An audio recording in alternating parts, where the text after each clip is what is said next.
Well, a very good morning and welcome to Hove for the third and potentially, in inverted commas, final day of this game between Sussex and Yorkshire. I'm Adrian Harms. A very good morning to you wherever you're listening from. If we could just get a wave from someone in the Spenkarma Pavilion to let us know the commentary is. I can't see anyone waving, which is slightly disconcerting. I know a lot of people who would have come to the cricket today will also be going to the Amex, to the football, so maybe some of our regular wavers from the Spenkarma are not in there, but fingers crossed we're going out. There's no reason why we shouldn't be, and the players have made their way out onto the field. Tom Alsop on 77, Jack Carson on 22. Sussex will lead of 149. I'm Adrian Harms, Jonathan Doige with me, as well as Charney Reynolds. Good morning, Doige. That's a very nice, bright shirt you've got on today. Well, you know, I think I'm feeling nice and bright, to be honest with you. And it's a lovely day. Yeah, look, you know, you commentate for BBC Radio Sussex, me for the Yorkshire stations, and you follow things around, and you know, you want these players to do well, don't you? But I think ultimately we want to be able to commentate on interesting cricket, and I think we've got that today in spades, really. 3 wickets for Yorkshire still to take, and then some runs to try and score. Sussex have got a few on the board as well now, and if they get above 200, that's a pretty healthy lead. So really interesting day in prospect under beautiful Hove sunshine. And George Hill to get us underway, running in over the wicket. Bowls to Alsop, who's beaten first ball outside of the off stump. The ball rattles through into the gloves of Johnny Tattersall. That was the one remaining delivery from last night, because the players went off for bad light. 77.5 overs then, now 78 of course, and it means that a new ball is available for Yorkshire in 2 overs time. I guess the big question is, Doige, do they take it? Well, there is a point. I mean, 100 overs remaining in the day, so that's time being made up, of course, extra 4 overs and a ball from yesterday. Jordan Thompson's going to start at the Cromwell Road end. Now, I understand that Ben Cody's not going to be fit to bowl. I'm not sure if he's actually taken the field. Let's just have a scout around. No, he's not on. So Dom Best looks like he's replaced him at point.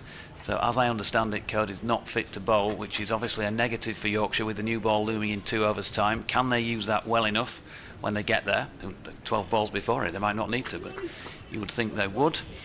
And here's Jordan Thompson then, down the slope, bowling to Jack Carson. 3 slips in place, solidly defended in the first instance. Other things to mention at the top of the day. Heavy roll has now been used twice. It was used this morning before play started. You would think that Yorkshire, before they get their opportunity to bat for a second time, would use it for a third time. I would agree. And therefore that might kill some of the life that's been in it with the length of grass that they left on.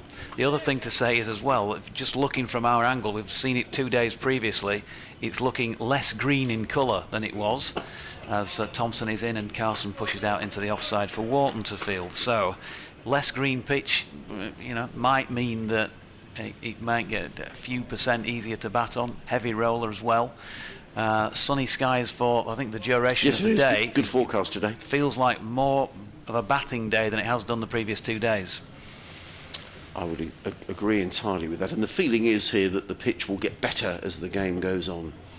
So there's Jordan Thompson again, right arm over the wicket. Carson right behind that and pushing to Dom Leach at mid-on. Don't know Dom's dad, I've got to say. Know 1 or 2 of the parents from being around the circuit, but apparently he was here yesterday and was, I guess, gutted that, you know, he bowled Tom Alsop with a no ball and then couldn't reel in the catch as well. But he'll be hoping, if he's around again today, that Dom has a good end to this game. He's not had a bad game at all, has he?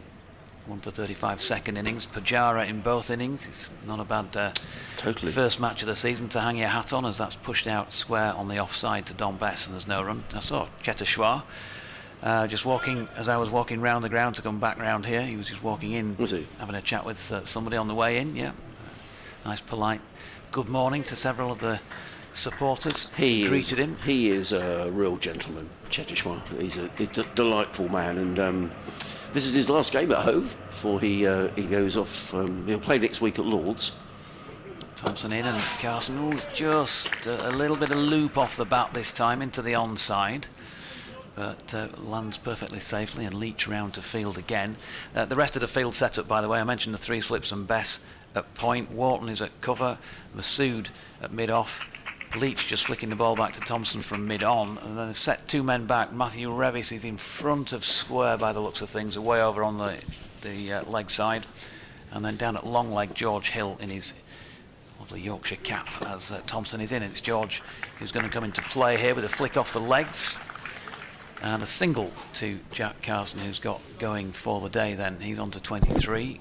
Sussex 195 for 7, and that means the lead is precisely 150.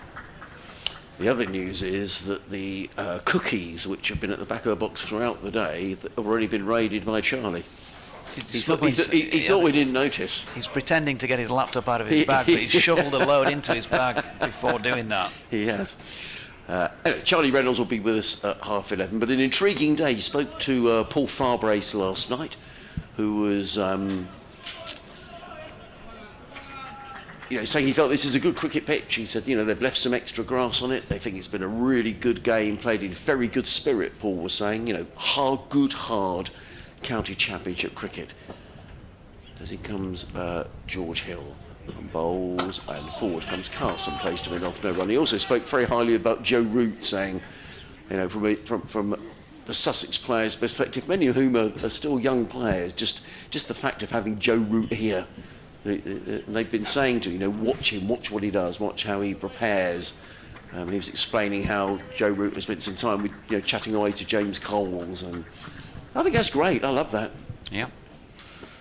In comes Hill over the wicket, bowls, and Carson placed defensively into the offside no run. I remember a few years ago, I think it was during the Bob Willis Trophy actually, when Sussex played Essex, and Simon Harmer spent quite a lot of time with Jack Carson. The lads were saying, Tom Haynes said how Sir Alistair Cook spoke to all of them after the game. It's just get that sort of knowledge from these guys is invaluable. Yeah. Fantastic, and it's furthering the game, isn't it? That's totally. The greater good of the game at heart. Hill in bowls, Carson right behind that, plays into the covers. There is no run. I went in the cricketers last night for a bit of fish and chips, actually. Was it good? With Graham Hardcastle and his parents. Yeah, it was lovely, and there were a few of the players dotted around from both sides, and some of the coaching staff, and certainly one of the umpires and the match referee. And I saw Adam Lyth was just sitting having a chat with John Simpson for quite a while. Yeah, lovely. It's good to see. Comes Hill, bowls, Carson is forward, plays into the offside, there is no run. You're often at the close of play, you see the boys sitting out on the tables out the front, just having a quiet beer, and it's nice. You had a pleasant evening, Georgie? Yeah, lovely. Apart from the eye-watering £7.82 for a pint back at the hotel when I got back there. What did they charge in the pub? About £6.50 or something. £7.82. Yeah, unbelievable. In comes Hill, bowls, Carson defends onto the onside. There's no run. 5 dot balls, good tidy, tight stuff from George Hill, who's been excellent in this game. I think one of the great things that mentioning the two players having a chat, and they might not have been the only two, but they were the only two that I saw sitting together. And that's one of the attractions of cricket, I think, at whatever level you play at, is that principle of playing the game hard at whatever level it is you play, and then respecting your opponent and having a beer or whatever it is, your chosen drink of choice with them afterwards. Carson plays the final ball of the over defensively to mid-off. It is a maiden over. So Sussex have just added the 1 run so far this morning, which will please Yorkshire because the new ball is now available 1 over. Is that it now? Over's 80. So it's available now. Yeah. Because I had down last night 77.5 overs. And they're taking it as well, by the way, because the old one's been thrown off the pitch. Yes, they did, of course. So the final delivery as well. Then we've had 2 overs since. So you're absolutely right. So they are going to take the new. I'm not surprised, to be honest. I can't think of any reason why you wouldn't. It's apart from the fact, obviously, the scoring rate has slowed. But I think if a new ball is there, you've got a lead of 150. Let's take it and get stuck in. By the same token, as Doidge was saying yesterday, sometimes the new ball can disappear to the boundary rather quickly. So we shall see. Yeah. So Jordan Thompson, who was loose with the new ball in the first innings, but then significantly better with the new ball in the second innings.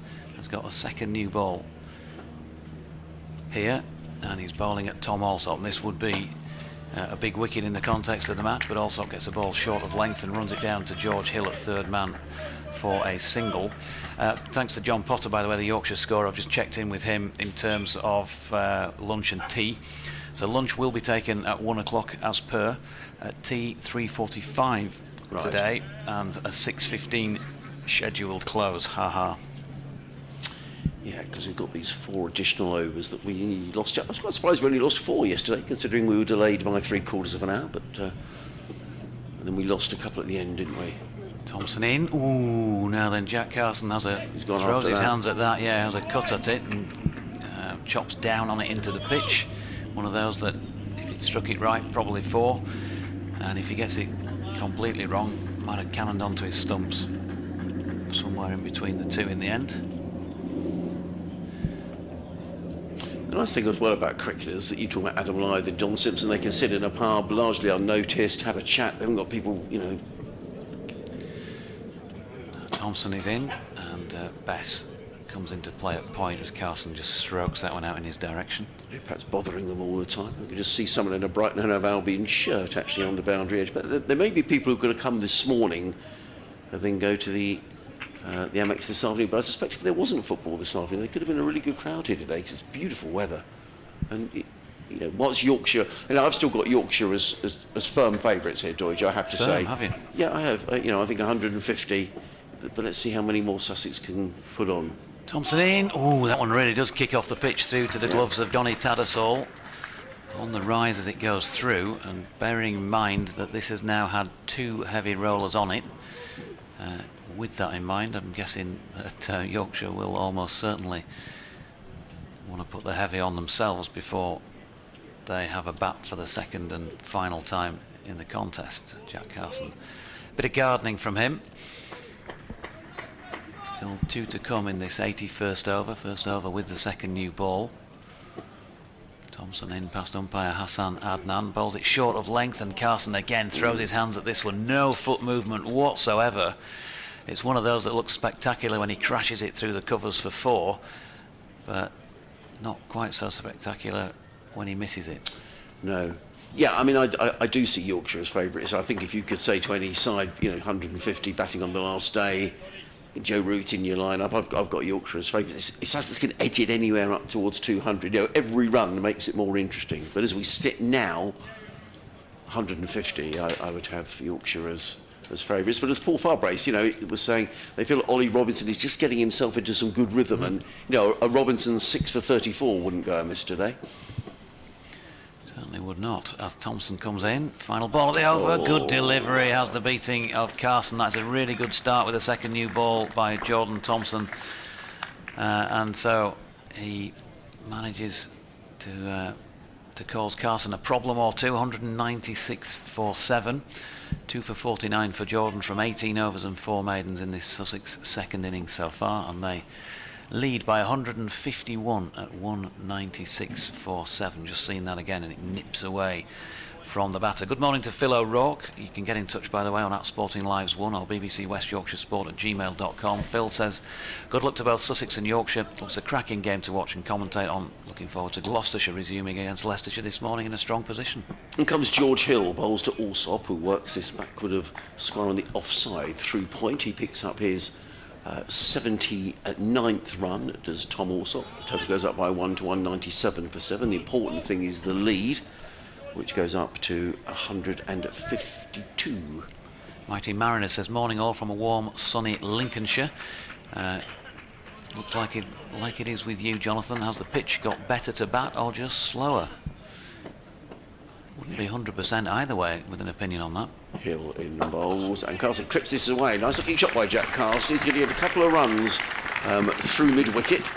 Chasing back hard is James Wharton, and 2 more to Carson. He goes to 25, 199 for 7. Unless you're out there, it's not easy to say, is it? And sometimes you are surprised. You know, I'll speak to a player after a day's play where you think that's been tricky, and they'll deny that, or when it looks like it's been relatively easy, and they'll tell you it wasn't as easy as it looked.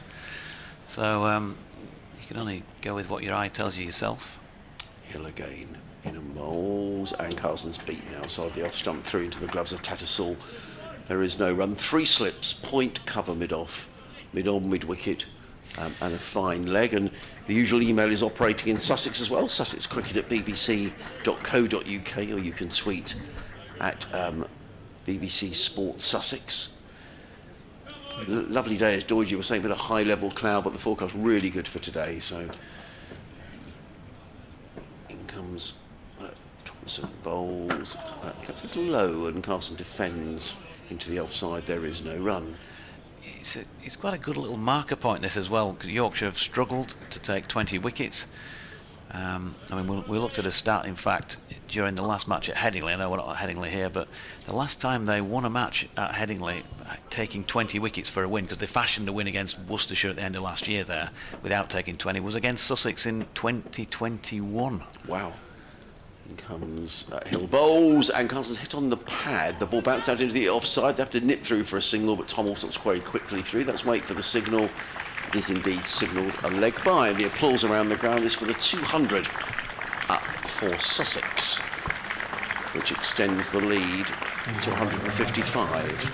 So it's a good marker point in the sense that this is a vital period of the game. They need 3 wickets. I know they're into the tail in one respect, but Tom Alsop isn't a tail ender, and Jack Carson can still play. They've only got to get the 3 wickets, but can they, 2 young players with the second new ball, can they see that through and bring it to a fairly swift end? In comes Hill, bowls to Alsop, who defends into the offside. There is no run. End of another over. George Hill has bowled 20 overs, 8 maidens, taken 1 for 37. Sussex 200 for 7. Alsop 79. Carson 25. Actually, last year, Doidge at Headingley, if you remember, it hosed down on the last day, and I think Yorkshire would have won that game. It was around the time of the weekend of the Open Golf. Also the weekend, I think, that England were playing Australia at Old Trafford, I think. I do genuinely think that they would have won both games last year, because here they needed 63 with 7 wickets remaining, and we didn't see a ball bowled all day, did we? Yeah. So I think they would have won both those. There were more matches besides. There were certainly 3 games last year where it looked pretty clear that they would win, but didn't get the opportunity to do so. Carson hits one into the offside, and a great diving catch by James Wharton sees the first wicket of the day fall, the 8th wicket of the Sussex second innings. And Jack Carson, he's wanted to play a shot, hasn't he? He tried to do that to Jordan Thompson a couple of times in the over before. This time, rather than slashing at it, he's driven at it, but he's not got a good contact on it. And that is a really good catch by James Wharton, diving to his left. Don't underestimate how tricky that was. And Jordan Thompson makes it happen again. 3 for 49 now for him, into his 19th over. And the Sussex lead 155, 8 down, second time. Yeah, partnership of 40 between the pair. We're just seeing a replay of that. Yeah, it was a good catch, low to his left hand side. The standard of catching in this game really has been very high, particularly in the slip cordons. But that was a good low catch. You probably heard the cry of catch as soon as Jack Carson, he's annoyed with himself, Jack Carson, as he wanders off. So, Ollie Robinson comes out. I say this every time Ollie Robinson bats, that he's a far better player than his average in first-class cricket suggests. I saw him make his debut for Sussex all those years ago up at Durham. He made 100 on debut. That famous last wicket partnership with the sadly late Matthew Hobden, which is a 10th wicket partnership which still remains, and I hope remains forever, in the annals of Sussex history. So he can bat. He made a half-century for England, didn't he, over in the Test series. And how Sussex could just do with a resolute Ollie Robinson here. Just my feeling is 155 isn't going to be enough. So we shall see. Yeah, Ollie Robinson and Matt Hobden, 2015 partnership 164 for the last wicket. Sussex could do with a decent partnership here. Jordan Thompson then tail up from the Cromwell Road end, passes umpire Adnan, short ball first up to Ollie Robinson, and he didn't know much about that. Did that hit him on the head? No, I think it hit him probably the top of the bat handle, looking at the way it looped up in the air, or the glove. It sounded a little bit woody, as if it was the top of the bat handle. Ben Coden, the Yorkshire S&C, Harry Booker just walking past us right to left. Oh yeah, it was, yes, I think you're right. Really good start there from Tomo, the new man. Can he follow up here with the killer blow? No, but it's not a bad delivery, which Robinson watches well and drops out into the offside. So what a start to a day that we've all been looking forward to. We have, listen, I'm not knocking the job that we do, Harmsy, because we love doing it, but there's been quite a few turgid days this year, or days coming into days of cricket where you're thinking, yeah, there's no chance for a we're result. marking time here. But today we've got it all, bit of sunshine and a really good game of cricket, possibly concluding today as Thompson is in again and Robinson leaves this ball short of length and wide of off stump. Yeah, I mean, you're absolutely right, and there's been all the debate early season about the Kookaburra ball and pitches and everything else. For me, I know the virtues of a Kookaburra ball, in terms of bowlers having to work harder for wickets, but actually this feels like it's been a proper game of cricket, doesn't it? It's swung one way than the other. It's been terrific entertainment, although it's probably going to finish in 3 days. Thompson is in again, short. Robinson gets underneath this one. We're all looking, I think, down over fine leg at first, and it loops up behind him, back of the stumps, and nobody from the cordon could get up there in time. I think it might have caught the arm as well. Yeah, or the glove, and it's his right hand as well. So they've clearly identified that the short ball is a good tactic against Ollie Robinson. I've not seen enough of him bat to tell you whether or not he struggles against it generally, but they've obviously felt that they've got a chance here of getting him out cheaply by pinging a few in. I think he's a bit unsettled by this Ollie Robinson. He's telling a word to the umpire. I don't know whether he's hurt his hand. What might happen here is I wonder whether you might see Ollie sticking his foot down the pitch and trying to just hammer the ball straight. Yeah.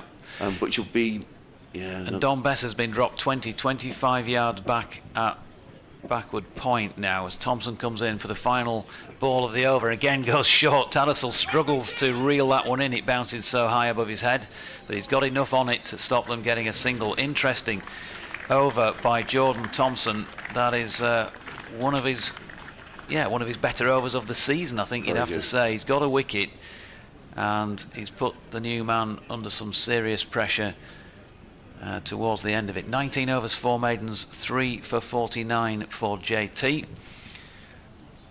And GCHQ is going to bowl from the C end. Go on. Well, GCH really. Right, okay. But it follows on, doesn't it? Q. Nice email coming in this morning from Jonathan Taylor, who came and spoke to you might remember on Friday about seniors cricket. In comes Hill, racing in, bowls to Alsop, who digs that out, drives it into the covers. There is no run. He just goes on to say, just to let you know, I've already had 3 inquiries via email about joining up already in terms of senior cricket. Just goes to show you never know who's listening. He says, maybe come back in around mid-season to update you on how all the local teams are faring in their respective leagues. All the best, Jonathan. That's lovely to hear. Thank you, Jonathan. It was great to have you here. And yes, please do come and have a natter later on in the season. In comes Hill. Bowls, also drives into the covers, slightly slips there, does Walton, but he feels the ball, there is no run. And I did nip off for a wander around, I think, didn't I, at that point, so I didn't really get the full nub of what was going on. But when you get to a certain age, it does appeal. It's just a way of continuing to play the game, isn't it, really? Yeah, totally. I think it was the same people in the 70s playing. Yeah, with your mobility or lack thereof. Taken account of. Hill bowls to Alsop, beats him outside the off stump. Taken by Tattersall in front of first slip, no run. I've been very impressed with the way Yorkshire have bowled in this match, Doiji. I think the seamers have been excellent. Simon's been in touch. Simon Goodman. Good morning to you, Simon. He says, good morning, Adrian, Jonathan, and Charlie. I bought in my ear radio this morning. Bought at the Oval last year in the hope it works here. Indeed, it does. So lovely to be able to listen to the commentary without the delay experience while listening via online. In comes Hill again. Allsop, that comes off the thigh pad or the pad. It's going to run away for 4 very valuable runs for Sussex. But the only person who didn't appeal then was George Hill. Yeah. Everybody behind the stumps was Yeah. appealing, and George Hill was walking back to his mark. 204 for 8. It's been hard going for Sussex this morning. They've added 10 runs. Simon goes on to say, looking like it could be an interesting day's cricket, possibly with Joe Root hitting the winning runs. Well, you wouldn't bet against Joe Root the way he played in the first innings. Joe Root's hitting the winning runs. That's still possibly a fairly comfortable win, isn't it? Not Well, unless he's sure I'm seeing that. In comes Hill and bowls. Also lets it go outside the off stump. There is no run taken by Tattersall, unless, of course, the other batting collapses around Joe Root and he's holding things together. Who Maybe. knows? Yeah. Who knows? Could be an heroic performance. The lead is 159. Paul Farbrace said last night that yesterday was the best that he's seen Tom Allsop bat in the time that he's been here. He's made hundreds, Tom Allsop, in the time of Paul Farbrace, but just in terms of pure concentration, it's been a terrific effort. Here comes Hill bowls. Allsop drives down the ground. Should be runs. In fact, there's going to be 4 runs. A misfield by Shan Masood, who I said had fielded really well throughout this game, and he will be really cross with himself, the skipper, that he bangs the advertising hoarding with his hand. I thought he'd fielded well yesterday, but he should have stopped that, and the ball's run away, squirmed under his body. Yeah, I've got to say, and I think my BBC Derby colleague who watched him play for a season or so before I did would agree that more often than not there are more runs than there maybe should be. Right, well, that's interesting. That direction. The other interesting thing is that John Morelli, the Sussex physio, has come out to see Ollie Robinson, who I think was struck on the right hand, which is not great news for a number of reasons. Number one, because Sussex need Ollie Robinson out there batting, but number two, of course, he bowls right arm as well. He was definitely feeling his right hand. Yeah, which just adds another thing into the mix. So what a game of cricket look. we've got. All sorts going on out there.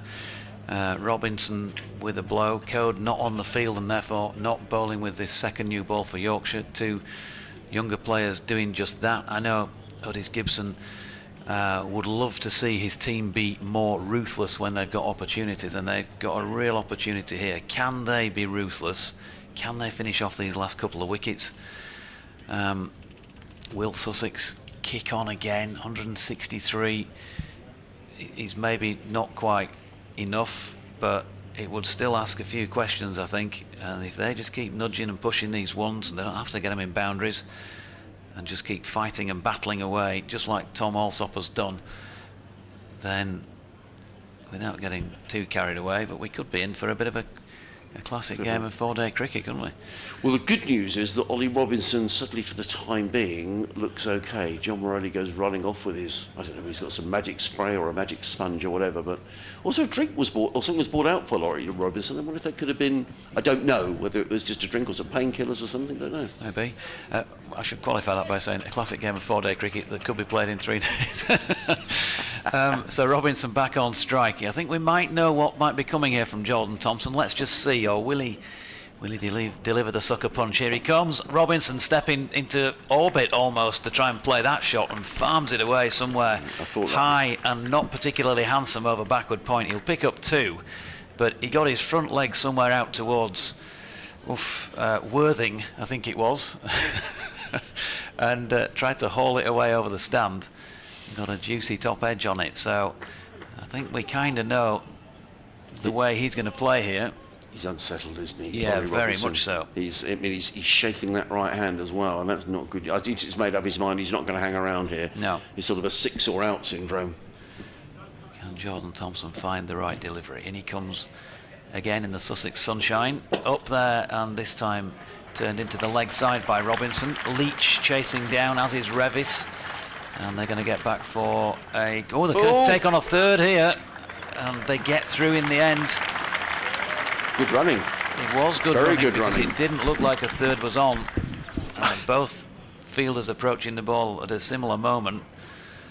And it was returned to the bowler's end, the end towards which Robinson was running. So he's got off strike now. A streaky 2, and then a little bit more comfortably played 3. And he's on to 5. Sorry, Dodgy. I think Ollie Robinson was very keen to come back for the third. Yeah. I don't think he fancies this against Jordan Thompson at the moment. Thompson staying over the wicket to the left-handed Allsop, who tucks one into the leg side. He's going to pick up one here. Wharton's chasing it down. Are they going to take him on for a second? No. Good chase by James Wharton. That was seen excellent. to good effect in the field on 2 occasions now today. That one, and of course the catch to dismiss Jack Carson in the 83rd over. We're into the 85th now. Andrew Christie says Allsop the key here. Another 30 runs make it exciting.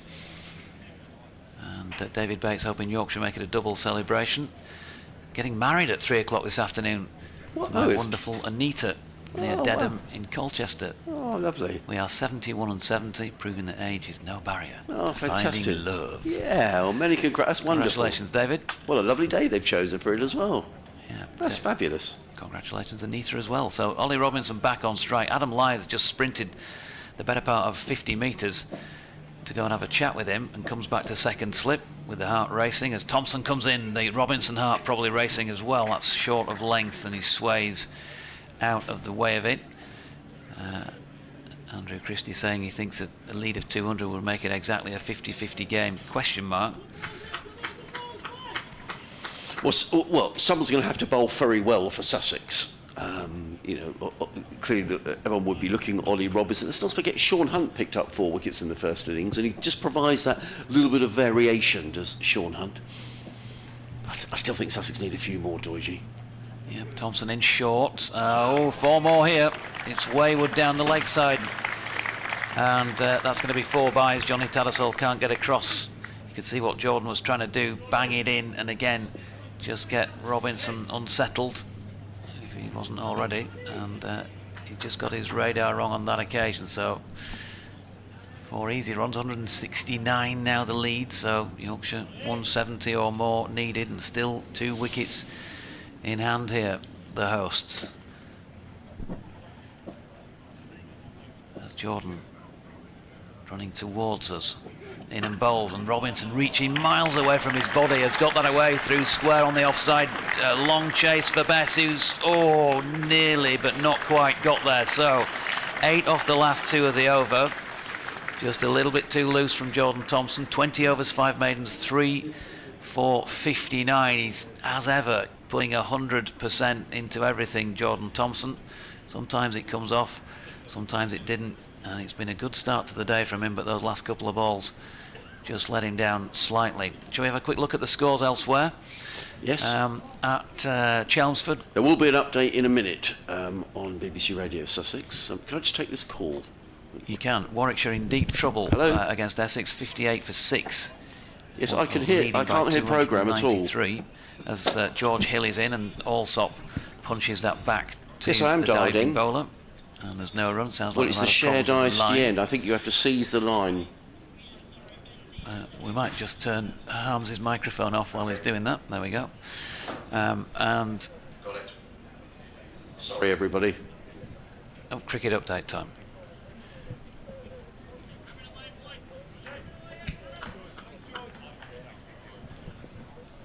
Yes, hello Pat, lovely sunny day here in Hove, and a really interesting game developing. Sussex batting in their second innings are 222 for 8, it means they lead by 177. Tom Allsop is 84 not out, Ollie Robinson is on 9. I feel Sussex probably need a few more runs, but this could be really interesting afternoon's cricket. Meanwhile, down at Taunton, Kent are struggling, 145 for 6 in reply to this Somerset total of 554, and Surrey piling on the runs at the Oval. They're 365 for 6, leading Worcestershire by 450.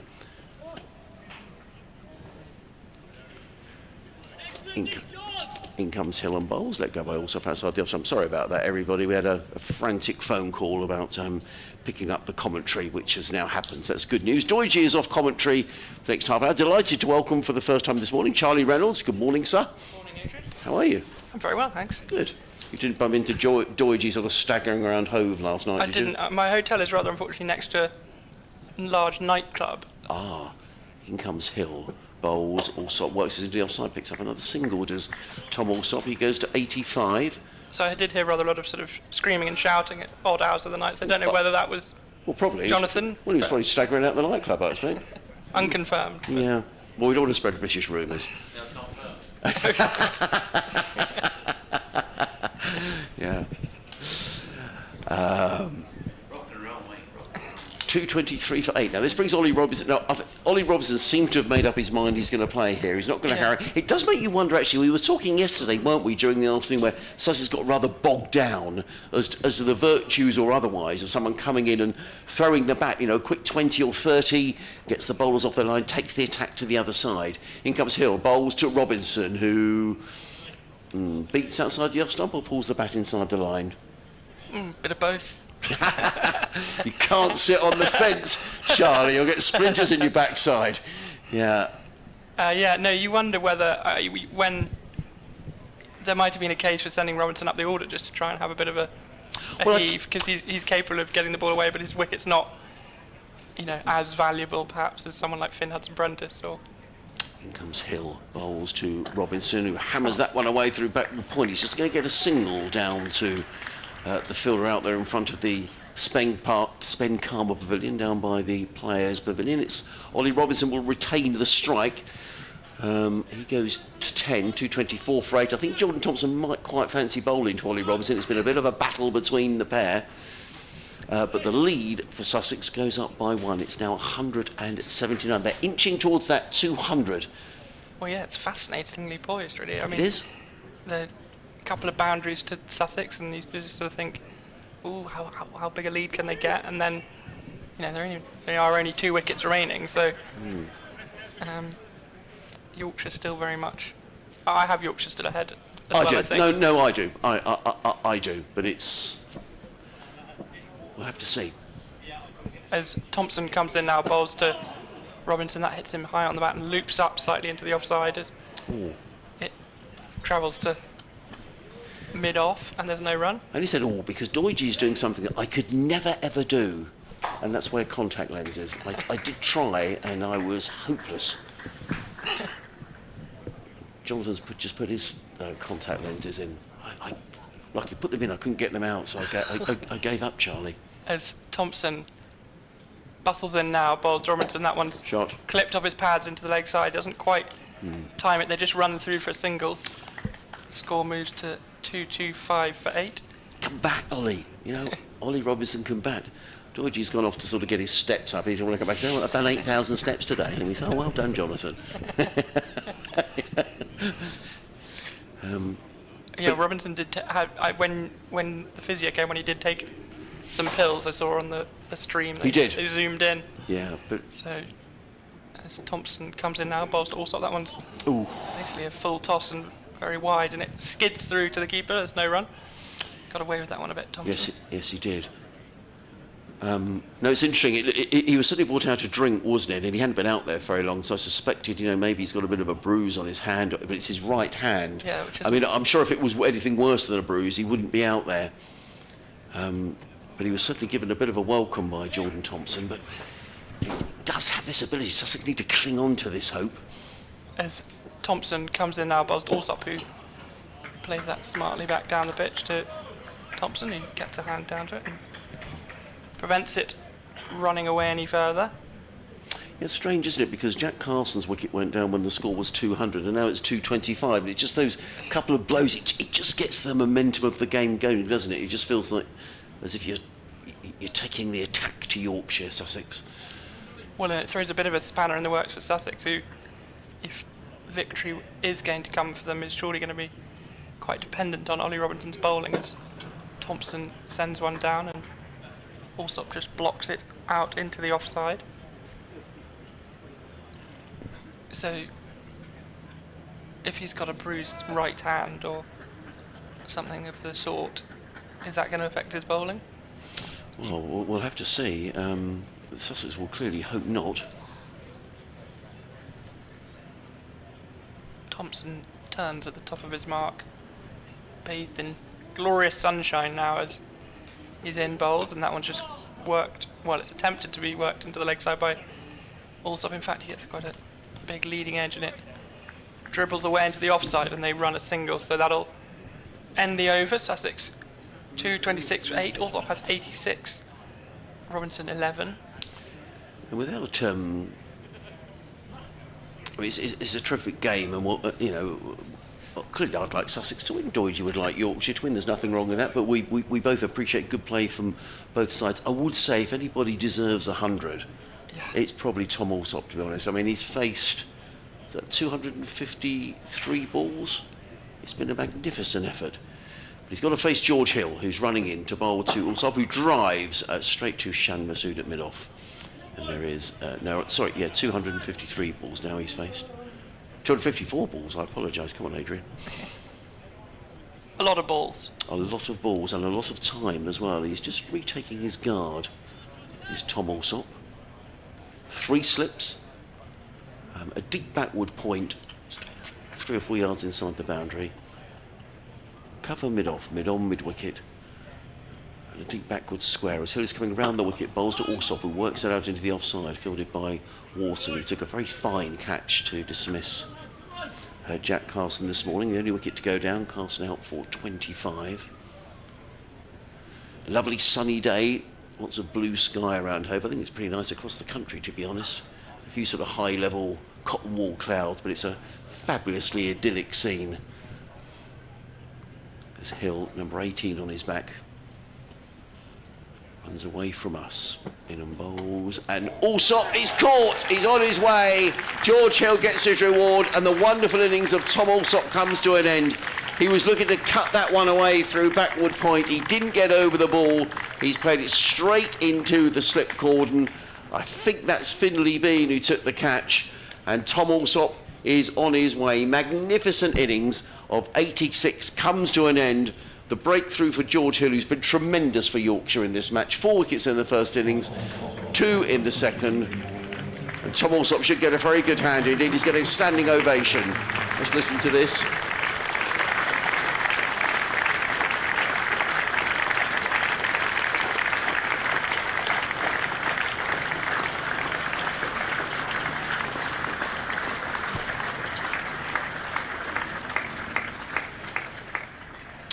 Well, it's a terrific Tom Alsop, 86, Sussex lead by 81. And Sean Hunt makes his way out to the middle. Well, we were just saying that, I think he did deserve 100, Tom Alsop. I think he's battled away 86 out of 225, but the 100 was not to be, and you can see how disappointed he was. It's outside the off stump, was it? He was looking to cut that one away, Charlie, but only succeeded in hitting it straight to third slip. Yeah, it sort of seemed to be almost caught in 2 minds whether to drive or whether to cut, and as with quite a lot of dismissals in this match, we've seen batsmen caught in the slips playing slightly tentative shots, but that was a superb innings from Alsop. He's given, well, without him Sussex would have no hope of winning. He's been the only batsman really to stay out there for an extended period of time. I mean, Joe Root played a good innings, but he wasn't at the crease or anywhere near as long. So Sean Hunt is the new. I think Ollie Robinson, who showed attacking intent. I think whatever happens now, we're going to see Ollie Robinson swinging the willow. As in comes Hill, bowls to Hunt, who's forward, plays it onto the onside. They're going to take a single. They need to be quick. All the throw came in. Well, Ollie Robinson was desperate to get to the striker's end. The throw came in. I think that's James Wharton, and Sean Hunt was just struggling to make his ground. They picked up another single. All runs vital here for Sussex. The lead goes up by 1. It's now 182. And I think we can rest assured that we're going to see Ollie Robinson. Yeah, I don't know how long this partnership's going to be, but I think it might be entertaining. Yeah, there are 2 men out on the leg side. Ollie Robinson does like to hit straight down the ground as well. Now, this is really interesting. There's 2 men out on the leg side, a deep backward square, a deep mid-wicket. They've also put a 3rd man in place. Just the 1 slip in place and a gully. So in comes Hill, running into bowl to Robinson. He bowls, and Robinson's off stump. Well, 2 stumps are knocked flying out of the ground.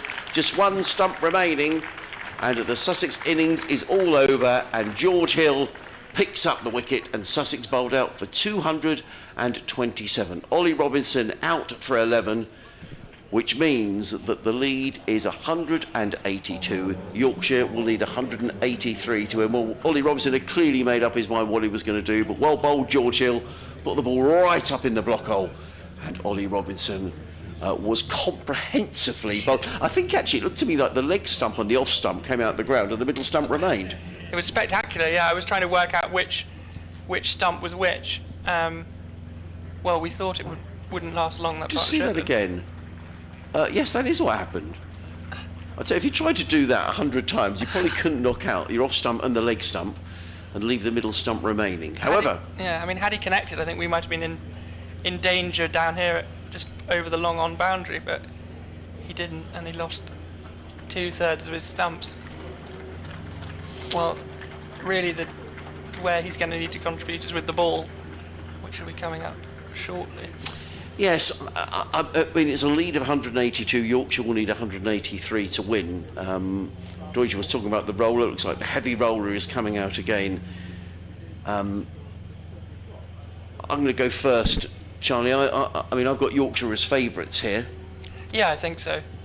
Doesn't mean to say they're going to win, but no. I think they're favourites.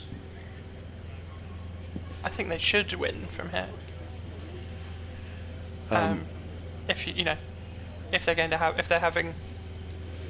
you have serious aspirations as a team to get promoted and continue to improve, this is a game you should be winning, I think. Yes, well, I think that's a very fair point. By the same token, Sussex will hope, early inroads. Ollie Robinson have fired up. Ollie Robinson will have to hope his hand is okay, because he did get some treatment having been struck on the hand by Jordan Thompson.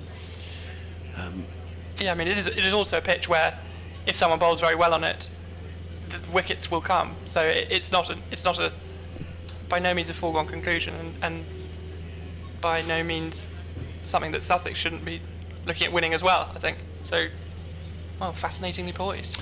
It is. Let's just run through the scorecard for Sussex in this second innings. Tom Haynes for 0, Tom Clark for 6, Chechishwar Pujara 33, James Coles 28, John Simpson for 6, struggling for form a little bit at the minute, John Simpson.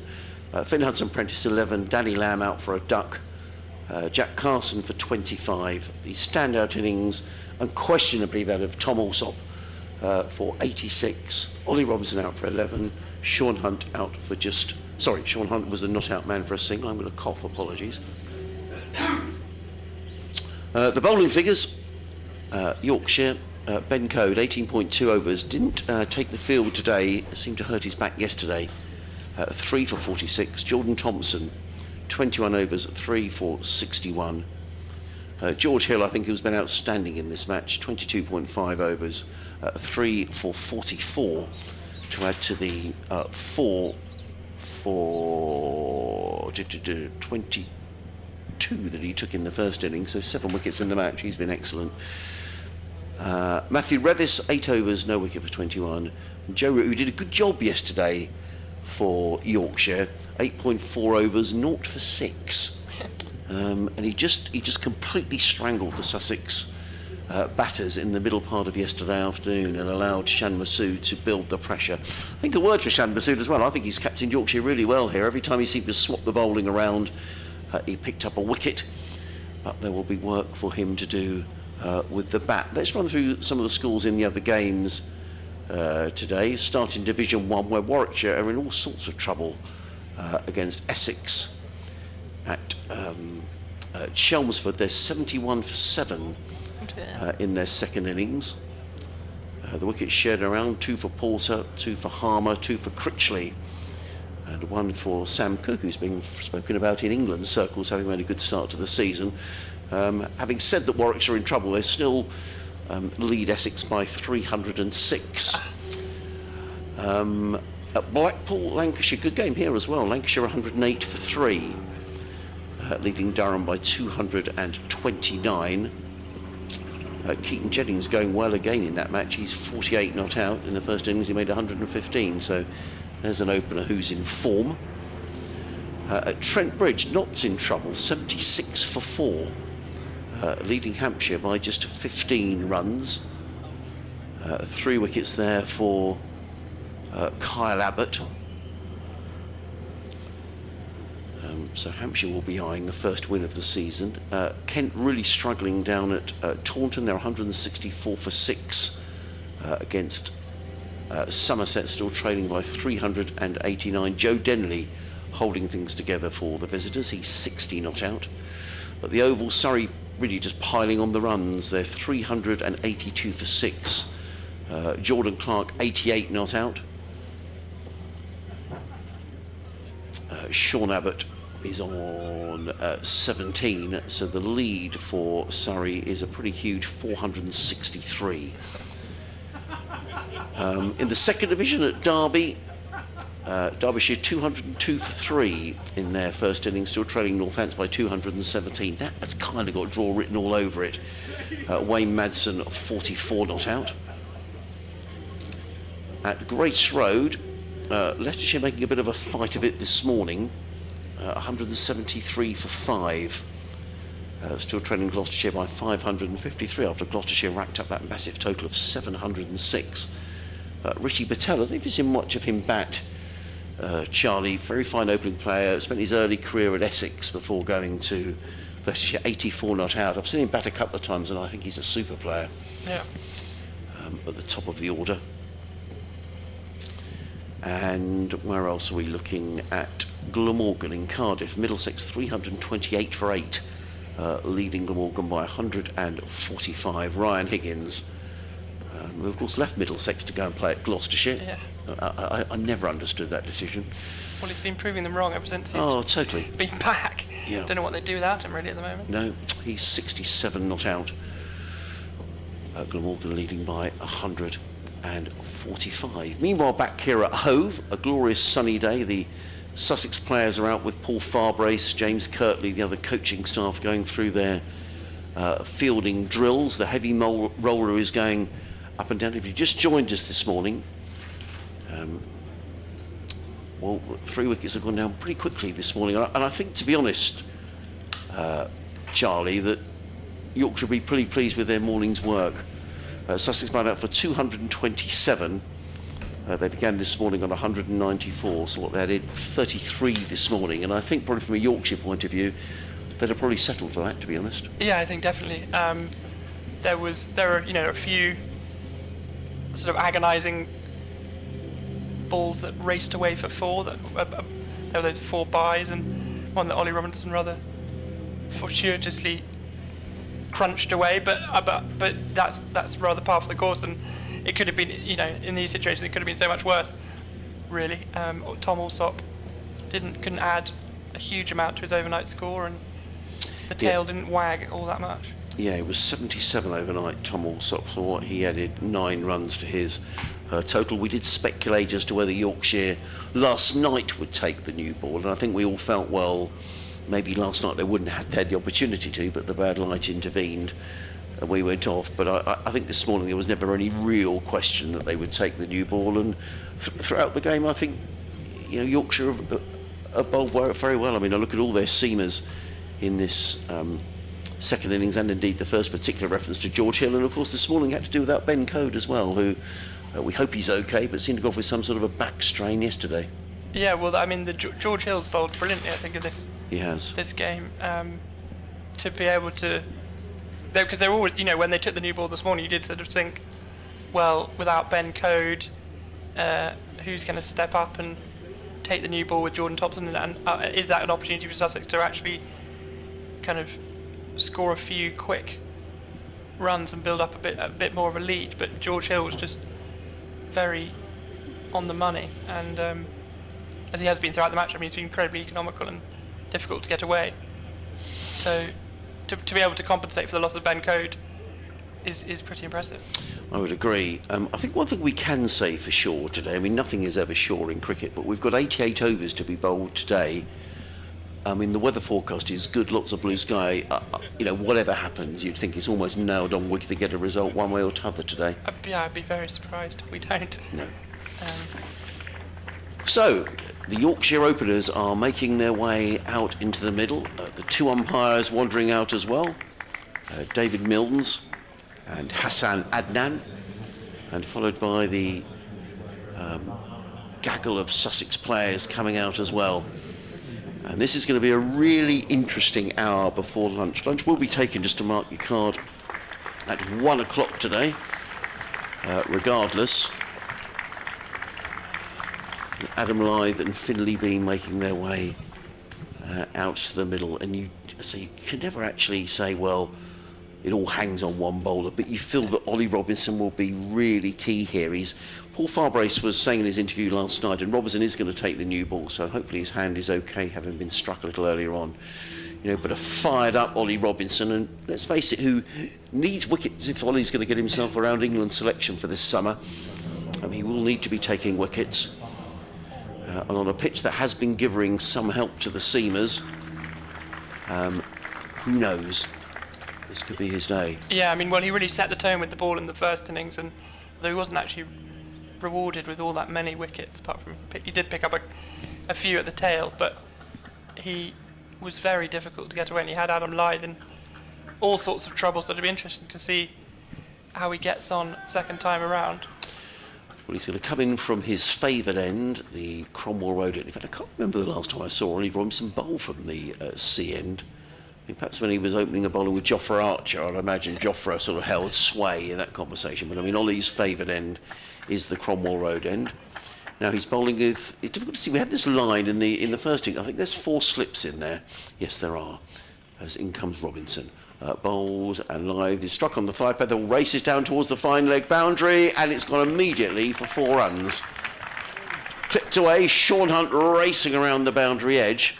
Couldn't get the ball has actually bounced Sean over the advertising hoardings, and he's got to retrieve it. Well, tucked away nicely by Adam Lyth. Sussex won't want to concede. Well, he just can't afford to concede too many loose boundaries.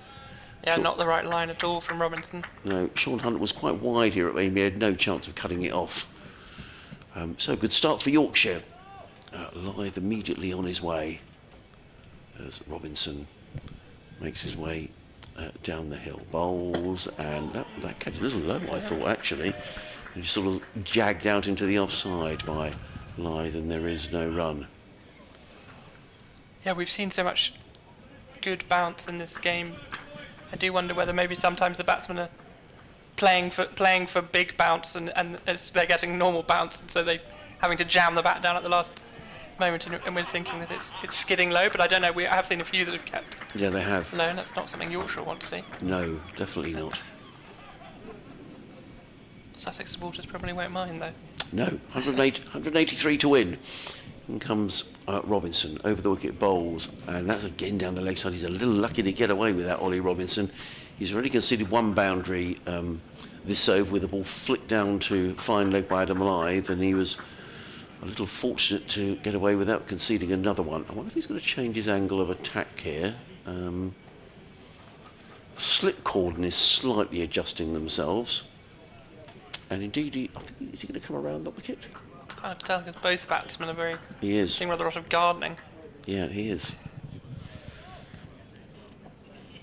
So, Robinson, nice hush around the ground.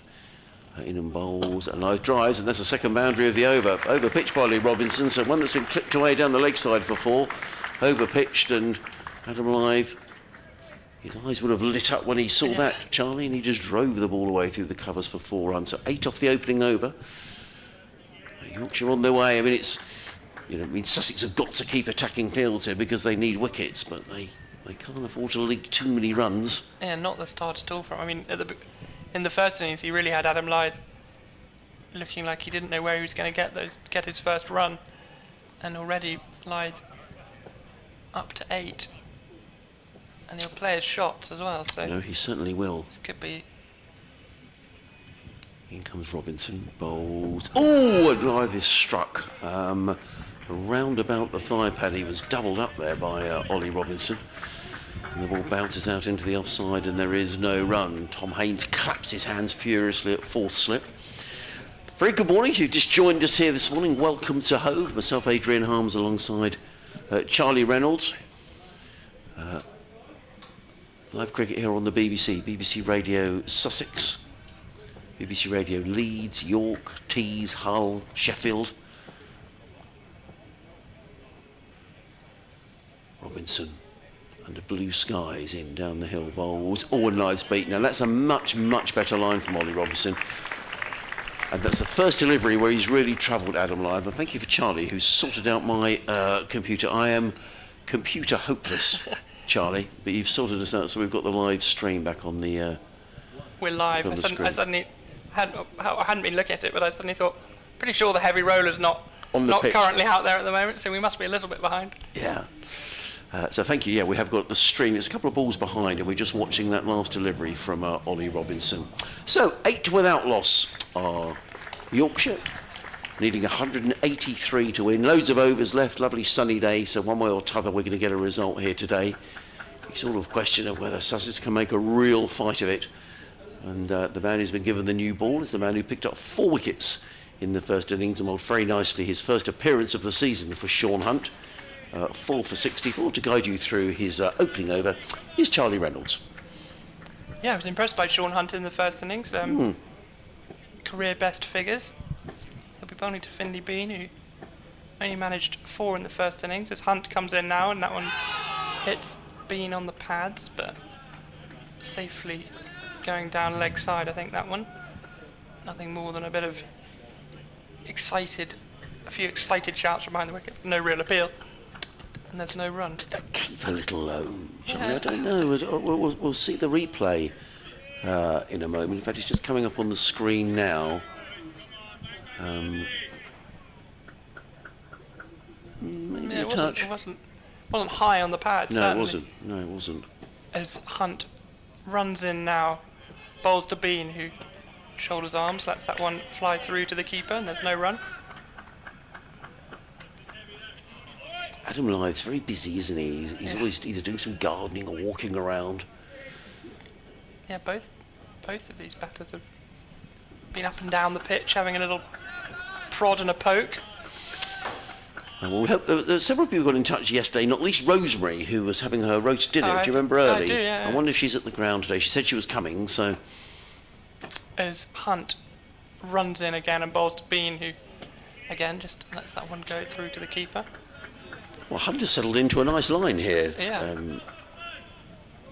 Charlie is just probing away outside of Finley Bean's off stump. Bean's been able to let a couple go.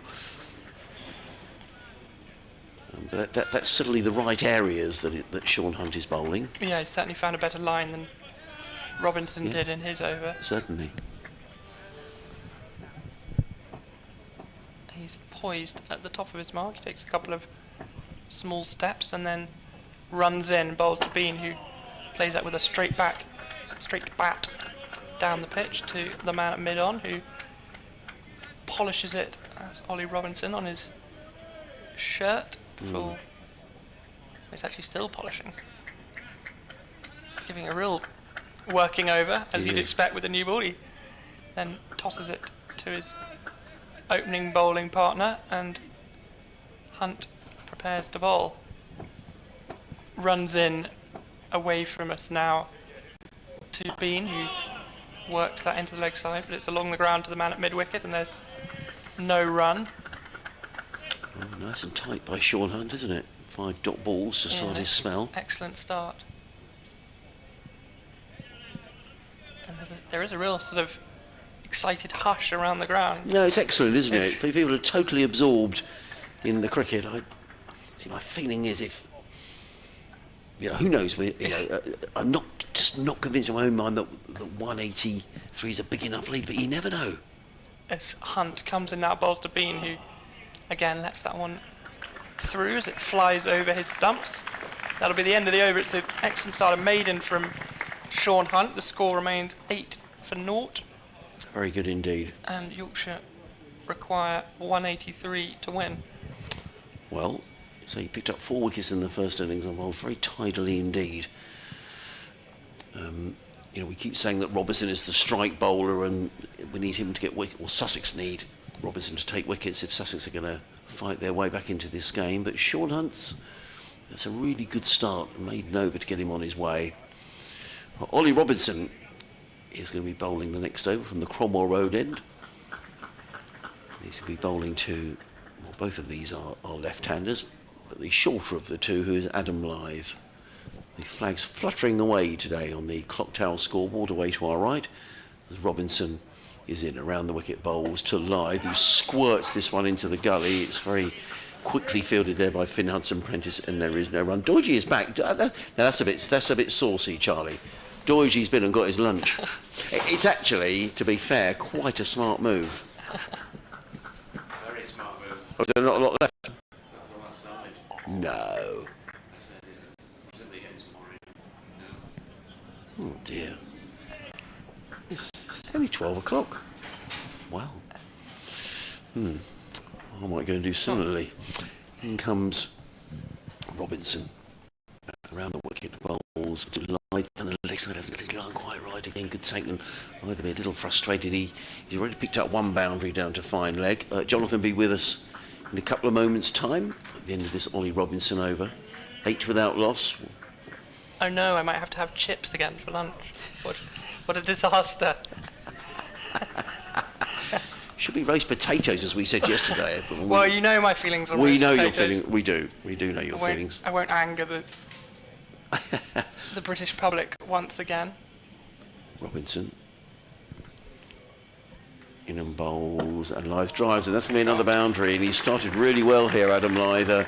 A couple of lovely cover drives. Ollie Robinson just over pitching, and Johnson would just be very mindful here. He's got to keep attacking, because obviously Sussex need wickets, but they won't want to concede boundaries like this. Difficult equation, isn't it? You know, because he's perhaps tempted to think, well, he's driven 2 through the covers for 4. Ollie Robinson needs to pitch the ball up to take wickets. Do you give him that bit of protection out there and take away one of the slip cord? Not easy. 12 without loss by Yorkshire. Good start, needing 183 to win. Robinson in, bowls, Lythe is struck on the pad, shouldering arms. There's an appeal, but well, that's good. Riggy is the cry. That's his nickname, the Rig. 171 needed to win. See if we can see that again, Charlie, on the as the stream just catches up. No, I think that was a missing off stump, and it was too high, wasn't it? He didn't benefit from the just the automatic out if it struck on the pads without playing a shot. Yeah, I mean, encouragement that he didn't play a shot. In comes Robinson, bowls, Lythe drives back down the ground. Robinson is down quickly. Doesn't time that, does Adam Lythe, and Robinson fields. There is no run. All the way through this innings, we'll probably be saying, well, if you added 2 to the wickets column, it looks a different game. So I guess if Yorkshire was 12 for 2, we might be saying, cool crumbs, 171 looks a long way away. But with 10 wickets in hand... Yeah, it's one of those targets where a quick partnership or a quick flurry of wickets either way, and the game totally turns. Robinson coming over the wicket, changing things around. He's in and bowls, and Lythe is forward and plays it down the track, and there is no run. Now, that is the end of Ollie St Robinson's over. So his 2 overs have cost 12 runs, and Yorkshire are 12 without loss. Lythe is on 12. Bean is yet to score. We're going to do a bit of jiggery pokery in the commentary box. And next will be Doidge and Charlie. Well, unsurprisingly, Sean Hunt to continue from the sea end. Maiden in his first over. And welcome back, Jonathan. The sandwich snaffler of the South Coast. Harms is making the coffees for the first time today. It's only 12:06. Sean Hunt running in now, bowls to Finley Bean, who edges, and it just bounces in front of the man at second slip. So half chance there for Sussex. Well, not a chance, but a glimmer of excitement. Yeah, Tom Clark at second slip, but yeah, clearly bouncing short of him. A lengthy walk up the pitch by Adam Lythe to have a word with his partner, and this pair have done so well since they've come together. Still a relatively short time as an opening partnership. I always wonder what the batsman says to the other one in those situations. As Hunt comes in now, bowls to Bean, who gets the middle of the bat on it this time and pushes it down the ground to the man at mid-on. Don't do that. Don't edge it. Don't do that again. Yeah. Oh, you lucky so-and-so. Yeah. Probably more like that, isn't it? If I'd have edged that, that'd have been straight in his hand. Something like that. Can you give me your lottery numbers for next weekend, please? Sean Hunt ready to go at the top of his mark. He runs in, bowls, and Bean lets that one fly through to the keeper. There's something about Sean Hunt's run-up that he sort of rocks from side to side a bit. It reminds me of Paul Coghlan, Nottinghamshire, Durham, yeah, etc. It's not a long run-up. Exactly. No. He's a tall man, though. Sean Hunt hadn't realised until leaving on the first day when he walked past me, and he's absolutely enormous. He's in now, past the umpire, bowling to Finley Bean, who, again, just lets that one go through to the keeper, and there's no run. Yeah, he looks taller than Finley, who's not the shortest. He's the taller of the pair out there for Yorkshire. I did go for a wander round when the final wicket was taken. I was over by the scoreboard on the right.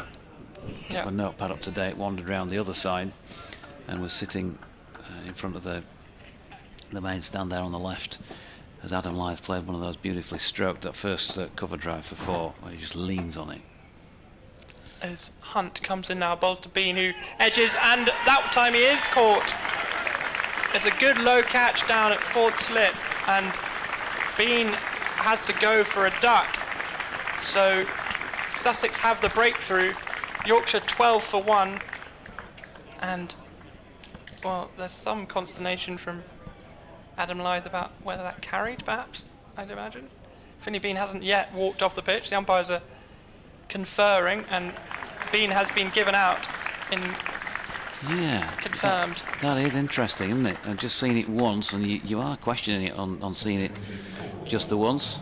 We might, yeah, I mean, it was very low, be afforded a second look. Here we go. Yeah, even at second replay, you'd have to have that slowed down and zoomed in on and all the rest of it. And you can never tell anyway. No, you've got to just trust the fielder. It was Tom Haynes claiming it. Yeah. That made the grab. So Sean Hunt has the first wicket. He's yet to concede a run. And Shah Massoud makes his way out to the pitch. So, well, we were saying add 2 wickets to the score, and it looks much better. Well, adding 1 wicket to the score, it doesn't look bad either. And Adam Lyth was slightly annoyed about that, I'd say. Yeah, and Sean Hunt, I think the way he's bowled in this match, he's bowled well at both righties and lefties, but you get the impression that he enjoys bowling at left-handers. As a left-armer myself, when I used to play, the ball naturally shaping back in towards right-handers who you mainly bowl at. Yeah. Difficult for, back in the day, umpires giving you LBWs, but it was often a welcome relief when you got a lefty in front of you. You could actually see the stumps for starters, sort of thing. It gives you a different feel, and if you're taking it away naturally, then obviously it makes it that bit more difficult for them. And yeah, thickish outside edge for Finley Bean, and well taken by Haynes at 4th slip. Well, it was well bowled by Hunt, because he never really gave Bean anything to hit. Bean was only able to leave a few, and then the couple he played at, he edged one just short of the slips, and he edged a second into the hands of 4th slip. So excellent bowling by Sean Hunt. He'll be bowling now to the Yorkshire captain, Shah Massoud. He's got 4 slips in. He's running in now past the umpire he bowls, and that one's tucked into the leg side by Massoud. He's off the mark. First ball. Sean Hunt a little angry with himself. He claps his hands together in frustration, but that's the end of an excellent over from the left-armer. He's picked up the first wicket of the innings. Yorkshire are 13 for 1, with Shah Massoud on 1 and Adam Lyth possibly motoring on 12 from 12 balls. Yeah, the thought quickens, doesn't it really, in terms of interest in this match? So I don't think Sussex will mind too much, actually. That single off the last over get Robinson bowling at Massoud, the new man. 171 runs needed for victory for Yorkshire, 9 wickets for Sussex, and we don't know which way it's going to go. And that's all part of the fun here, I guess. Beautiful sunny day with barely a cloud of any note in the sky. The immediate overheads as Robinson is in, bowling to Masood, who flicks that one into the leg side. To mid-wicket, no run. Robinson 0 for 12 from 2 overs and 1 delivery so far. Both sides with 3 points on the board, but it's the other 16 that they want, and one of them is going to take that, and more than likely that will be today, with so many overs left, 83 overs and 5 balls. Hard to think that it will carry into a 4th day. Robinson is in round the wicket, and Masood flicks nicely off his legs. He's timed that one really well. Sean Hunt making ground from just down to our right, around to long leg to field it, and they're back for a comfortable 2.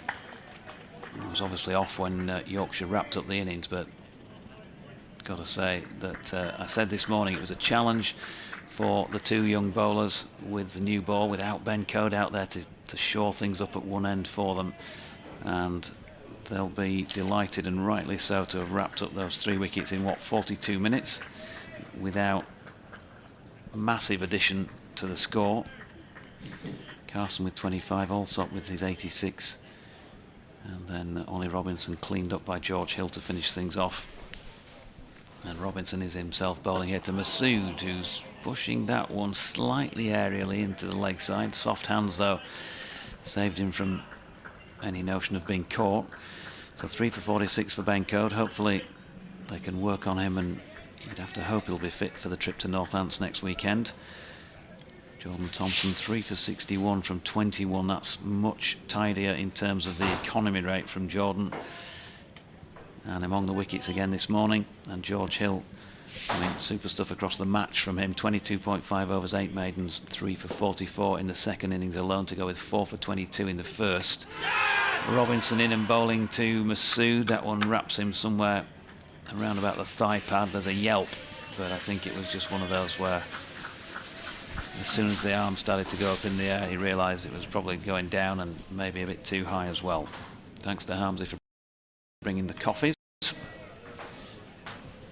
Just had a chat with Dom Leach out the back of the stand. He was wanting to go up on the top, so he's got the golden code to get up there and sit and watch a bit from on top of the stand here.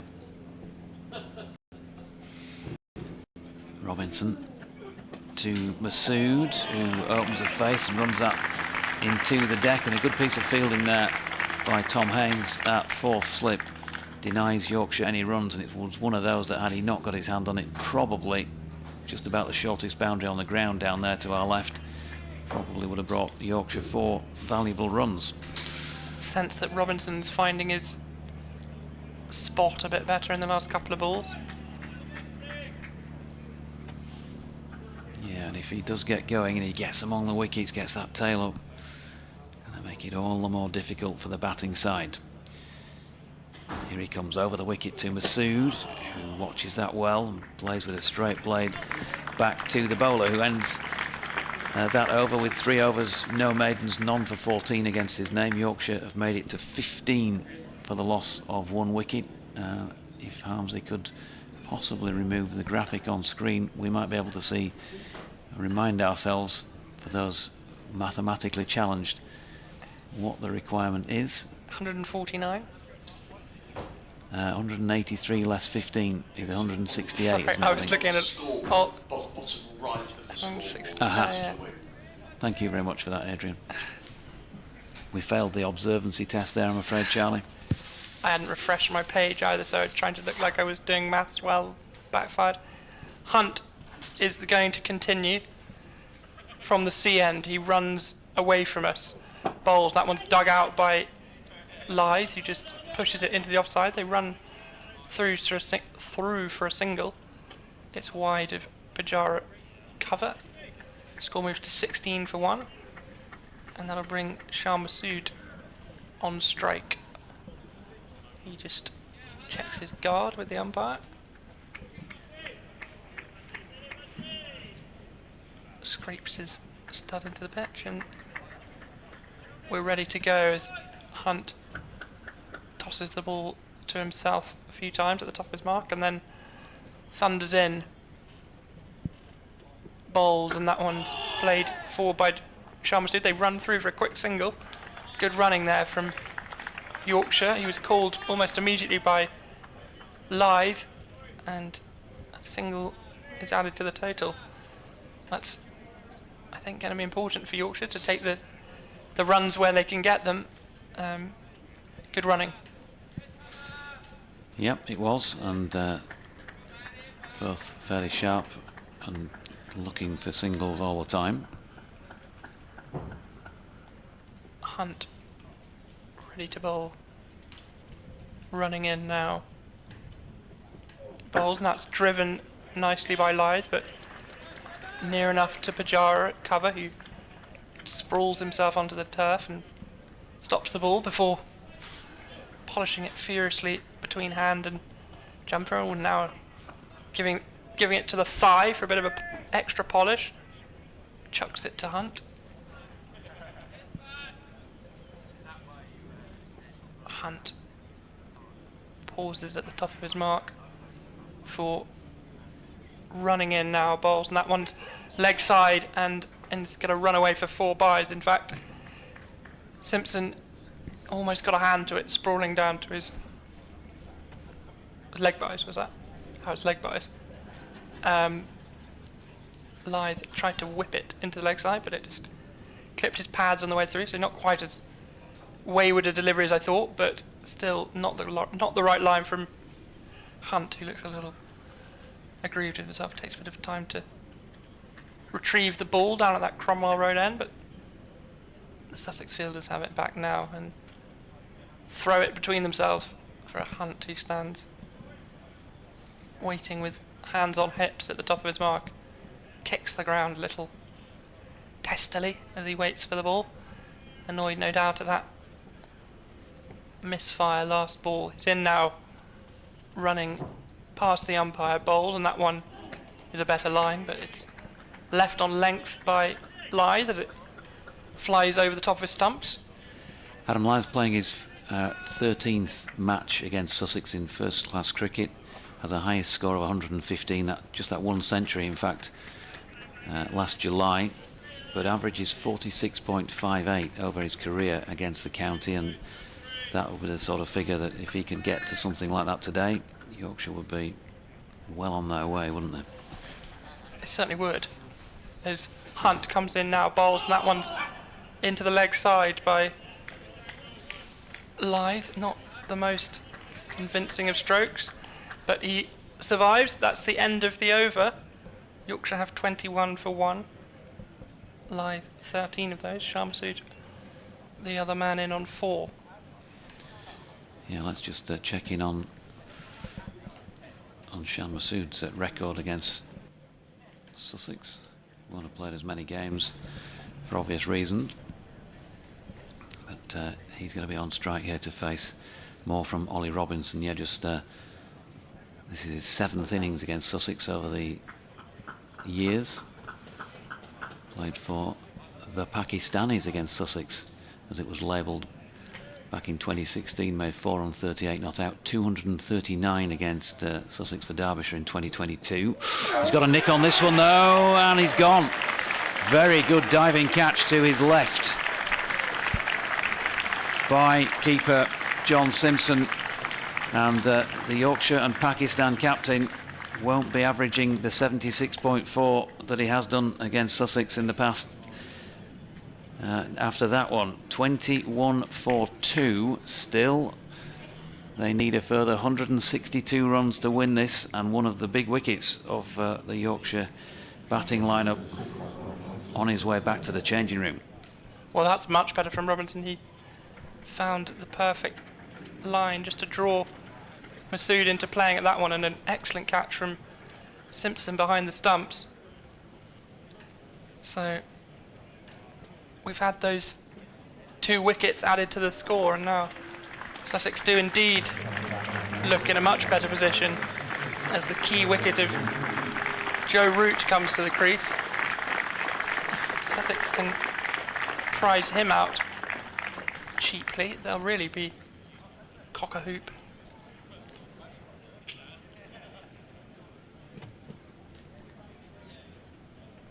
Adam Hyde just having a little word with his teammate as he comes out. And this is, well, there's 40 minutes to go till lunch, the best part of. So, first mission for Joe Root is just to survive that. Yeah, very good catch by Simpson, and in these tight games, those things, those exceptional efforts can make such a difference. So 21 for 2, and once again the plot continues to thicken here. 5 to come in this Ollie Robinson over, and if they got Joe Root out early here, that would be an enormous fillip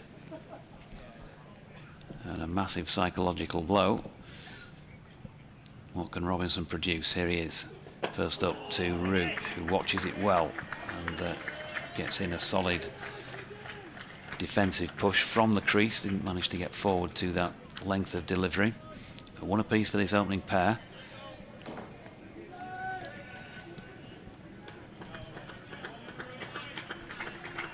Joe Root, of course, played much less county cricket than he has test cricket. He's batting for the 8th time against Sussex here. And he stands tall and waits as Robinson comes in again. Tries to flick this one off the hip. They've got a leg slip in place, Tom Haynes, and now 3 orthodox slips. Alsop, Clark and Cole's been that trio. Joe's previous scores against Sussex, 70 and 20 way back in 2011, 160 and 7 not out also in 2011.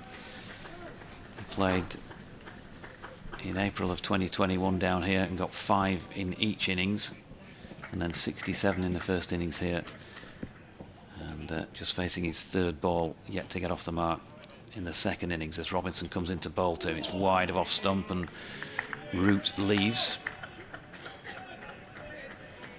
You'd have to say that at this moment in time, batting conditions feel like they're as good as they have been at any point in the match, probably better than. A little bit of wispy cloud overhead. There's some thicker cloud in the distance, but it's not right down here in the centre of Hove. Lovely sunny day. The pitch is looking a bit more cricket pitch-like than the green that we saw, particularly on day 1. The heavy roll has now been used 3 times, but it's still a relatively new ball, and a very good bowler with it who's got it now and bowling to Root once again, who's once more rock solid behind that one. Don't expect any histrionics, if you like, from Joe with the bat. If he's out there for any length of time, well, he'll just do what he does, won't he? He'll have a good look. He'll play the balls on their merit. And we saw what a fine exponent he is in the first innings with that 60 odd when conditions were, you would think, that bit trickier. Robinson in again, driven by Joe Root this time. Lovely drive and a very good stop off his own bowling by Robinson, which I think probably saved him 4 on the bowling analysis. 4 overs, no maidens, 1 for 14. First ball of the over took the wicket. Just seen that again. And a routine nick by Shan Masood. Wasn't going hard at the ball. Very similar to many of the wickets that had fallen across this match. Just a little gentle push at it, but a very good catch by John Simpson at the back of the stumps for Sussex. 21 for 2, 34 minutes before lunch on day 3, and Yorkshire still need 162 more runs to win this. Sussex 8 wickets. It's going to be Sean Hunt to continue from the C end. He's running away from our commentary position now. See any bowls, and that's worked nicely into the leg side by Lyth. That's going to be 4 runs. That was a excellent piece of time. He just leant on it and clipped it away into the leg side, so not quite the right spot from Hunt. Lyth has 17. Yorkshire moved to 25 for 2. That target comes down to 158. Yeah, we saw it was a Hunt was right on the money in this first couple of overs. The last one and the start to this one haven't been quite as accurate. Just needs to find that middle off stump line as he comes in now, bowls, and that is again leg side, and it flies safely through to the keeper as Lyth raises his bat out of the way. I think he thought about trying to whip that into the leg side and then perhaps thought better of it. AWK Daisy Cutter says, gorgeous day to be in a greenhouse. Is the aircon working here today? It feels like it's a little cooler, or is it just my imagination that it'll get warmer as the day goes on? As Hunt runs in again, bowls, and that beats Lyth. He sort of chopped him in half. He wasn't quite sure whether to push forward or whether to get the bat out of the way, and in the end it whistled through it about waist height. Yeah, very useful delivery by Hunt, who continues to impress.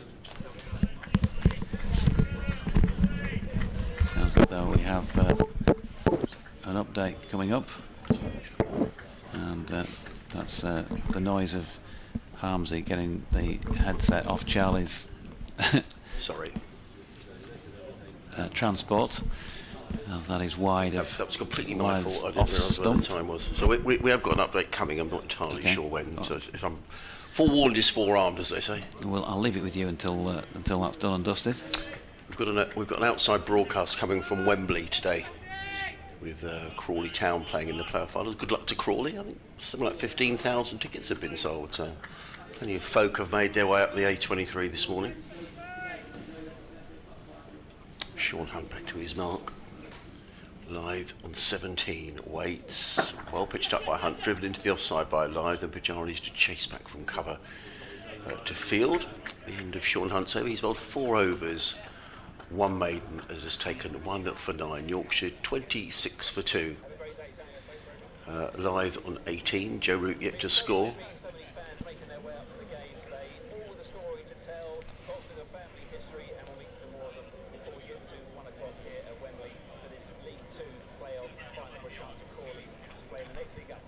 One more ball to go in the over. Let's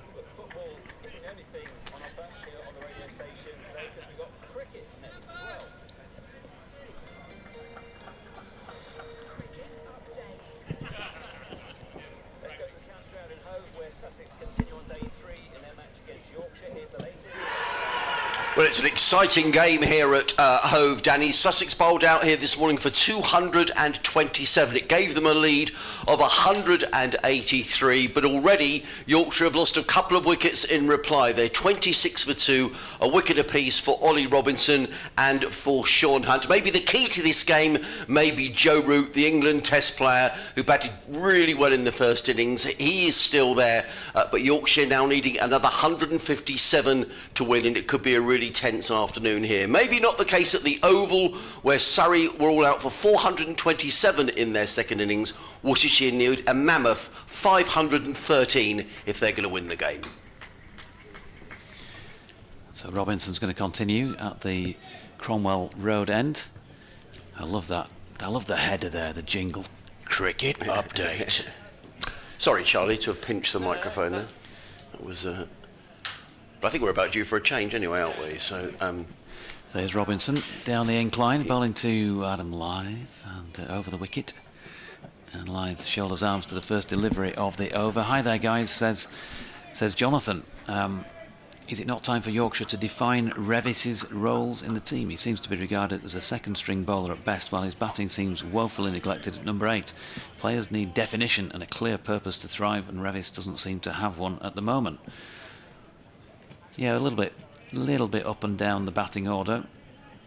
I think he's proved himself in that respect with his couple of first-class tons. He's had a 5 for, of course, as well down at Glamorgan last year with the ball, as Robinson makes his way in again to Lythe, who goes back and across and then drops this one out through mid-off. He's pushed it nicely actually, and it's gathering a little bit of momentum on its way towards the boundary. That's a really good little push. It looked like it might be a single at best. He's got 3 for it. So he's on to 21, the total now to 29 for 2. That'll bring Joe Root back onto strike. But I kind of, yeah, I agree in part, Jonathan. I think from a bowling point of view, probably I've been a bit disgruntled about the fact that they've used him largely as that sort of battering ram type feel in the matches they've used him in the last year or so in red ball cricket, where he bangs it in short, and a lot of that has ended up being wasted energy. As Robinson is in short, and Root just ducks slightly to get under and out of the way. No run. Has Ollie Robinson hurt himself? Oh yeah. He ran through the crease and he immediately sort of hopped and hobbled down the wicket. I don't know if he's left ankle or yeah, shin, it is his left ankle, something like that. Yeah.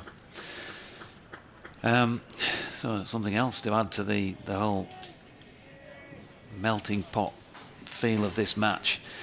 So yeah, Matthew Revis, I think you just like to, if they're going to back him as a bowler, then I think they've done it more in this match out of every game we've seen him play in red ball cricket. Just try and bowl like a bowler, and he didn't get any wickets, but he was there or thereabouts on several occasions, wasn't he, with good deliveries that had the measure of batters. Oh, that's a beautiful shot by a proper batter, wide of off stump. Gorgeous shapes from Joe Root, who's driven that square on the offside through the infield, and 4 from the moment he left the bat. He's off the mark then. 33 for 2 now with that 4 to Joe. Probably the shot of the match. That was beautiful, wasn't it? Absolutely everything was perfect about that shot. Yep, certainly very much up there. So he's got a little start. .3, .4 in the over so far, and maybe a little niggle for Sussex's premier bowler in this match to have to shake off as well. Here he is again. This time he's shorter in length, and Root goes back foot and drops that out into the onside for Danny Lamb to field, and there is no run. I'm loving this, Harmsley. It's just a fascinating game of cricket. It's brilliant. You just wish that everybody, every week you were commentating on games like this, getting towards days 3 and 4. Lovely conditions, great venue. And we're just seeing now Tom Haynes being taken out of leg slip and posted at short leg, about a strip and a half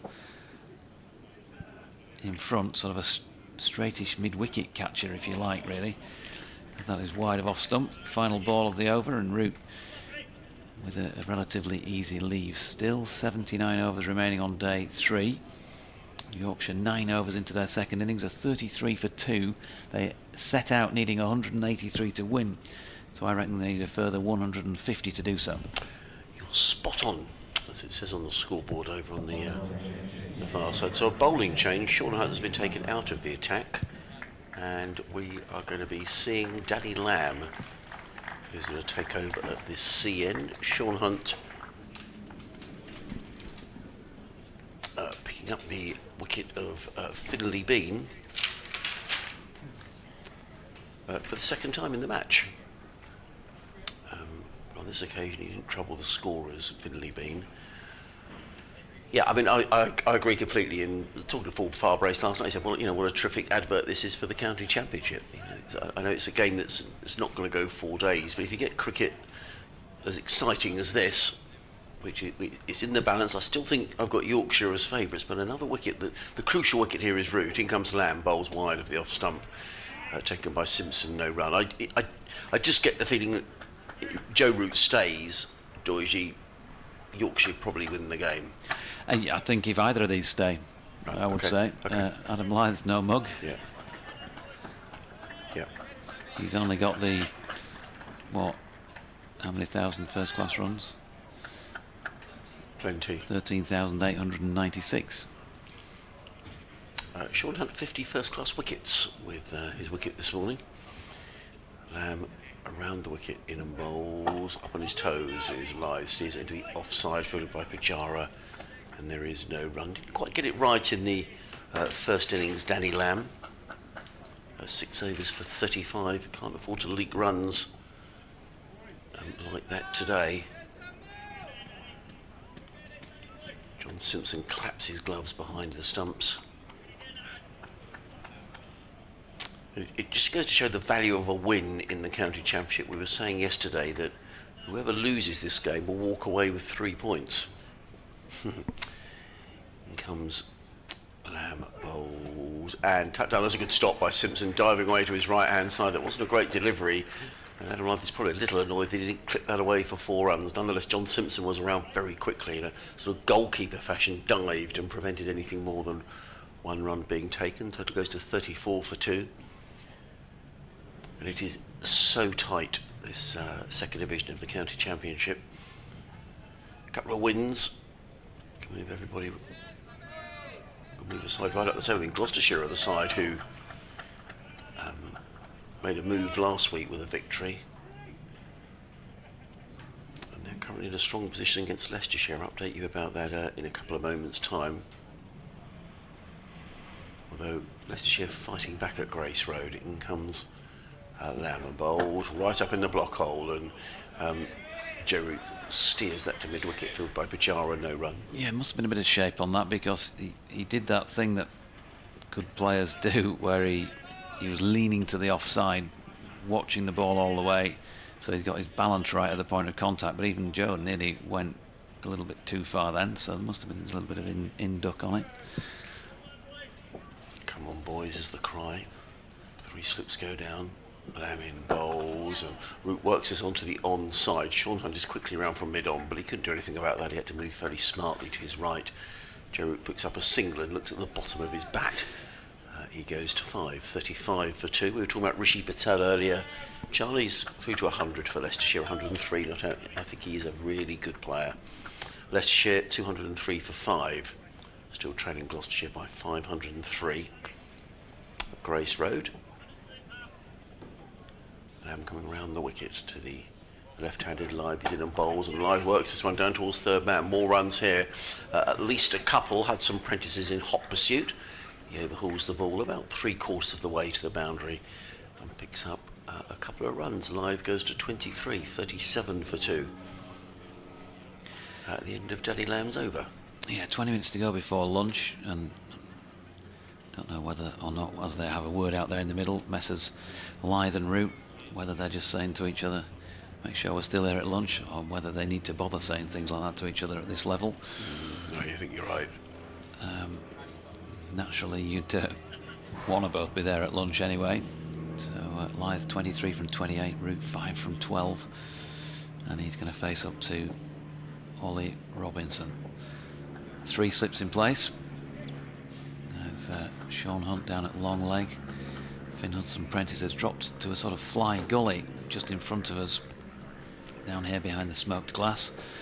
There's 1 man in front of the bat on the offside, at a halfway house ready at cover, as Robinson bowls a good length ball, and Root didn't quite know whether to go front or back foot. He played from the crease and drops it out into that area where Hudson-Prentice had gone backwards, and intelligent play by Joe. They picked up 1 run. It just seemed like he came a little low, actually, Georgie. Yeah, it did, didn't it? And I think that's, maybe it was more that than Joe not knowing whether to go front or back foot. He clearly made a decision to stay where he was in terms of length, and it did just keep a little on the low side. Robinson then turns. 38 for 2, Lyth on 23. In comes Robinson over the wicket, and Lyth has one that he can shoulder arms to. People often ask, what's your favourite ground to commentate from and all that? And I think this is now, well, frustration last year, no doubt about that, because that should have been a Yorkshire win and we just sat here watching rain for the final day. Yes. But we had a really good game in 21.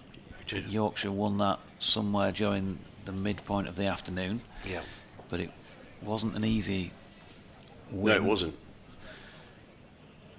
As Robinson down the incline to Lythe, who shoulders arms again. So I think, I don't think there's a more enjoyable place to come away from home and commentate than here when you've got the sun out, you've got good company. It's just a lovely proper county cricket ground, and I prefer the fact that we're playing it in May this year, because I think the previous 2 or 3 times been in April. It's just that bit nippier in the air, isn't it? Yeah.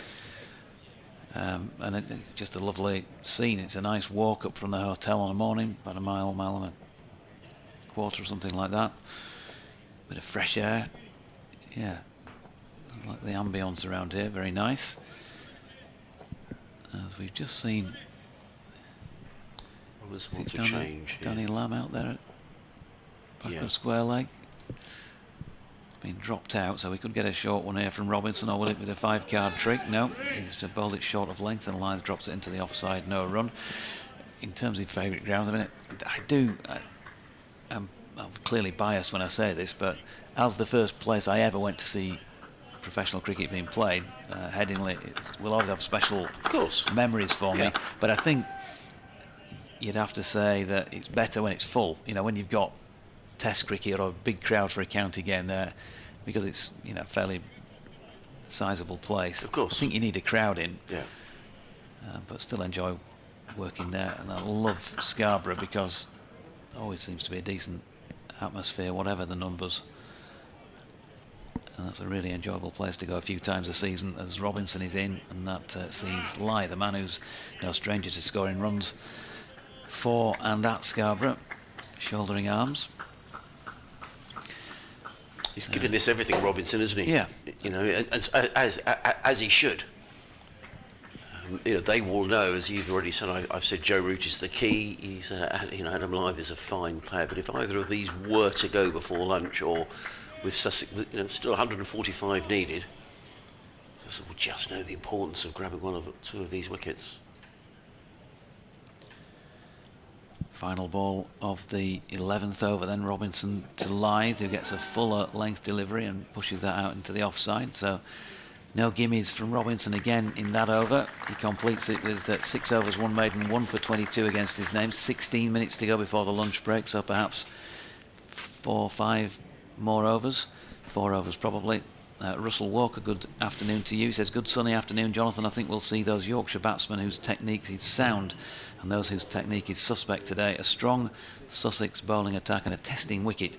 Chasing these runs will require a measured performance from the Tykes. Stay in your bubble. Yep, it will. Absolutely. And good, really. Yep. Michael Alexander's enjoying our commentary. He says, you can't put a monetary value on all of this. It's terrific cricket. In comes Lamb, bowls. En route hit on the pad, there's a loud appeal. My feeling was that was an optimistic appeal. We'll probably see that again in a moment. I thought it was a little high. But all bounces are on the offside. There is no run. Well done to Jasmine Nichols, by the way, who's on the ground staff up at Headingley. She's put up a tweet, a first for me, my first ever cricket pitch. A first for Yorkshire and for Headingley too. Their first ever pitch created by a female. Madness. A very proud day. England, of course, playing Pakistan. Women's international up there today. Lamb comes in and bowls. Played to backward point. Joe Root was looking for a single, but Adam Lythe sent him back. And there is no run. Oh, well done indeed. Yeah, it was a long way forward, Joe Root there. I don't think he was ever likely to get a decision there, Danny Lamb. And I think isn't the first T20 at Headingley this week? The men's is on Wednesday night, yeah. Wednesday night. And also the Diamonds, by the way, they're playing today against the Thunder at Old Trafford. Good luck to them. Skipper Holly Armitage has won the toss and elected to bat first. We'll keep our eye on that one. That's in the Charlotte Edwards Cup. T20, of course. 3 slips go down. Lamb is in, bowls, cut away by Root. Good bit of fielding at backward point by, I think that's Jack Carson there. That was a good bit of fielding.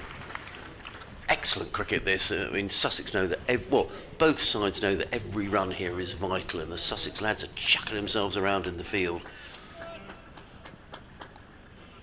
145 needed to win, 8 wickets in hand. Joe Root on 6, Adam Lythe on 23. Live cricket here on the BBC. Every ball of every game right through the season. Covered by the BBC as Lamb is in, bowls, and well, I thought for a minute Joe Root had been strangled down the leg side there. John Simpson coming across smartly to take, and there is no run. Not easy being a skipper in these conditions, Doidgy, because you haven't got a lot of runs to play with it. If someone does start to go around the park, you've probably got to hoik them out the attack pretty quickly. Ollie Robinson is just making some sort of a gesture, I think.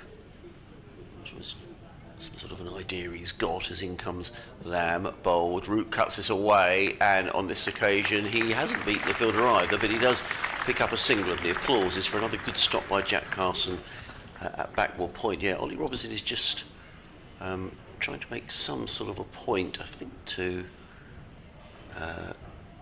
John Simpson. That might provoke some sort of a fielding change. But still the 3 slips in place.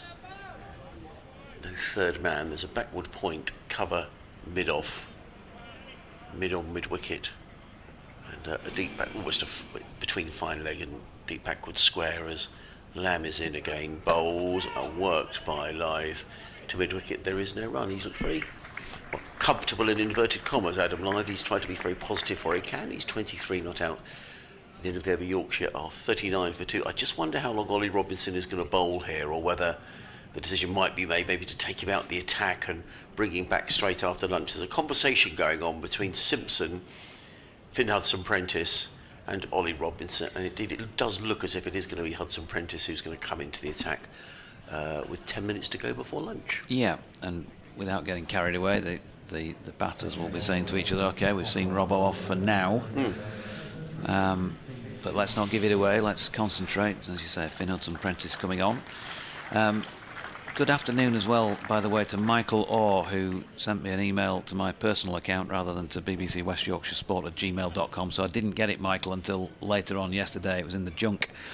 But I'd mentioned yesterday on commentary about Yorkshire supporters having travelled south for this match, as they have, and I've been talking to a few more again this morning. But he said, I've travelled from Dublin for the match.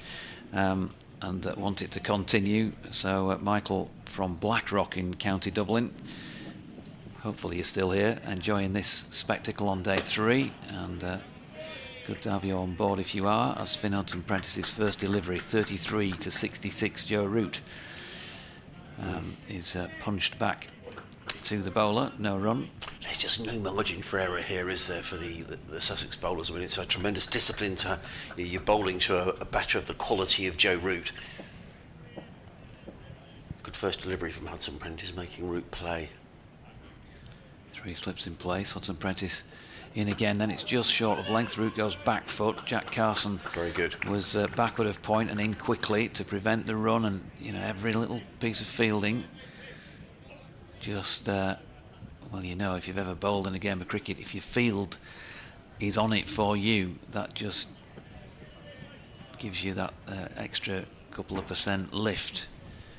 They want to win as well as I do. I want to get it right with the ball. They're all backing me with some good fielding, and that was good from Carson. 39 for 2. Root stands tall as in comes Hudson-Prentice, and again ball just short of length. Root playing from the crease back up the pitch. Watching Jack Carson, he's right in front of us, Doidgy. You talk about walking in with the bowler and getting ready to field the ball. He almost sort of creeps in. If you watch Jack Carson with soft footsteps, it's an unusual fielding. Clearly it's something that Jack likes to do. He feels he's ready, and he's made 3 excellent stops in the last 2 overs. You watch him, he just sort of doesn't really walk in. Yeah, Hudson-Prentice is in. Yeah, he's almost creeping in, slightly bent as he does so. Almost I'm focusing on if this ball comes along the ground, I'm ready for it. Both hands are up in around about his waist as that was pushed into the offside. Yeah, I mean, when we're learning cricket, I remember, playing when you're a young player coming through and you've got those, you play your junior games and you might be playing virtually every day of the week if you're playing a bit of club cricket, a bit of school cricket. Then you get to your weekend and you're one of the young players in the senior side, and generally speaking, you've got one of those, sergeant major type skippers, or you did back in the day, as Root flicks one off the legs down to Sean Hunt, who's at long leg and keeps them to 1. to, I was going to say complete the over, but there's one ball remaining. Field changes because it's left hand to right hand to left hand. But you know, you get the old guy type of thing who's been there and done it. And he's your captain, and you often, you've got to be a bit more demonstrative than you really want to be in the field, especially when you're young. You know, you kind of don't want to be too demonstrative. But you know, if he says, "Come on, lad, walk in," you kind of, you know, got to show that you're really walking in. You've got to put a bit of effort into your 2 or 3 strides as the bowler's about to bowl. Totally. Whereas you really might want to just do the same, cover the same ground, but in a slightly more casual manner. Here's Hudson Prentice round the wicket, Lyth, the back foot, top of the bounce, and he's punched that away backward of square. And here's Carson backing his bowler again, and he's managed to get that back in. That is a very good effort from Jack Carson once again. He's saved his team and his bowler a couple of runs, and rightly gets warmly applauded for doing so. That was excellent. Yeah, so Lyth picks up 2. You might have thought it was a boundary when he struck it. 25 to him, 42 for 2, and 141 to win. And we're talking, you were mentioning about if Root stays in, you know, Yorkshire win this, and I mentioned, well, Lyth's not so bad. He's 25 from 35 now. He's got a proper start here. He's seen 35 deliveries. He's got 7 minutes to go before lunch. At this moment in time, if you like, the pendulum is kind of just leaning towards him, isn't it, really, as the man who might be able to take this on. And I would agree. That's clearly no disrespect to Joe in what I'm saying there, but you know, I mean, he has looked a little bit more fluent so far. He certainly punished the bad ball. Danny Lamb running up the hill from the C-end, comes in a bowls to Jerry down the side. That's a very fine take by Simpson, and not a very good delivery by Danny Lamb, and he's very fortunate that wasn't clipped away for 4 runs. If you're listening around the ground and you're looking for something to do at lunchtime, please take yourself round to the Sussex Cricket Museum, which is open today. I'm not sure if there's a book sale today. Generally there is, but go and have a look around all sorts of artefacts and interesting exhibits around Sussex cricket history, and it's well worth a look, so please go and have a look around. As in comes Lamb, bowls, Root. For a moment I thought he played that on Joe Root, but the ball just literally stopped in front of him, and there is no run. 42 for 2. Probably this and one more over until lunch. Well, you'd have thought this is going to go well into the final session today, Doige, I think. Yeah. So now. What if Jack Carson's going to get a bowl? He's just sort of limbering up at backward point. In comes Lamb, bowls, and there's not a great delivery by Danny Lamb, and that's rather meat and drink to Joe Root, who steers that one away through square leg and picks up a couple of runs. Root is into double figures. He goes to 10 of 26 deliveries. Yorkshire 44 for 2. Another 139 needed to win. Richard Malland, good afternoon to you, says totally agree with you and Adrian. Fantastic game of cricket with excellent performances from individuals on both teams in improving batting conditions. I make Yorkshire 60-40 favourites, but another wicket changes that. I think that's a really good assessment, Richard, actually. Sussex have made a change in the field for the first time. John Simpson having to go slightly on the defensive here. He's taken a slip out. James Cole's going to square leg. Cheteshwar Pujara is now at a shortish, straightish mid-wicket. So Clatey won't be walking in as Lamb is in bowls and sits on the pad, and he's given! And Joe Root is on his way, and Danny Lamb gets the breakthrough. And that could be a crucial, crucial blow for Sussex. Root is gone for 10 on the stroke of lunch, and Yorkshire are 44 for 3, and maybe that pendulum has just swung back to 50-50. Yeah, well, there you go. We were saying Adam Lyth was looking a little bit more fluent. Joe, we talked about a delivery that he was bowled at maybe 2-3 overs ago from this end, when he was falling away slightly, and he did look to be falling over that one a little bit. Hard to tell in terms of direction and all the usual stuff from this angle, because we are a long way away to the right of what you can see if you're watching the streaming pictures. Would be 10 strips away to the right, so and even the stream itself is not bang on rapier straight, is it? As we see Adam Lyth remove the lid and wait for his next partner to come out and have a go with the bat, and this will be, I think, once again George Hill. Well, I was just thinking before that delivery from Danny Lamb, because the previous delivery had been rather tucked away very nicely by Joe Root, and I thought you can't afford to bowl there. John Simpson did change the field, didn't he? He took the slip out, brought the square leg in. I mean, Joe Root is far too good a player and far too experienced to have lost concentration, but that sort of thing sometimes could play on a batter's mind a little bit. Kind of was a change in the field, and next ball Danny Lamb pinned him LBW. Yeah, 1 for 6 for Lamb after 2 overs and 4 balls. It'd be useful to see, if we get the opportunity, another look at that Joe Root dismissal. Haven't seen it back. No, I haven't seen the replay actually. Note making going on. Yeah. I don't know whether we're able to see that again. We probably haven't got time at the minute because George Hill is just taking strike. Well, we said another wicket, and who knows, I think it was Richard who got in touch with you, as in comes Danny Lamb. Bowls to Hill, who flicks this down to fine leg, picks up a single. Hudson Prentice is quickly in, throw right over the top of the stumps. The Sussex fielders are right on their game here. It was a terrific throw over the top of the stumps, as you should be. I mean, this is really exciting cricket. 45 for 3, Lyth 25, Hill on 1. Does Adam Lyth become the main man now, Doidge? Well, yeah. I think you'd have to say, wouldn't you, that opening batter going on for 14,000 first-class runs, got a start in the match, so he's got to try and boss this. George Hill, 23 years of age, with several first-class hundreds to his name. He's having a cracking game as well, has had with the ball, and they'll want him to come to the party now with the bat.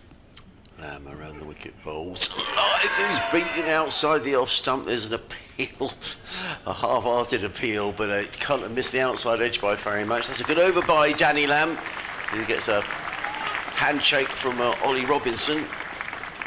And they've just shown that dismissal again on the big screen, the dismissal of Joe Root. Yep, missed that again with other stuff to do, I'm afraid. He didn't. I think he was annoyed with himself, Joe Root, as he walked off. I saw him swish his bat. I don't think that was in. You're just watching that delivery from live. He was beaten outside the off stump. I don't think that was objecting to the decision in any way. I think it was just more about that he'd. Yeah, well, it was 8 balls before lunch, effectively, because this is going to be the final over of the morning session. So that will probably be the root of his angst, as it were. Yeah, totally. And so here's Finn Hudson-Prentice bowling to George Hill, who steps back and cuts. And Carson, good piece of fielding again at point. Like a man inside. Denies him a run. Isn't he, Jack Carson? Yeah. He's probably had a couple of strong cups of coffee by the looks of things this morning. So 45 for 3. The intrigue continues. 138 to win. Apart from the 16 points to add to the 3 you've already got, this is a very good game for both sides to take out. Hudson-Prentice in, it's wide off stump, and Hill leaves. Good because, well, as we look at the table as it stands at the moment, Sussex 81 points, 8 clear of Middlesex, with 6 matches played into the 7th now. No, we're not, are we? This is the 6th match, isn't it? This Sorry, is yeah, the 6th match for both sides. Yeah. The 7th will be next week against our respective opponents. So Sussex already out top, as Hudson-Prentice bowls again here to Hill, who's solidly behind this, dropping into the offside, no run. And Yorkshire, of course, well, 3rd from bottom, although it's a very compressed middle of the table. Yeah. 63 points, stick on another 16, and make that 79. And depending on what happens elsewhere, they'll move up at least 2 or 3 places, you would think. That would anchor Sussex where they are. And if Sussex can win this, then they really will kick on out at the head of the table. So lots to play for. Hudson-Prentice in, bowling to Hill, who's playing just inside the line of that one. 2 balls remaining in the session. Lyth on 25. George Hill on 1. Just trying to get through these last couple of deliveries of the morning, and then a reset still to come if needed for Yorkshire. James Wharton, Jonathan Tattersall, Matthew Revis, Ben Coe, Jordan Thompson and Dominic Leach as Hill's got an edge on this one, and one of them will be needed because George Hill has been caught behind by John Simpson. A little tickle at it. Finn Hudson-Prentice strikes and Yorkshire in trouble. 45 for 4, needing a further 138 runs to win. Well, he's had a fine match, hasn't he, George Hill, with the ball, but he'll be disappointed if we've got out in that over. You were just saying, Georgie, that they could just hang on here until lunch.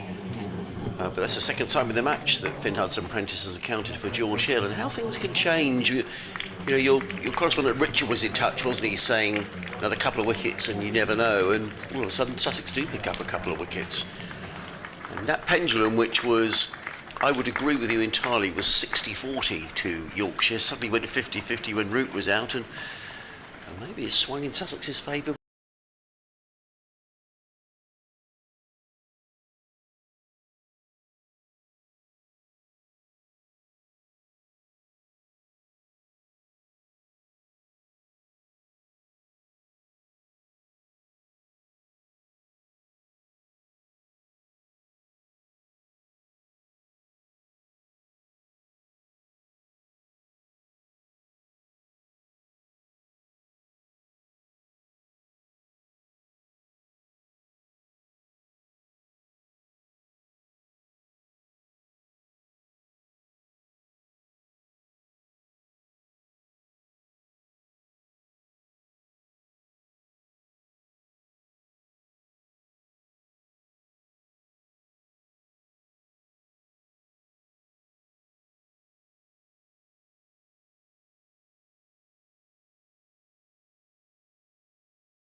Yorkshire, 14 overs and 5 balls into their second innings, are 45 for 4, needing a further 138 runs to win this match. They were probably favourites something like 60-40 about 2 overs before the lunch break, possibly even stronger favourites than that, 65-35, but the loss of both Joe Root, 8 balls, or 7 as it turned out before they've actually taken lunch, LBW to Danny Lamb for 10, and then George Hill caught by John Simpson off the bowling of Finn Hudson-Prentice for 1, what turned out to be the last ball of the morning session, have changed things quite significantly, I think you'd have to say. Adam Lyth 25 not out. George Hill strangely still has his name up on the scoreboard with 1, but he's very definitely out, and James Wharton is walking out with Adam Lyth with a big job to do. This I think undoubtedly would be the biggest innings of James Wharton's cricketing life so far in terms of what he needs to try and achieve here for his team. And Adam Lyth similarly has put up some tremendous innings over the years and had 30 odd centuries, but I reckon if you're talking in terms of the worth of those runs in certain matches, and then what a 70 or something like that and an 80 could do in this match, that would feel like a century and some if he was able to see it through for his team. So it's that sort of feel about the thing. 6 more wickets for Sussex. I think they've probably moved into the driving seat just about now with those 2 wickets before the lunch break, and we're going to see Finn Hudson-Prentice bowl his final ball of the over. Adrian Harms is alongside, Charlie Reynolds with us as well. We'll keep our eye obviously very closely on this and also in what's going on elsewhere. And here's Hudson-Prentice then, first ball at James Wharton, who's pushing forward into the offside, and that is fielded in the covers, and there is no run. So Wharton safely negotiates his first delivery. Warm applause for Hudson-Prentice, 1 for 3 from 2 overs and a maiden, and still all there to play for both these sides, Adrian. Well, it certainly is, Doige, and just talking to people around the ground at lunchtime, people are saying, what do you think now? Is it 50-50? Is it 60-40? I think the general feeling is that the pendulum had swung in favour of Sussex with those 2 wickets before lunch, but you know, everybody realising what a good player Adam Lyth is. What was generally agreed by everybody, what a terrific game of cricket it's been, and you know, there's been all this talk about kookaburra balls and all the rest of it, but everybody's saying there's a decent crowd in, everyone's loved the game, you know, we'd rather see games of cricket like this, so it's been terrific stuff. In comes Danny Lamb and bowls, and Lyth drives to mid-off, and there is no run. Someone came up to me at lunchtime and said as well, because I'd mentioned that Nathan McAndrew had arrived early, or he's arrived and will be here for the next round of county championship matches in T20, and perhaps did that mean that Jayden Seale's injury was worse than it is? Well, I don't think that's the case, because I saw Jayden doing some warm-ups on the ground during the lunch interval, so hopefully Jayden will be back for next week at Lord's. As in comes Lamb, bowls, and he beats Lyth outside the off stump, taken by John Simpson, and there is no run. Thank you for your interactions as well on email, sussexcricket@bbc.co.uk, or BBC West Yorkshire Sport @gmail.com, and on Twitter @SportingLives1 and at Sport Sussex, BBC Sport Sussex. In comes Lamb, round the wicket, bowls. We had no idea where that had gone, did Adam Lyth. He was looking to play that away on the onside. The ball ended up at backward point, very similar to a shot that Tom Alsop, was it Tom Alsop? Played just, he looked to clip it on the leg side. I think John Simpson, he looked to clip one through mid-wicket and didn't time it at all, and the ball flew up to backward point. That was almost a carbon copy. Lovely sunny day here down on the south coast as Lamb is in bowls. This headset isn't great, is it? It keeps cutting out. Did it keep cutting out for you? Yeah, you have to just wiggle it a little bit, as they say. Oh, that's a bit better. Wiggle the wires a bit. Yeah, I need to make sure I can hear it, because we're expecting an update at some stage at half-time in the football. There's a lot of sport on the BBC station today. They've got commentary on the Crawley game, I think commentary on the Albion against Manchester United. And of course us here at Hove. In comes Lamb, bowls, forward comes Lyth, plays into the offside, and there is no run. I think this could be as exciting as any of them, to be honest, Doige. He could. Where would you know? I want to be here. This is great. This is the game I love. This is county cricket, and county cricket is its best. Completely agree. And of course, Doidge's here as well. We've had a thoroughly enjoyable few days with Charlie as well. In comes Lamb bowls and defending his life into the offside, and there is no run. End of the over, 45 for 4, a maiden over from Danny Lamb to get us underway at lunch. Lamb 4 overs, no maidens, 1 for 7. Of course, the other thing that comes into play here, Doidge, is that probably Yorkshire are a little too far out to think, well, let's have a go. Let's swing the willow, and maybe it might make Adam Lyth think to himself, well, I just need to be a little bit more careful here. He was certainly looking in the groove before lunch, wasn't he? Yeah. James Wharton, of course, interesting dismissal in the first innings when he went on the walk. Hopefully he'll try and get himself in and play with some control. He's facing Finn Hudson-Prentice, delivery wide of off stump that he leaves. Good afternoon to you, Rosemary Coleman, who messages to say, would you please give a shout out to David Coleman, also known as Sportswear Dave, who celebrates his birthday today. He's watching on TV but often attends the Yorkshire home matches, and does get in touch from time to time. Thanks, Rosemary, and happy birthday, David Coleman. That's not quite astonishing. In every sense of the word. As Hudson-Prentice is in, past umpire Hassan Adnan, umpire even, and Wharton leaves. I was confused there, Doidge, because we had Rosemary Cunningham in touch yesterday, who was having her roast dinner yesterday in advance of coming today. So when you said Rosemary, I thought perhaps it was that Rosemary, but it's another Rosemary. It is indeed. 2 Rosemaries. Yeah. A surfeit of Rosemaries, listening to the cricket. Wharton waits. Tall figure, James Wharton, yet to get off the mark. Will it be this delivery? Hudson-Prentice, right arm over. Wharton punches into the covers. Tom Haynes, who's come out of slip, is in there and does the fielding. Patrick Lynch, good afternoon to you. He says, afternoon, Jonathan. Richard Mallender, brackets, the gentleman who mentioned that a wicket could change the course of things just before lunch, close brackets, is the captain at my cricket club. Oh, Patrick must own it. Could you please notify him that he'll be receiving a fine next weekend for jinxing one of England's greatest players, and that he should be truly ashamed of himself for throwing Yorkshire under the bus. Here's Hudson-Prentice to Wharton, who shoulders arms to another delivery wide of off stump, and there is no run. You made a very good point before lunch, Doidge, about, I mean, it's early. I mean, actually, we're nearly halfway through the county championship season, so we're almost at mid-season, so there's still an awful long way to go. But in terms of a result in this match, if Sussex were to win, they would go to 97 points. Yorkshire would be on 63. That's quite an appreciable gap. Yep, it is, especially almost halfway through the campaign in terms of Champo games. Here's Hudson-Prentice. Wharton leaves another one which doesn't bounce, slightly worryingly from Yorkshire's point of view. There's been a few that have kept low from the sea end, but that's a rare occasion that we've seen one keep low from the Cromwell Road end of the ground. That's the downhill, if you know the ground here at Hove. Yeah. Kevin Sharp, he's been on WhatsApp and he's expecting me to talk us, he says, Yorkshire, clearly, to victory. Afternoon, Kev. Hope you're well. And here is Hudson-Prentice again, and Wharton solidly behind this one to complete that over at 45 for 4. So not a single run has been added since lunch, just adding to the tension. And still a further 138 needed by Yorkshire if they are going to force a first win of the 2024 campaign. Indeed, you're listening to live cricket on the BBC. Don't forget every ball of every game of every county right through the season on the BBC. If you're listening via the BBC app, or if you're watching at the ground, or if you're watching via the Sussex Cricket Club stream, a very good afternoon on a lovely sunny day at Hove. And a county championship match which has ebbed and flowed throughout. It's been terrific stuff and some brilliant fielding, and some of the catching has been magnificent, Doidge.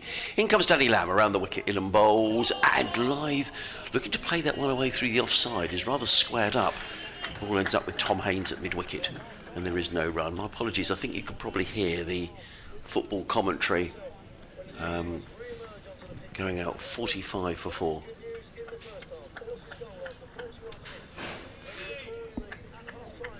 Sounds like Crawley could be creeping up the league. Yes. Lamb around the wicket in and bowls, and live clips to mid-on. There is no more. We'll interrupt the commentary in a couple of moments' time for an update to our listeners on BBC Sussex and Surrey, and then Charlie Reynolds will be with us on commentary. 2 slips. John Simpson still needing to juggle defence with attack. Not an easy equation. 138 needed to win. 6 wickets in hand. Comes Lamb round the wicket, bowls, and Lythe is solidly forward, plays into the offside, and there is no run. Here we go.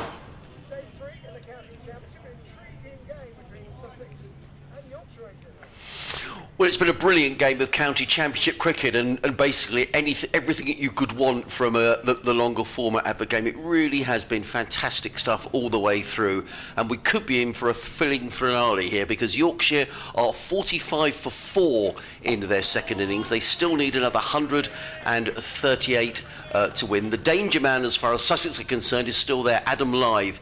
He's 25 not out, but just before lunch, the key wicket maybe in this game of Joe Root was taken by Danny Lamb, LBW for 10, and then the next over George Hill caught behind by John Simpson. So the game swung back in Sussex's favour. Still much work for Sussex to do, but they're in with a shout here. Yorkshire 45 for 4, needing another 138 to win. Meanwhile, at the Oval, it very much looks as if Surrey are on their way to another victory.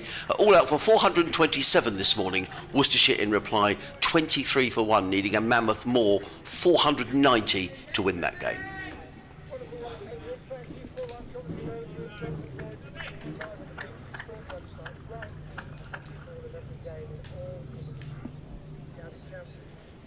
Lamb. 2 slips go down. He's in around the wicket, bowls, and forward comes Lythe, plays to mid-on. There is no run. So, radio update done. It's high time we left the commentary to Jonathan Doige and to Charlie Reynolds. And we're just going to change around the headphones.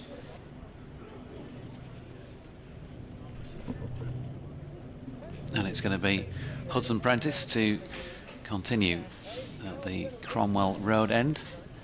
Love to get rid of the queue out of our lug oils with what's going on at the moment. Can't hear anything now.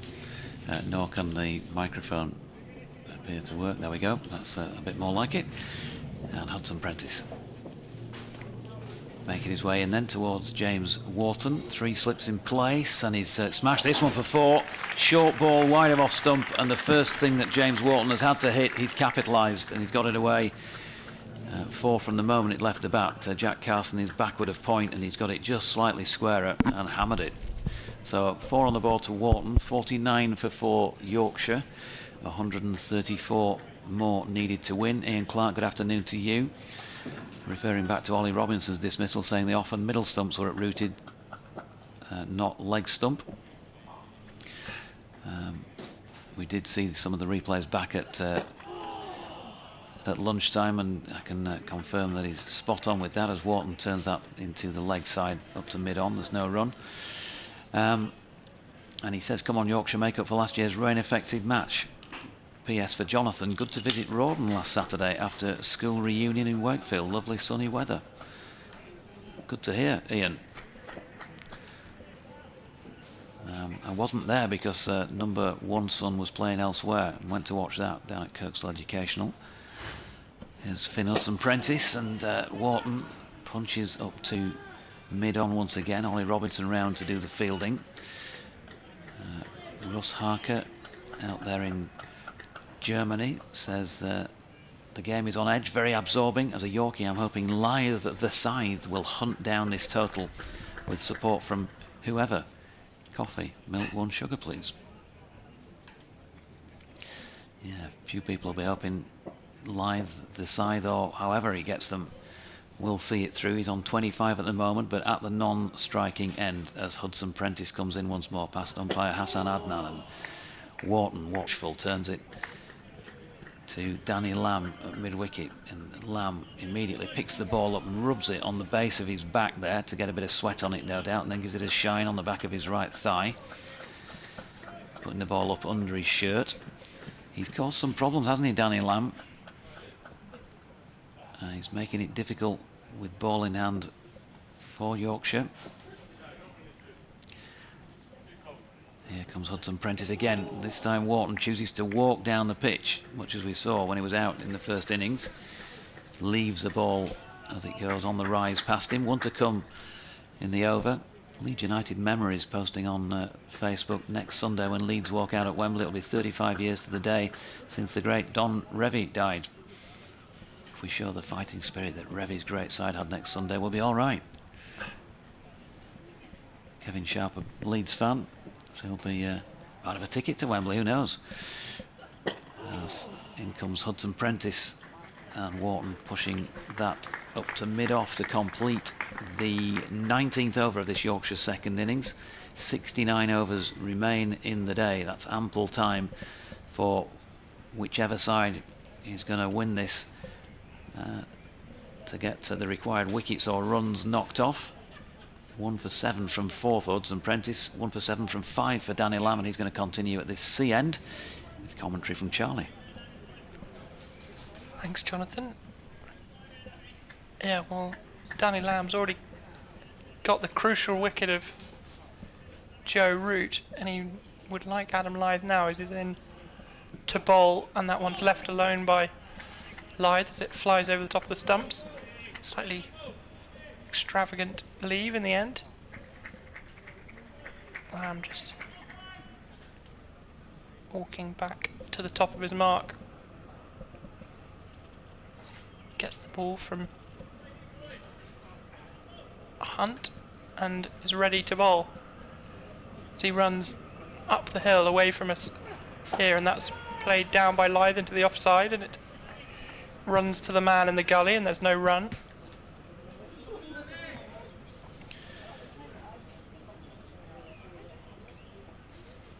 Crucial little spell this after lunch.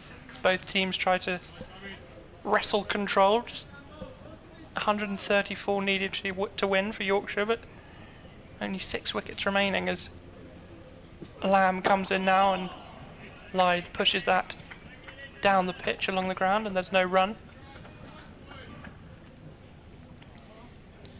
Danny Lamb, compact little player, isn't he? And he's got a sort of skippy type running style as he makes his way in. You can imagine if he was playing in a football team, he'd be sort of somewhere in the midfield.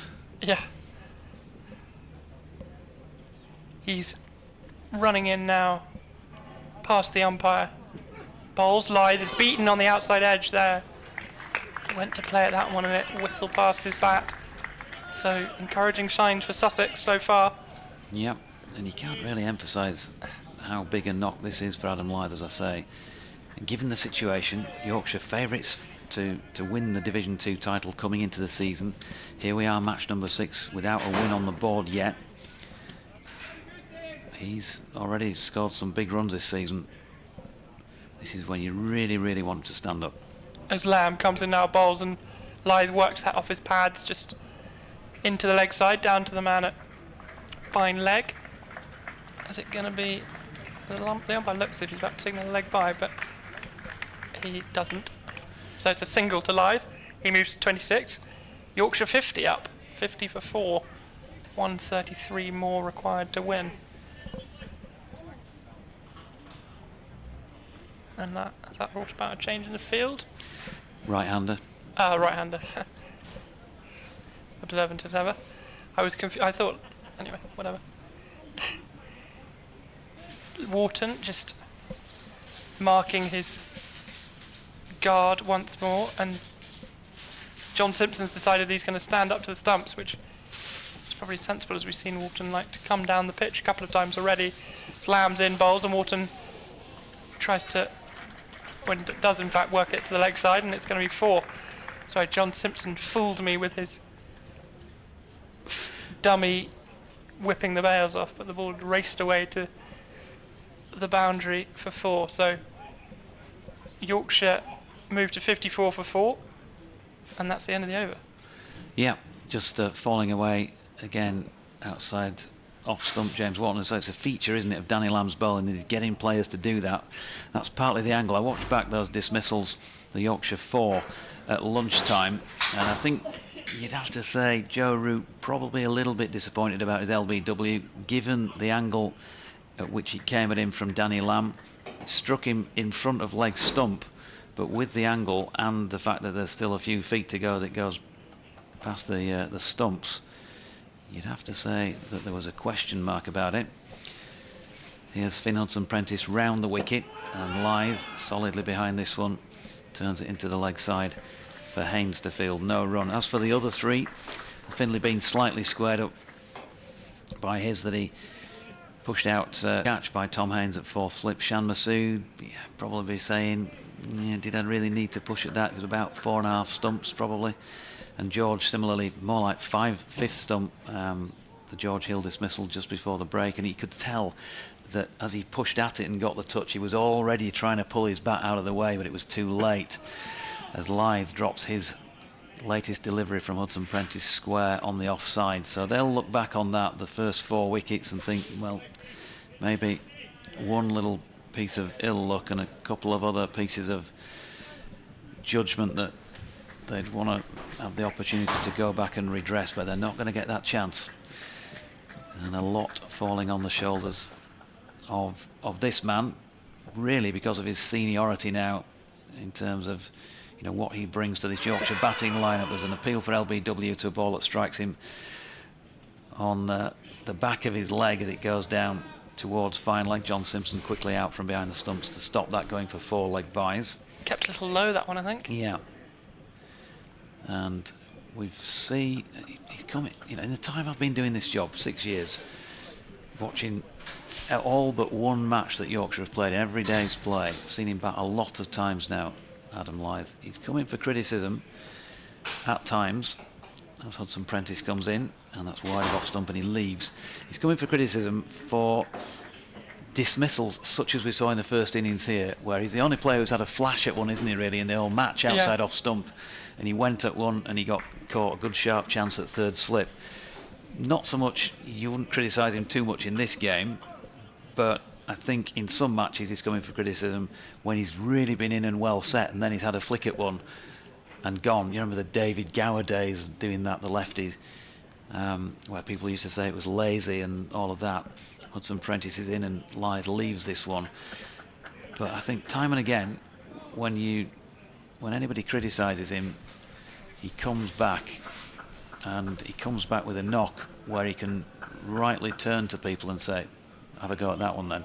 There was a knock against Warwickshire at Headingley in the last season that they were in the first division. It was a really difficult day to bat. Overheads at Headingley are sort of almost everything, aren't they? And he batted long hours that day to help his team. It was a tremendous 100, I thought, in a different context to what we often see from him, as he cut in 2 almost by that Hudson-Prentice delivery. And that drops out into the offside to complete the over at 54 for 4. Still 129 more needed, but he's still got it.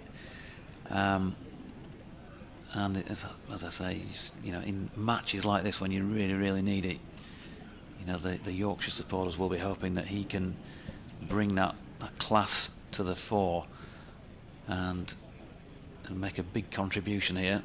It's not just about him, obviously. James Wharton is a batter in his own right. There's a T20 100 to his name. Jonathan Tattersall, Matthew Revis both got first-class tons, and they're the next 2 in. So there's work to do for a few people. As Danny Lamb bowls to Wharton, who just pushes that into the leg side along the ground. It's fielded by Sean Hunt at mid-on. John Simpson standing up to the stumps for Lamb, and there are 2 slips in.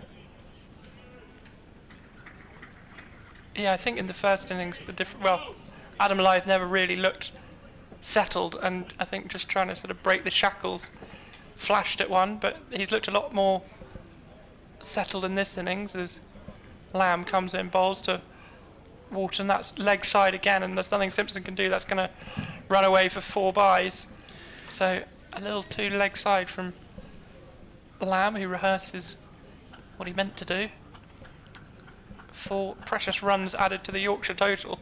Yeah, and back to Adam, 13,896 first-class runs before this match started, averaging 38.38. If you can go in, opening the batting, the most difficult job in the book in English conditions in general, and come out with those sort of numbers. 380 innings he's batted for 38.38. You know, that's quality play. As Lamb comes in now, bowls to Wharton, who's struck on the pad. There's a huge appeal. The umpire, though, is unmoved. Wharton was hit, shouldering arms to that one. And there was both the bowler and the keeper and slip cordon were convinced that was out, but the crucial man, the man umpiring the game, was not. So Wharton survives. He's tall, and it hit him above the pad, and you know that couldn't quite see the off stump because he'd covered it, but yeah, there's some doubt. As Lamb comes in now, bowls to Wharton, who drives smartly through the offside. It beats the diving man at cover, although I think he got a hand to it because he slowed it down enough for the man sweeping out on the offside to haul it in. So they just run a couple. Wharton has 10. He's taken Yorkshire to 60 for 4, with 1, 2, 3 remaining to win. Lamb ready once more to bowl. He's running in now. Past the umpire, delivers, and Wharton's onto the back foot and just plays that quite nicely down to third man. And they pick up a couple more. They play that with a big high elbow. And in a game of small margins, this is a useful over for Yorkshire, isn't it? Because although one of them was 4 byes, they've got 8 runs in the over. All helps, down to 121 needed now. Yeah, the next thing is getting it under that 100 mark, which I think is a big psychological barrier, as Lamb comes in now to Wharton, who slashes at that one outside his off stump. That's going to be fielded well in the end on the boundary. It was hurtling towards the boundary, but pulled in well by the man out there sweeping. Jack Carson. He's fielded tremendously well, and something that I guess we sometimes take for granted at professional level, but he's thrown himself around. You know, a couple of those, probably 3 that he's saved, would have gone for boundaries, and again, small margin match. They all just help. They all just keep it a little bit further away for Yorkshire. Might have been 105 needed now, something like that. It's 119. So Finn Hudson-Prentice to bowl to Adam Lyth. Hudson-Prentice 1 for 7 from 5 overs and 3 maidens. Danny Lamb 1 for 18 from his 7 overs and 2. Hudson-Prentice is going to try a different angle here to try and tuck Adam Lyth up round the wicket, but Lyth just easing that one into a yawning gap on the offside, and he's going to come back for 2. He's comfortable. And James Wharton, well, he's so tall, it's about 4 strides from one end to the other for him. He's got back comfortably to the non-striking end, so 2 more ticked off. 117 needed, 6 wickets for Sussex. Jack Carson's a busy man out there on the offside. That's another one he's had to haul in. Ball seems to be following him around the pitch at the moment. 3 slips, a man in front of square on the offside, a wide third man. Extra cover, mid-on, mid-wicket and long leg as Lyth pushes a little more tentatively forward here. Might have been a bit of both pad and bat, I think, involved in that one. Just got the bat there first, but I think there was a healthy chunk of pad with it too. I must remember to disappear for 2:30 and not forget. It has happened before, would you believe?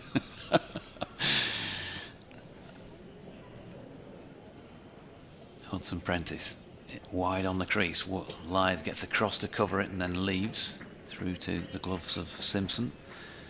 Still a glorious day here in Hove. We have passing air traffic left to right overhead, going past the Cromwell Road end of the ground. Where will that be heading? Gatwick, perhaps? It's probably just taken off. It's going the way that's heading. Okay, probably just taken off, says Harmsey, our aviation expert in the commentary box. The other commentator on the circuit would know exactly where it's going from and to, I suppose. But here's Hudson-Prentice to Lyth, who's slightly squared up by one that leaves him probably where just to explain, we're 10 strips away from where they are, to the right, to the leg side of Adam Lyth. He's got his back to us, so really difficult to tell the trajectory, but it just felt like that's probably angled in towards him and holds its line off the seam. And when a player of his quality, who's faced 63 deliveries and been back out there for half an hour since lunch, is beaten by one like that, you know it's a good nut. Some Prentice in again, wide of off stump, and Lyth. He's content here to not play at anything he doesn't have to. He's clearly got that in his head here. It's pretty obvious the way he's going about things. So if you don't want to bowl where I'm going to have to play it, I'll leave it and I'll make you bowl at me. So maybe that's just a bit of experience under that Adam Lyth helmet. They're just bringing up third man to a shorter third man position as Hunter Prentice is in again, and Lyth with a bit of an easier feel to that leave, the final ball of the over. 6 overs, 3 maidens, 1 for 9 for Hunter Prentice. Just the 2 in that over. 66 for 4.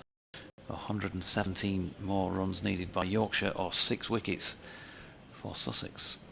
Sussex, they won't mind if they've got Adam Lyth leaving, because it means he's not crunching the ball away to the boundary, and with a low target set, a subdued Adam Lyth is not as good as the one back in the pavilion, but halfway there. Sean Hunt coming into the attack at the C end.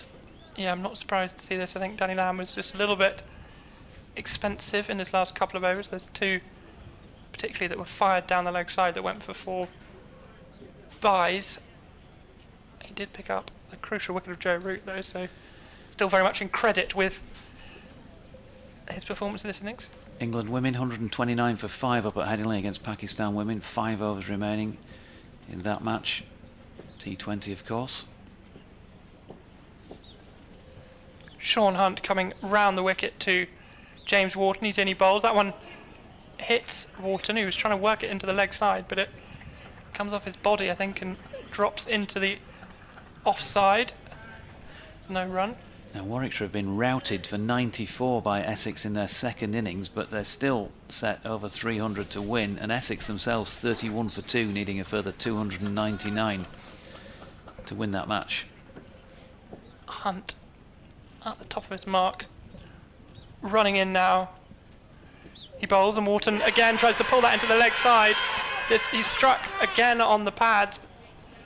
There's a big appeal from bowler, and behind the stumps the umpire is unmoved. And that one, I think, kept a little low. He was trying to pull it away, and it just didn't get the bat anywhere near it. Yeah, one of those slightly unfortunate looking appeals by Sean Hunt, in that he's all the way down there. He's almost as if, well, he's given this. He's standing next to James Wharton when he gets to the far end. Doesn't look great, I don't think, that when it happens. David Milnes unmoved. Hunt sniffing blood as he runs in now, bowls, and Wharton this time is forward securely in defence, just pushes it into the offside, and there's no run. I think there's certainly a doubt on height with that turn down LBW decision. Yeah, well, Wharton's a tall man, and he was looking to pull it, so you assume that it had got up to a reasonable height, although he misjudged it. Yeah, he did. He misjudged the length, didn't he? So, as you say, it might have kept slightly lower than he thought, because he didn't get anywhere, did he? His feet barely moved. It was really the top half of his body that was playing the shot. As Hunt comes in now, bowls, Wharton takes a stride down the pitch. He's hit on the pads. There's an appeal, I think, possibly for caught behind. Whatever the result, is not out. Now he's under real pressure here, isn't he, James Wharton? He just needs a freebie thrown up there from Sean Hunt that he can drive through the covers and feel like he's back on an even keel again at this moment in time. But everybody's up for everything, as you would expect. Professional cricket, it's what's looking like the final day of this match, and Sean Hunt just had a word as David Milnes with him there, maybe just saying, steady on, old boy, that's twice you've gone big this over. An appeal's an appeal, but you don't have to overdo the histrionics. As Hunt runs in now, can he keep the pressure up on Wharton? See any bowls? That one whistles past the outside edge of Wharton's bat, so a good over this from Sean Hunt. He's bowled 5 excellent deliveries, 2 big appeals. Adam Lyth just coming down the track and having a word, I think, with his batting partner. Some words of advice. Yeah, you kind of, as a batter, you know, you've got to love this challenge, haven't you? If you're going to be a county player, you've got to kind of love this and really want to get stuck into it. As Hunt comes in now, bowls, and this time it's the middle of the bat from Wharton. He pushes it out into the offside. Yorkshire are 66 for 4. They need a further 117 remaining, and the bad news for them is that Ollie Robinson is taking his cap and jumper off and striding towards the umpire at the Cromwell Road end, so the pressure continues. Yeah, Sean Hunt really snorting and steaming in from the C end, and he was up by James Wharton most deliveries in that over, Steve Kirby style really, in the terms of the length of his follow through. I don't know whether he exchanged any words or not. Didn't need to really, did he? Because the ball was doing that for him. But then just good to see James Wharton come back at the end of the over after all that pressure with a, you know, solid measured defensive push, and that's all it needed. And he's kind of blocked it out now, and he's at the non-striking end. And as Charlie says, Ollie Robinson back into the attack for Sussex with Yorkshire, if not quite on the ropes here. Certainly taking a few body blows, but they're still there with 4 down as Adam Lyth waits, and Robinson first delivery just outside off stump. Lyth punches into the offside, there's no run. Elsewhere, I mentioned the Essex-Warwickshire score, Lancashire-Durham. Lancs lead by 356 and still have 5 wickets remaining at 235 for 5 in their second innings. Notts-Hampshire, Nottinghamshire lead Hampshire by 102 with 5 wickets remaining, so that one's certainly in the balance. 143 for 5 second time around. The Notts boys, Somerset-Kent. Kent trail Somerset by 289 with 10 wickets remaining. As Lyth leaves this latest Robinson delivery from around the wicket there. Somerset do, by the way, have a second innings available and still got the rest of today and tomorrow to wrap that one up. And then Surrey, Worcestershire, well, 213 all out, Surrey we knew first day. Worcestershire 128 all out, Surrey 427 all out second time around, and have Worcester in all sorts of trouble at 38 for 4. Surrey very much the favourites to win that, with Worcestershire needing a further 475 to win. Robinson turns at the Cromwell Road end, then makes his way in towards us, and this one flicked off the legs by Lyth. There's a half-hearted appeal for leg before wicket. It's going to be 4 leg byes. They'll take every single one of those, will Yorkshire here. Adam Lyth's score does not advance, but the Yorkshire total does to 70 for 4, 113 needed. Elsewhere in Division 2, Derbyshire Northants, still in the first innings of Derbyshire there. That's the second innings of the match, if you like. Northants made 422, Derbyshire 297 for 8. So not completely done and dusted in terms of a draw, but time is already starting to reduce on those sides in terms of forcing a result either way. Glamorgan Middlesex, more in a sec, because Robinson is coming in again to bowl to Lyth, who's back and across and dropping this one out through gully towards the incoming third man. Nice sensible play, and picks up another single. Glamorgan Middlesex then, Glamorgan 183 all out, Middlesex 343 all out. Glamorgan 48 for 2 second time around, trailing by 112 with those 8 second innings wickets remaining there. Up against it, you'd think. Leicestershire Gloucestershire, well, of course the latter made 706 for 6 declared. Leicestershire, well, no surprise that they're struggling to avoid the follow-on. 246 for 6, 460 behind with 4 wickets remaining. Gloucestershire have set things up for a second successive victory there, you feel. Robinson back over the wicket to the right-handed Wharton, who takes the ball wide of off stump and punches it to mid-off, no run. And then in the Charlotte Edwards Cup today, our very own Northern Diamonds are in action, but it hasn't really gone their way at Old Trafford, because they won the toss and batted, but the top three big players, as far as the Diamonds are concerned, all out cheaply. Lauren Winfield-Hill, Leah Dobson and Holly Armitage, and 109 for 5 was all they managed to muster in their 20 overs.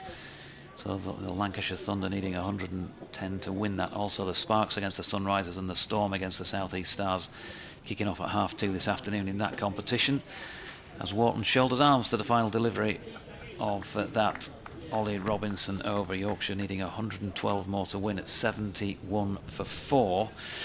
And this pair, well, they've batted so far unbroken for, what is it, Charlie, now 41 minutes since the lunch break, which is a little bit of a fillet for Yorkshire's point of view. There were 45 when that most recent wicket went down, so they've added a valuable, 25, 26 since then.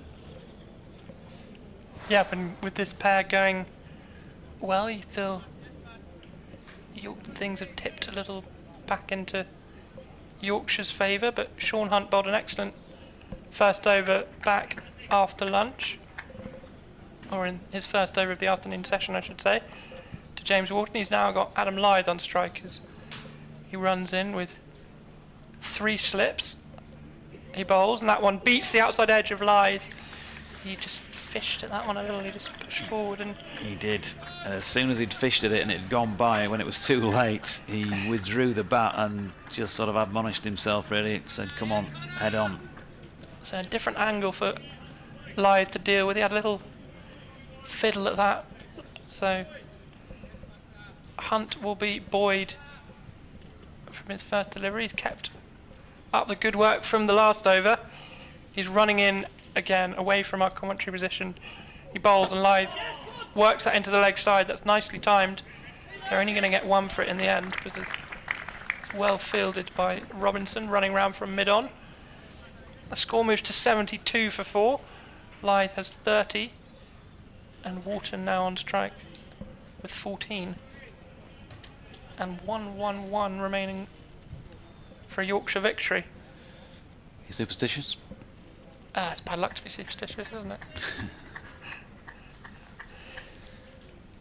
Sean Hunt, ready to bowl, running in, delivers, and that one's worked off the pad by Wharton. There's a excited shout from behind the stumps. They think about a single, think better of it, and the score remains the same, 72 for 4. Yeah, good little contest this between this pair. You think of some of those great sort of 1-to-1s over the years, that Atherton-Donald little spell in Test match springs to mind, and at this moment in time, James Wharton not playing Sean Hunt fluently.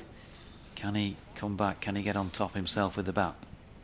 As Hunt bowls, and that one's this time 2 leg side, and it's worked very well and very fine by Wharton. It's going to run away for 4. The man at fine leg, who was pretty square, could do nothing about that. So Wharton picks up a boundary. He, well, not wins this little duel, but scores a big blow. He moves to 18. Yorkshire 76 for him. Yeah, just a little win for little victories, isn't it, really? Yeah. Just a little win for him. First time we've seen... He got a loose delivery and he made it count, didn't he, from his point of view? Yeah, about the first time we've seen Hunt stray from his line in the last 2 overs. He's in now, bowling to Wharton. That one's straighter and hits Wharton high on the pads, I think above the pads, and dribbles away into the offside, and there's no run. Yeah, he's just got a little too leg side in his last deliveries. Hunt.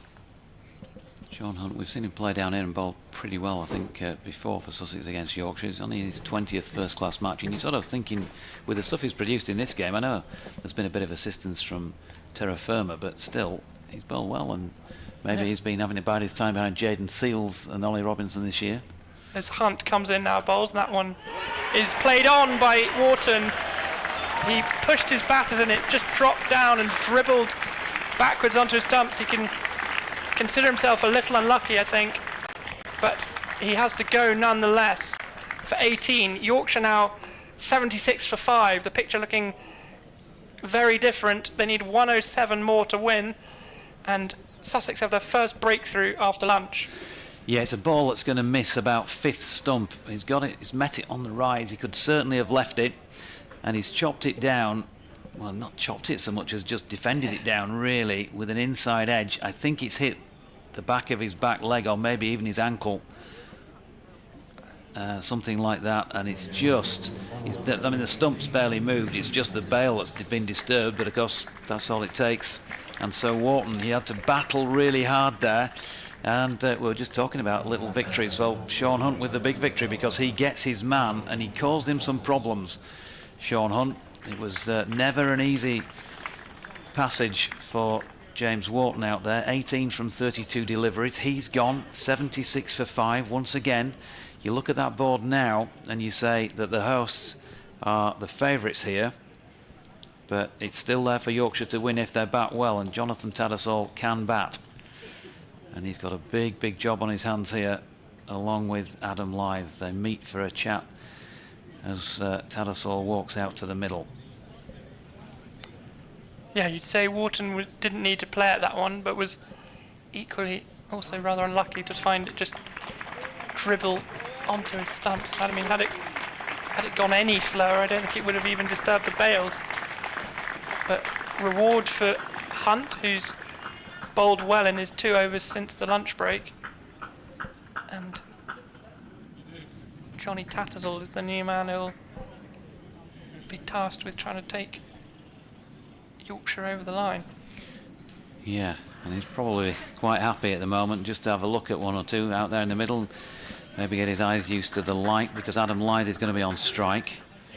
Might just about get through this Ollie Robinson over before I've got to disappear and do an update, if I can get the phone set up ready for that, as Robinson comes in round the wicket then to Lythe. And well, the Yorkshire left-hander leaving that one, but the weight, the worth of Adam Lythe's wicket now, with every passing dismissal at the other end, growing greater and greater. He has been out there a long time, 72 balls by his standards for 30 runs. That is slow progress, because he's usually very fluent, but he's got the match situation in mind. 114 minutes of batting so far. They've just dropped a man out deep at square leg as Robinson is in, and Lythe doesn't take the bait and just punches this one, drops it really into the offside. He's timed that really well. He's got 4 runs for it. Wow. He just touched at that. Superb timing from Adam Lythe to get it away through the covers. Beautiful placement. And if that is a marker following the 5th wicket at the other end, then it's a good marker to set things up at the front end of this over. 80 for 5, 103 more needed, Charlie's said. Get it down below 100, that first psychological barrier ticked off. Yeah, there was a feeling that Lythe just got a bit bogged down in recent overs, but that was quite the rebuttal. Robinson switches to over the wicket then to the lefty, and that immediately causes him an issue, because he can't play that one with any comfort. And I will, I'm afraid, have to nip out and do this update mid-over. I'll leave it with you boys. Well, get the right microphone. Robinson will be happy with that ball. He chopped Lythe in half a little bit. He'll be back to the top of his mark, ready to send another one down. He's running towards us now from the Cromwell Road end. Bowls to Lythe. That one whistles past the outside edge of the left-hander. Simpson scampering across to collect, and there's no run, so... Exciting cricket, Charlie, isn't it? Certainly is. It really is. I mean, I know there's so many different formats of the game, but really, for me, this is just cricket at its best. It's a longer format. It's 4. I know this isn't going to go 4 days, but you really. You can't. Every time I was just beginning to think there's 6 wickets down, Yorkshire getting their noses in front, and then a wicket's taken. You think, well, maybe, Sussex will feel perhaps they're slight favourites now. It's just been magnificent to watch. As Robinson runs towards us now, he bowls to Lythe, who's able just to pull his bat out of the way and let it through to the keeper. It's just the way this game has gone. You just get the feeling this is going to come down to 9 wickets down, Yorkshire needing 6 to win or something like that. I've just got that feeling about the game. It's been a tremendous advert. It really has. Yeah, I mean, the best thing about this format is, I mean, in shorter formats, it's often very exciting at the end, or Yeah. you get very close finishes often. But this, well, it's been exciting for the last 10 hours. Yeah. I mean, Yes. it's almost too much. As Robinson comes in now, bowls to Lyth, who leaves that one on height. It just whistles through at chest height to the keeper, and well, we're still seeing some good carry from this pitch. Well, Paul Farbrae said yesterday he thinks it's an excellent pitch. He said, yes, it's given some assistance to the bowlers, particularly early on. Sean Hunt said at the end of the first day when he'd picked up those 4 wickets that the feeling is it's a wicket that plays better and better. And I don't think there's too many people in the ground today. Indeed, the people I spoke to in the lunch queue were all saying, you know, this is what it's all about. We'd rather have a game like this rather than 600 plays 600 and we shake hands at the end of day 4 and everyone goes home. I don't think that's going to get people queuing around the block. I do understand that bowlers have to bowl in different conditions when they're abroad, but you know, this is England and it's just terrific stuff. It really is. Sean Hunt, who's picked up 2 wickets. He's picked up 6 in the match. 6 overs, 2 maidens, 2 for 13. He's coming into bowl to Johnny Tattersall, the Yorkshire wicket-keeper. 3 slips go down. Hunt is in, bowls, and from Tattersall nearly played that on. He got a big inside edge and the ball just went past the leg stump, and there is no run. Tattersall, who made 26 in the first innings before he was a victim of Sean Hunt. One of the 4 victims. Umpire Milnes is looking directly down the ground as if someone's moving behind the bowler's arm. I don't know whether they are. He looks a little irritated, doesn't he, the umpire? Either way, all seems well.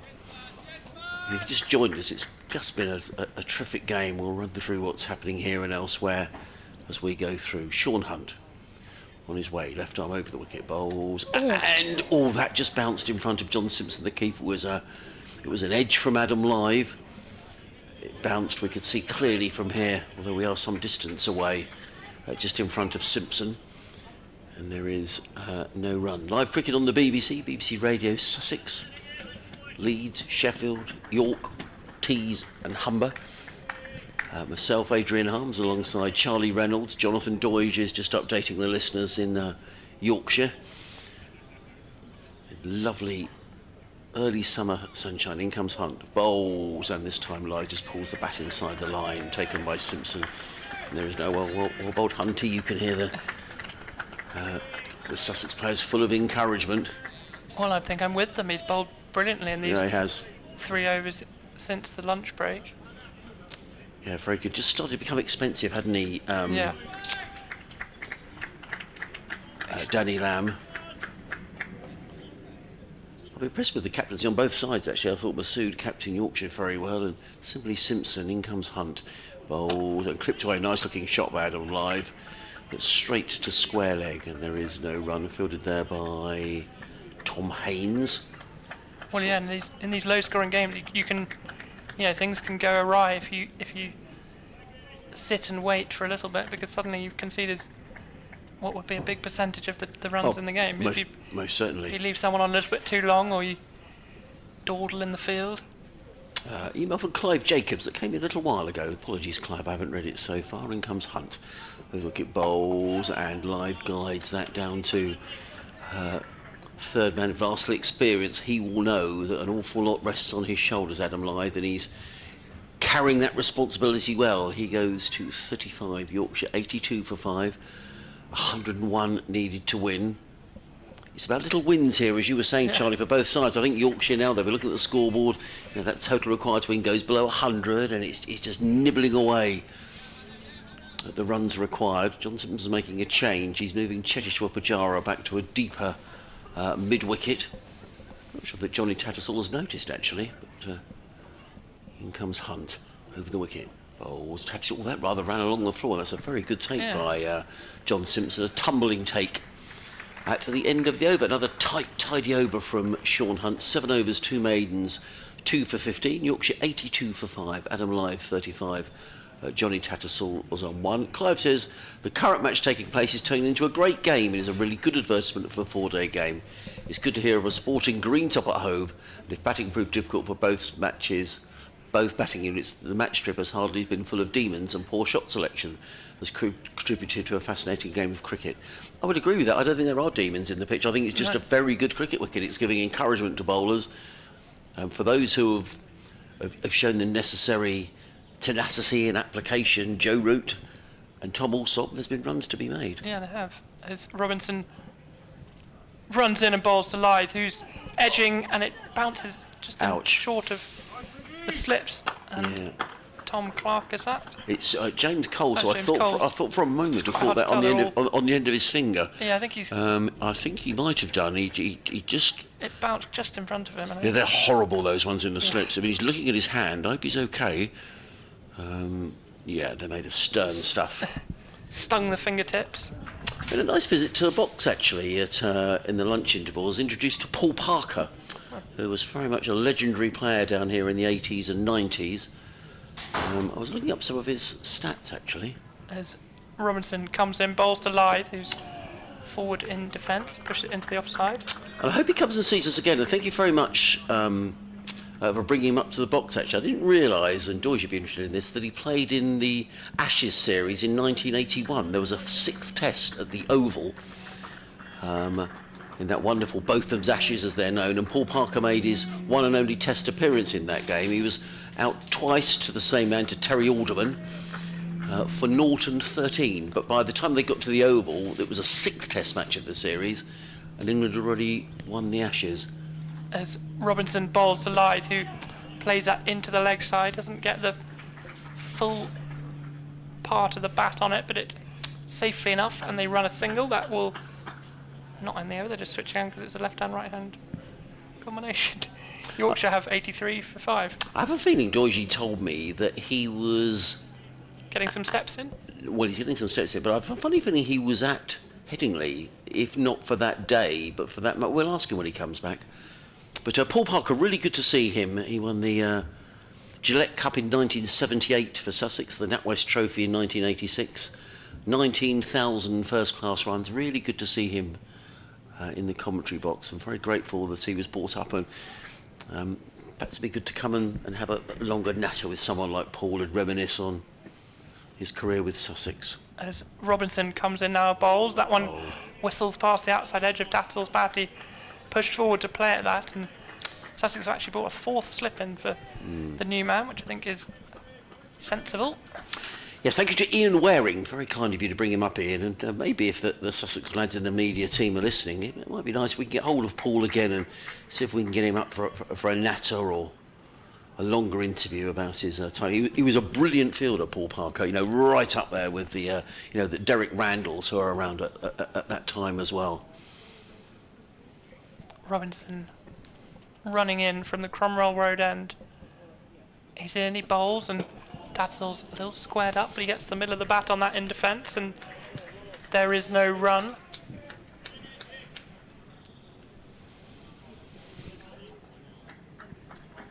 What do you reckon, Charlie? 100 needed to win. Yeah, it's a 99 to win. Suddenly looks a lot better for Yorkshire. It's extraordinary. You get a spare 50 pence. Where would it go? Tough, isn't it? It's pretty hard. I'll tell you after this delivery, as Robinson comes in now with 4 slips poised and ready, and that one whistles through to the keeper at about chest height. There's still some good bounce and carry in this pitch. It's a dot ball. It will end the over as Yorkshire are on 83 for 5. The key man, Adam Lyth, is still there on 36. Johnny Tassel at the other end on 1. Just while you're thinking about that, Charlie, I've just noticed on the scoreboard, just looking at the Sussex lads running in between overs, Sussex are -2 on the over rate. They've already lost a point this season for a slow over rate. And whilst that will not be the thing that's top of John Simpson's agenda at the moment, the Sussex will want to make sure that they're not going to be penalised anymore.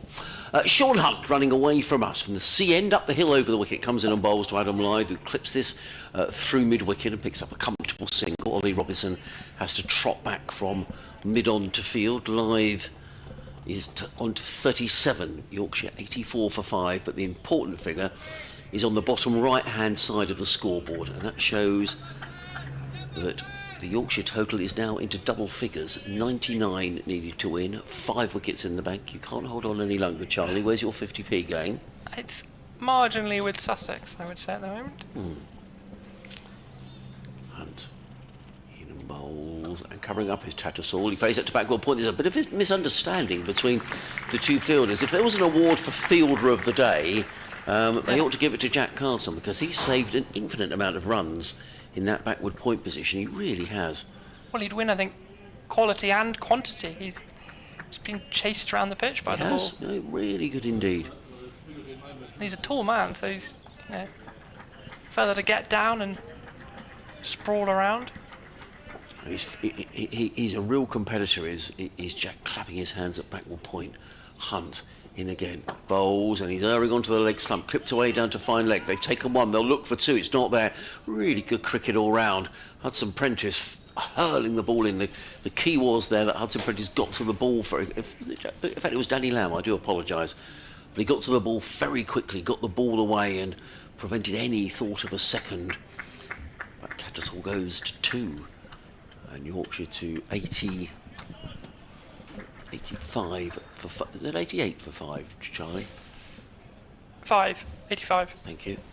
98 needed to win. If I could do maths, would have stumbled across that. Hunt in, bowls to Lythe. Right on a length. Well bowled Sean is the cry. Played to mid-on by Lythe. Cheteshwar Pujara, who's been there, seen it, done it, claps his hands in the covers. His last game here at Hove, certainly for this season, whether we'll see him again. He's been terrific for the last 3 seasons.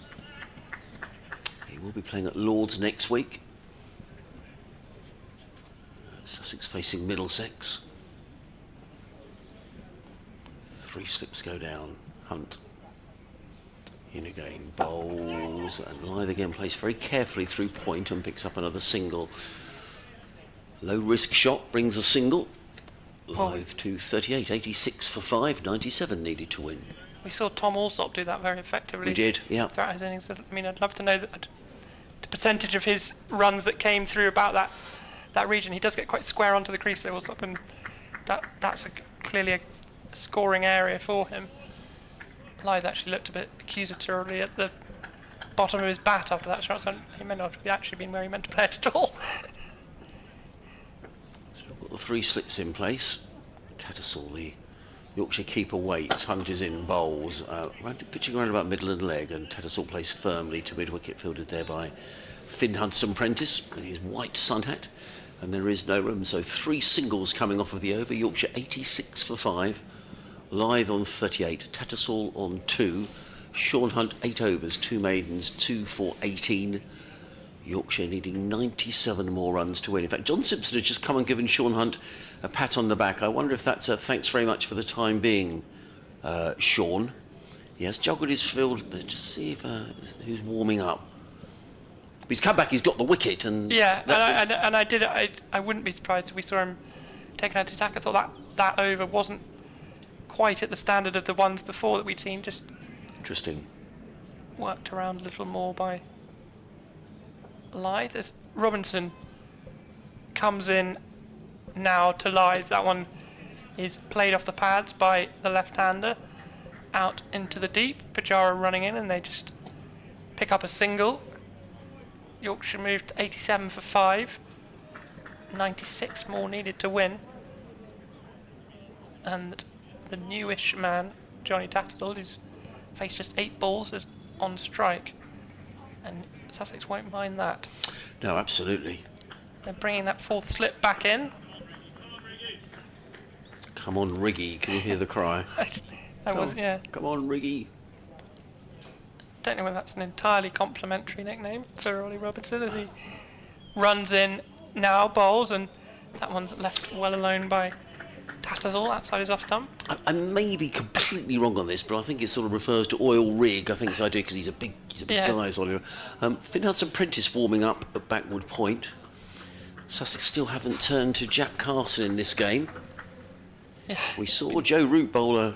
In fact, I can see Carson's warming up as well, actually. So maybe we are about to see some spin, because I think, that looks pretty rigorous to me. Sean Hunt, I think, has had the thanks for now, Sean, tap on the shoulder.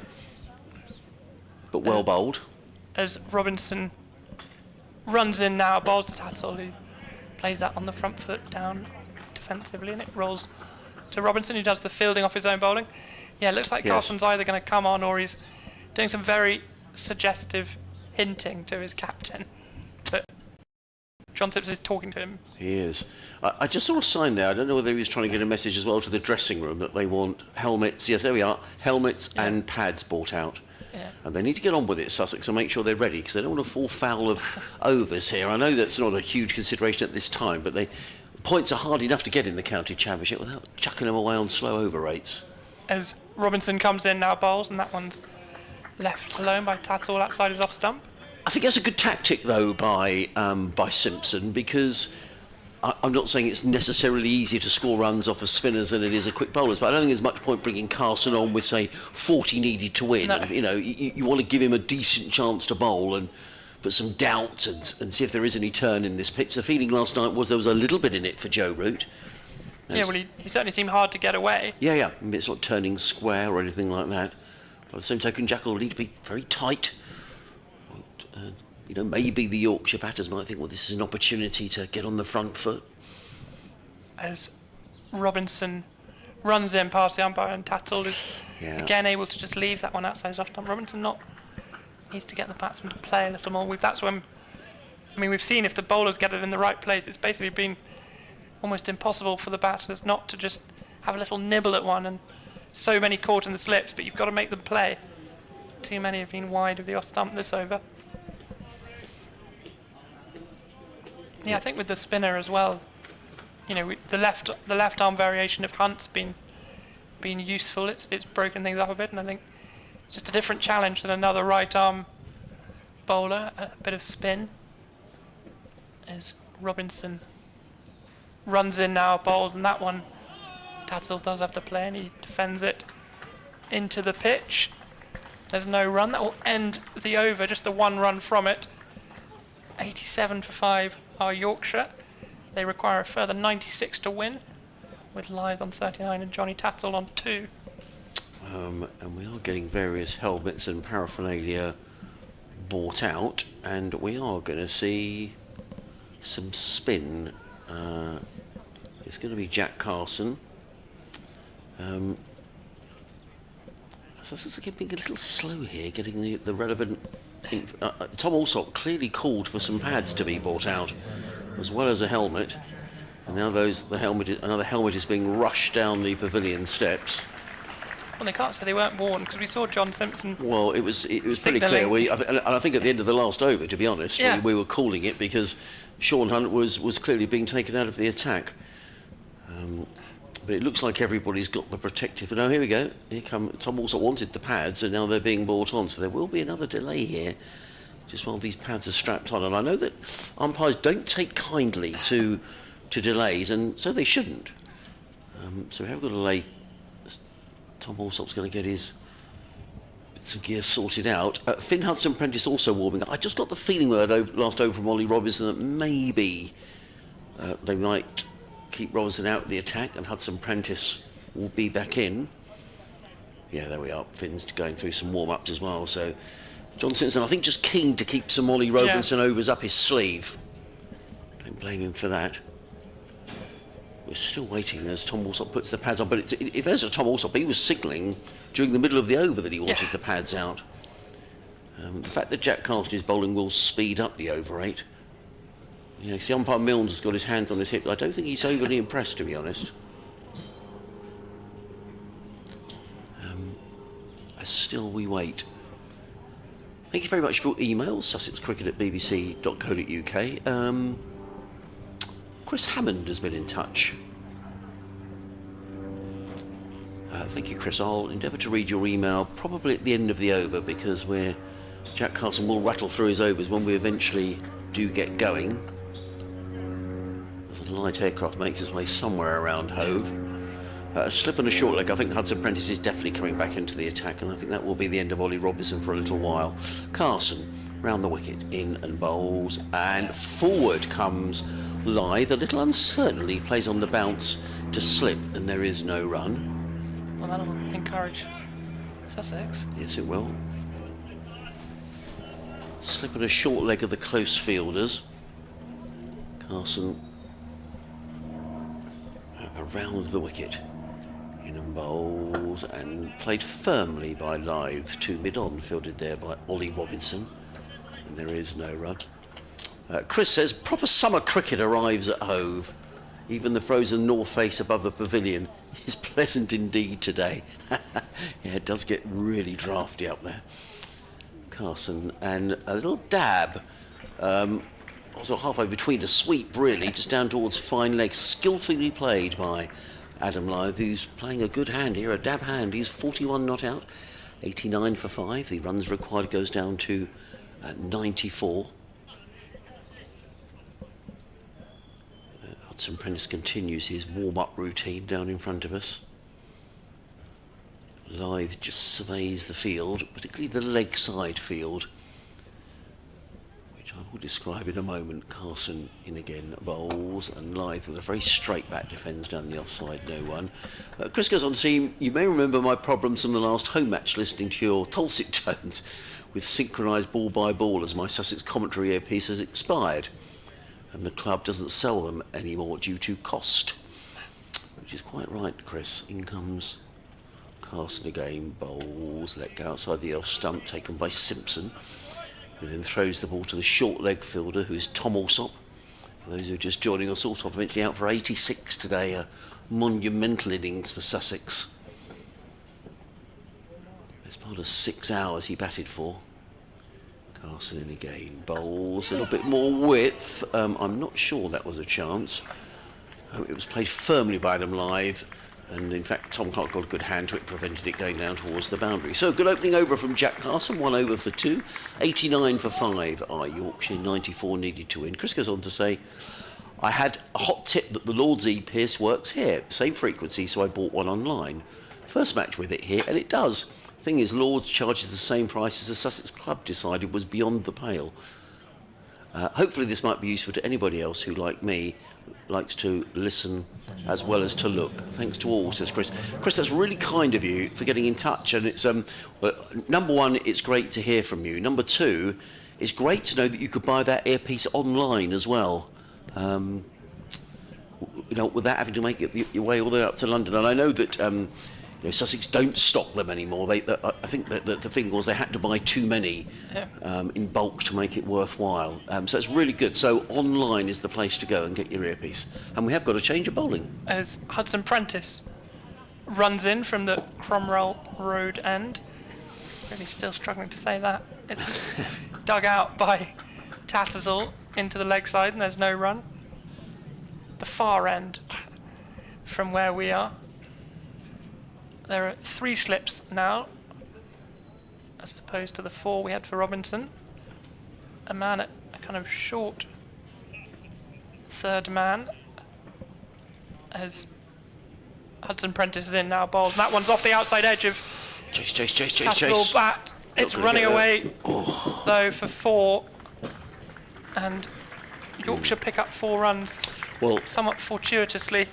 That one was a pure edge from Tattersall, wide of the 3rd slip. Well, Bertie Foreman, who I hadn't noticed is on the field as a 12th man, is pretty much the fastest runner in the Sussex side. So, had a lovely winter, Bertie. Spent it out in Manly, in Sydney, playing cricket, where I understand he did very well. We'll have to find out all about his trip to Manly. But even he couldn't hunt that down, so someone's gone off. We'll have to see who that is. As Hudson Prentice comes in now, bowls, and that one's chipped up in the air by Tattersall. It lands safely in the end. Gosh. The man at mid-wicket and the man at mid-on were running towards it. Neither of them could get there. It just looped up so invitingly for the fielders, but... Strange shot from Tattersall, wasn't it? It just wasn't... It was just poorly timed. He was through it before the ball had got there, and it just looped up. We've seen that... Well, we've seen a lot of batters get out really with slightly half-hearted shots. But that time Tattersall survived. Could that be a key moment in such a low-scoring game? Hudson Prentice now trying his luck against Lyth, who lets that one go outside his off stump. There's no run. Another small plane Yes. So I'm probably trying to get a look at this thriller of a day 3. Well, those runs, it was 100 a little while ago, Charlie. It's down to 89 now. Yep.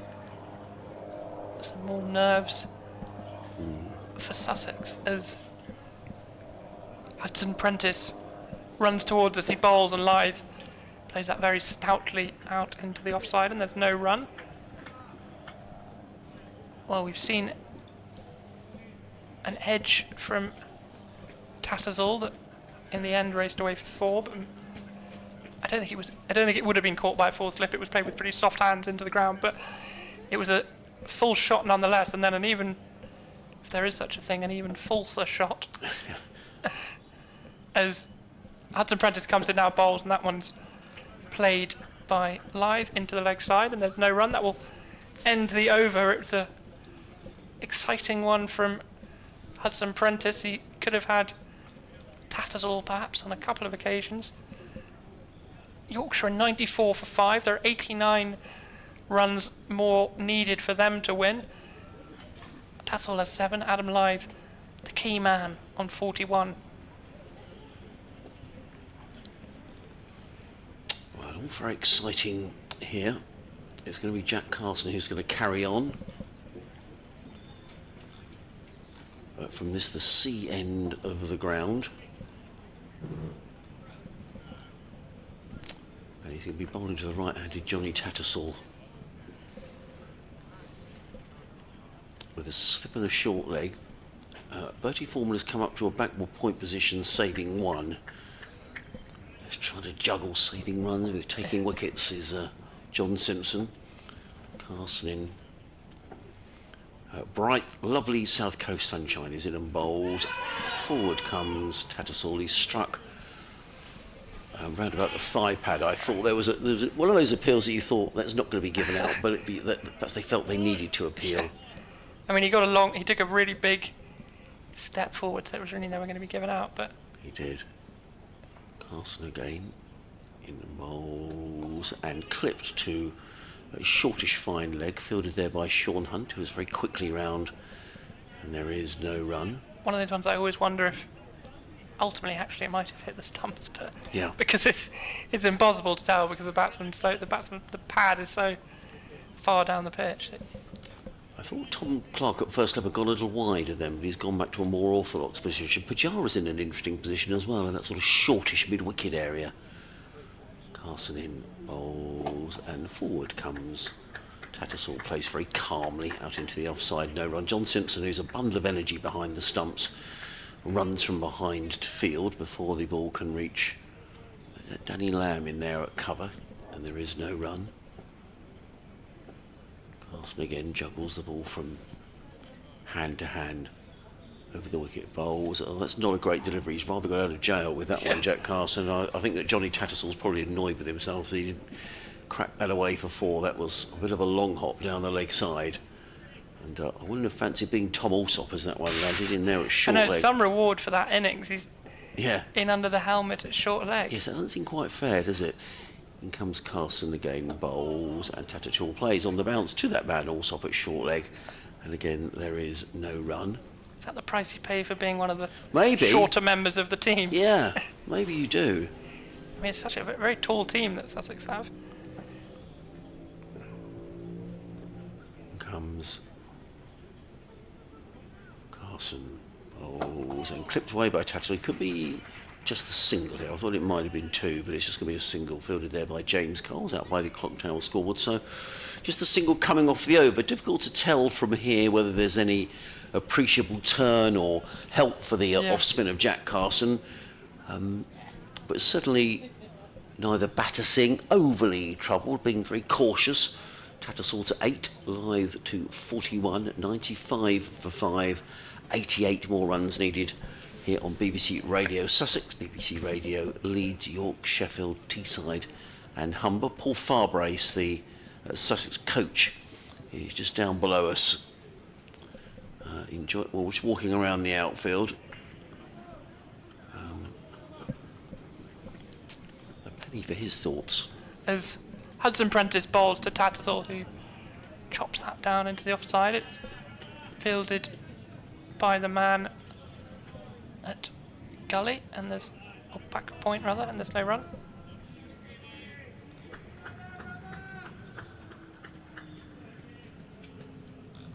Is that Foreman, the substitute fielder? Did you say?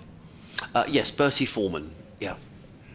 As Hudson Prentice turns and takes a little skip before running in, bowling, and that one's short, and Tatzel lets it go with a sort of mock pull shot, but it was well after the ball had gone through to the keeper, and there's no run.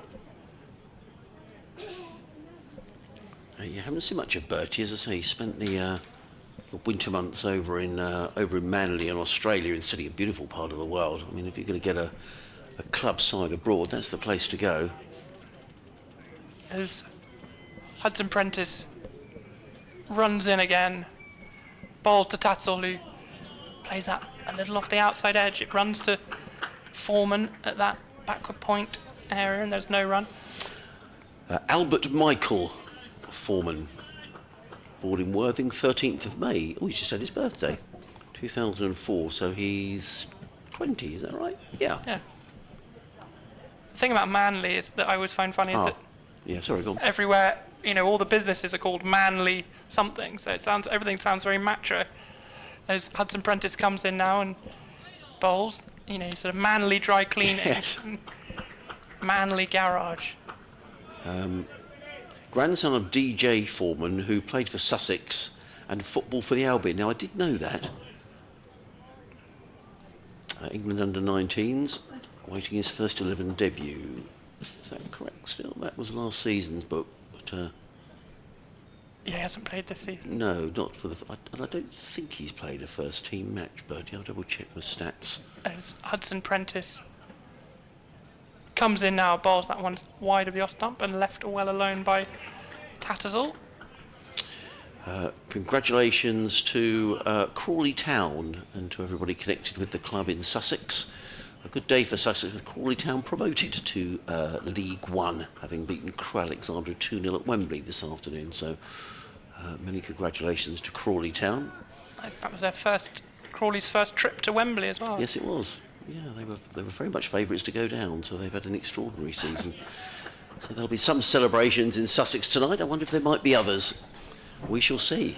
Hudson Prentice trying to spark those celebrations as he runs in now. That one's Shot. chopped away into the offside by Tattersall. He got some width and he made the most of it.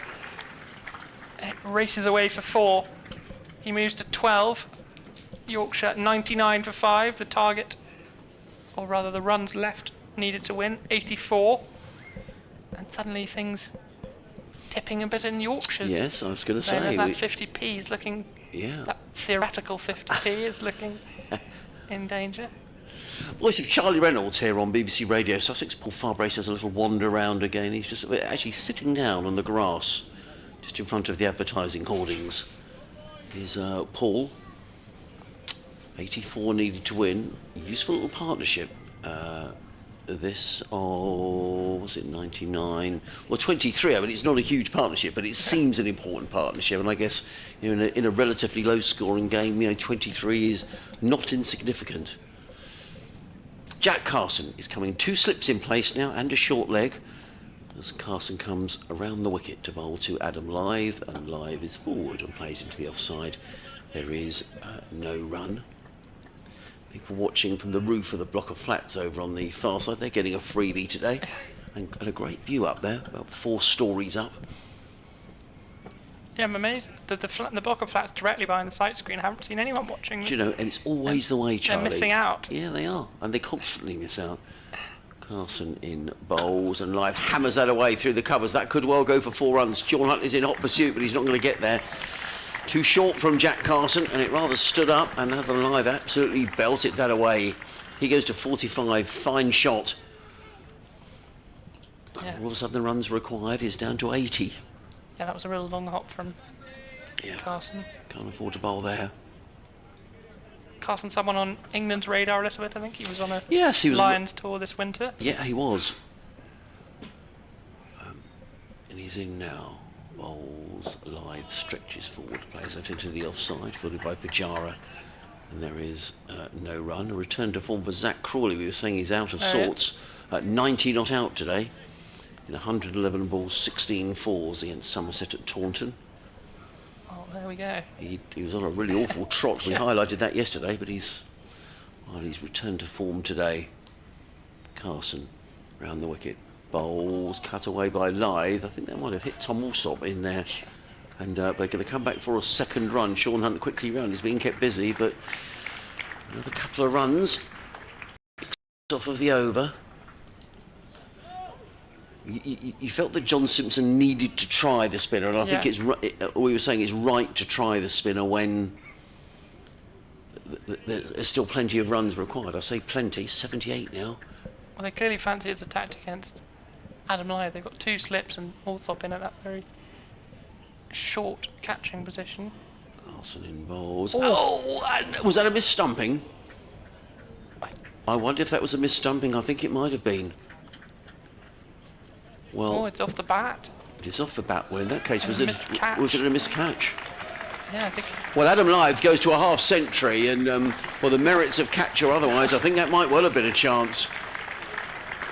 But Adam Lyth goes to 51 in 102 balls in 153 minutes with 7 fours. Well batted, Adam Lyth, and he's certainly holding things together here. But was that a chance behind?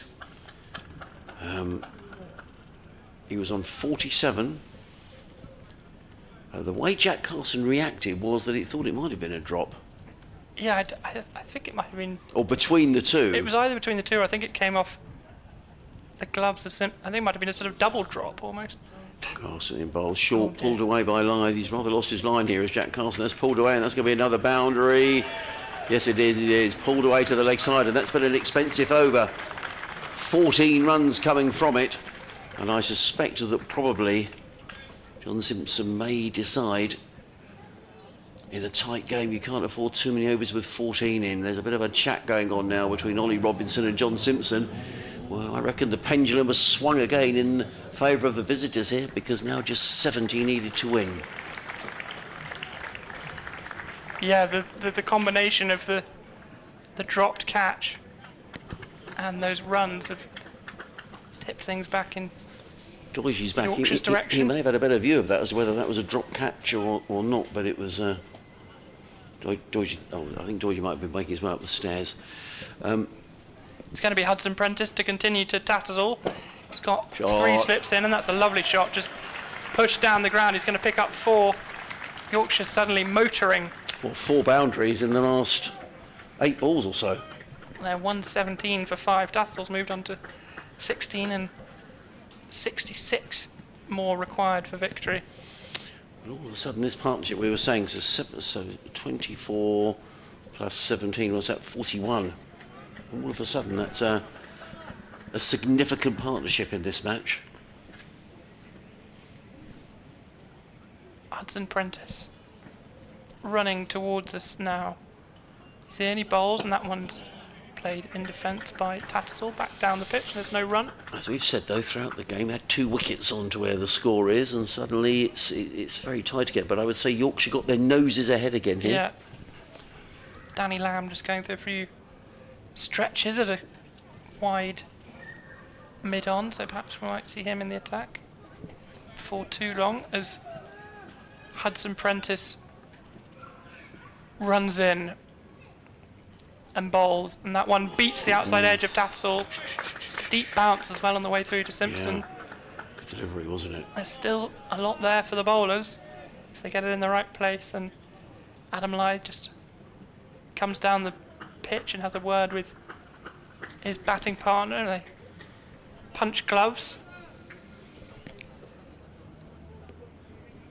And the field awaits as Hudson Prentice turns at the top of his mark, runs in and bowls, and that one's off the middle of the bat this time from Tattersall, just pushed into the offside. It's fielded by the man at cover, and there's no run.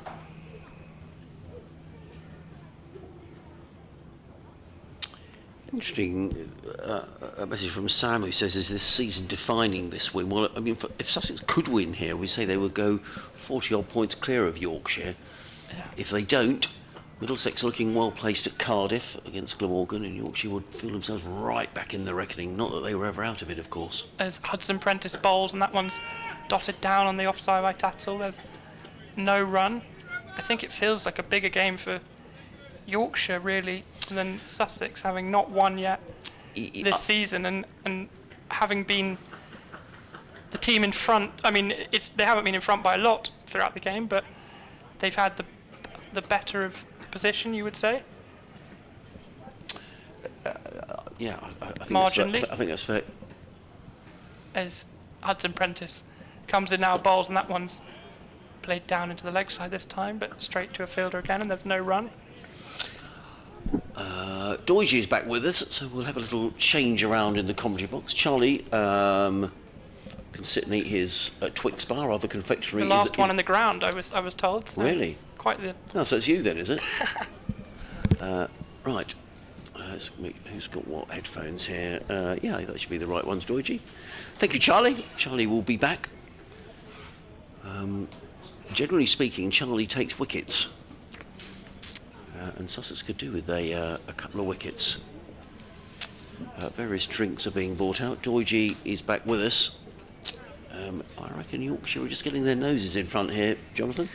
You would say so by 55-45 again, wouldn't you, at this stage? It's just swung back. Just those couple of overs that were a little bit loose.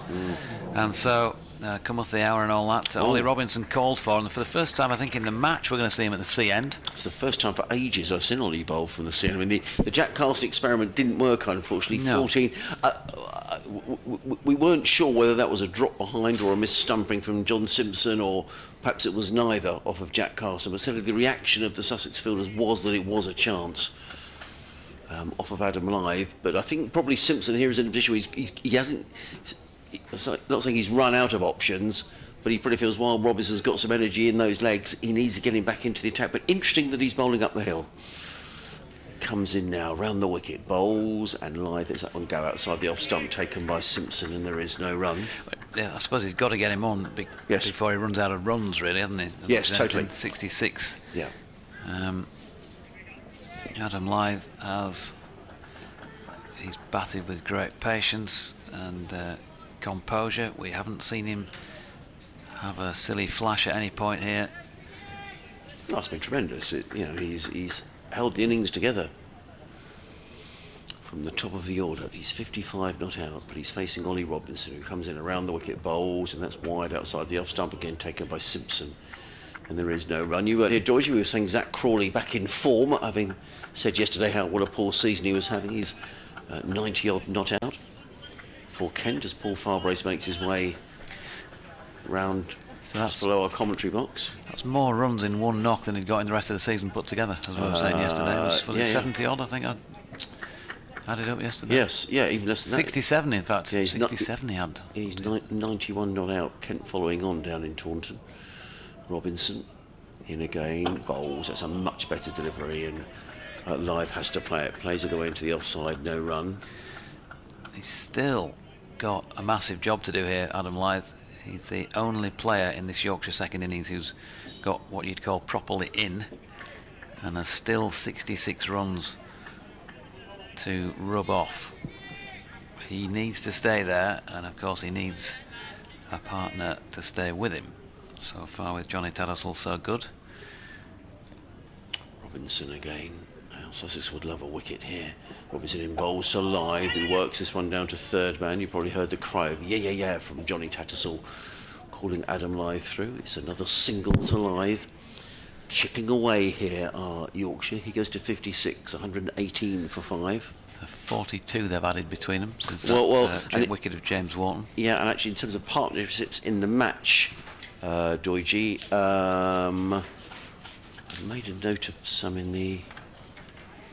Well, this is the first one of substance in the Yorkshire innings, isn't it, of any sort of substance? Well, yeah, 42 in the first innings, Clark and Haynes for Sussex, 42 between Root and Wharton, I think, in the Yeah, Allsop and Pajara's 74 was the best. In comes Robinson. Bowles clipped away through mid-wicket. More runs here for Tattersall. He's taken one. They'll come back for the second. Yes, you're right.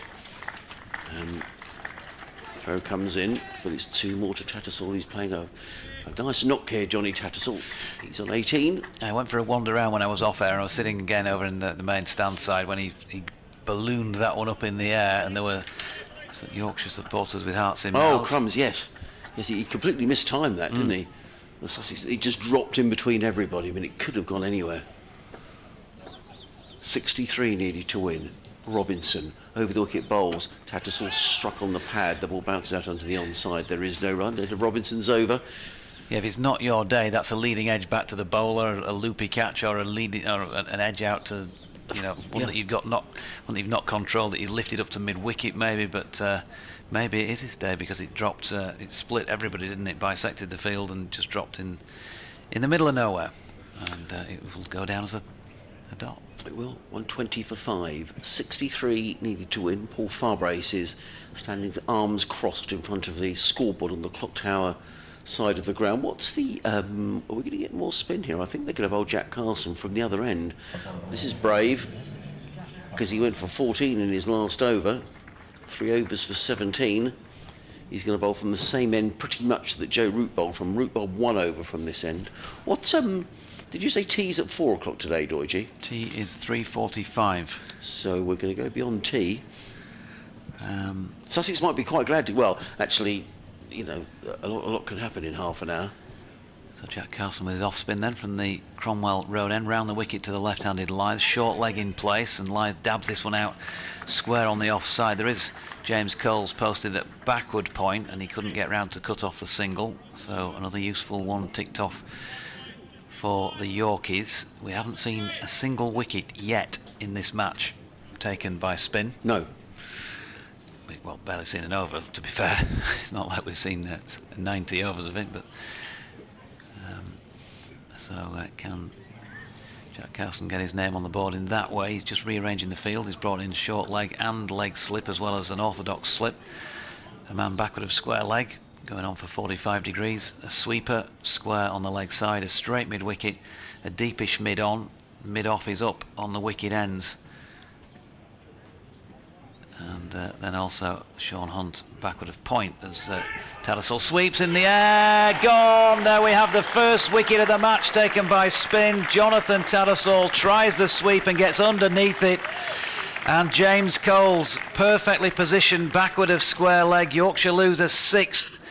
Sussex, my apologies to all Sussex fans, are right back in the mix with 62 runs needed for Yorkshire and 4 wickets now needed for the hosts here. Carson 1 for 18 off 3.2. Oh dear. Well, I have to say that, you know, well done John Simpson, and that was pretty brave captaincy, to be honest, because Jack Carson had gone for 14 in the previous over, bowling from the C end. And good field placing. They were very particular with where they put James Coles for that particular delivery. But Johnny Tattersall, who had batted very sensibly and very well, really played the ball straight down James Coles' throat. I noticed Paul Farbrace then was standing over by the scoreboard. He was completely unmoved. He just stood there and watched. No histrionics from the Sussex head coach. I'm just beginning to think about things here, Doige, which is unusual for me. I'm presuming Ben Code will bat. Yeah, I think he'll bat, but how well he'll be able to move, I think he's pretty sore by the sound of things. So, well, yeah, we'll see. But Matthew Revis, the last recognised batter in the side for Yorkshire. He and the man who's been out there since the outset, Adam Lyth, have to try and carry it on here for Yorkshire. It's just been a game full of surprises. Just when you think one side is getting their nose in front, something happens, you think, well, maybe that's not. And it's been like that, to be honest, since Friday morning when Sussex got off to a flyer, you know, 42 without loss. And all of a sudden, you know, things change, wickets were taken. Now Sussex with 3 men around the bat. There's a slipper short leg and a leg slip for Jack Carson, who tosses the ball from hand to hand. And he's going to come into bowl to Matthew Revis. He's in, stretching forward. Is Revis plays in the offside? Did I take your delivery? You did. Sorry. Disgrace. Do you know, I can't remember the last time I saw Doidgy, someone with a bottle of Tipex. With his notes. With his notes. I like to have everything accurate, and I'd made an inaccuracy, so I need to make redress. As Revis turns this latest delivery into the leg side and skip out to do the fielding from short leg. No run. 121 for 6, 62 needed off 4 wickets. What a game of championship cricket. Carson, sunglasses on, over the wicket, tosses this one up. Revis just nudges it round the corner. He really did give that some air, didn't he? Jack Carson, there was a lovely loop on that delivery. I think that's good captaincy again, actually, because he's given it some air, and John Simpson has now moved Tom Haynes down to long on, just to make Revis think a little bit if he's thinking about coming down the wicket. Yep. Final ball of the over. Revis goes back foot and just drops this into the offside, and there is no run. Matthew Revis has batted on 32 previous occasions in first-class cricket and has 807 runs to his name, including 2 centuries, 3 half-centuries, averaging 33.62. That would do. Those sort of numbers, the highest of 106, but of course this is a real pressure situation, and you can't practice these, can you? No, you can't. You can only respond when you're out there in the moment on the day, and there won't have been many occasions, I don't think, in his relatively short first-class career that he's been out there in situations like this. Ollie Robinson coming around the wicket to bowl to Adam Lyth, who's 57 not out. Robinson in, bowls, Lyth clips this onto the leg side, picks up a single. I don't think Sussex will be overly upset about that. The opportunity for Robinson to bowl at the new batter, Matthew Revis, fine player though he is. That was good at lunchtime, wasn't it, Doidgy, to be introduced to Paul Parker? I was just looking through Paul's stats. I didn't realise he was born in Rhodesia, as it was known then.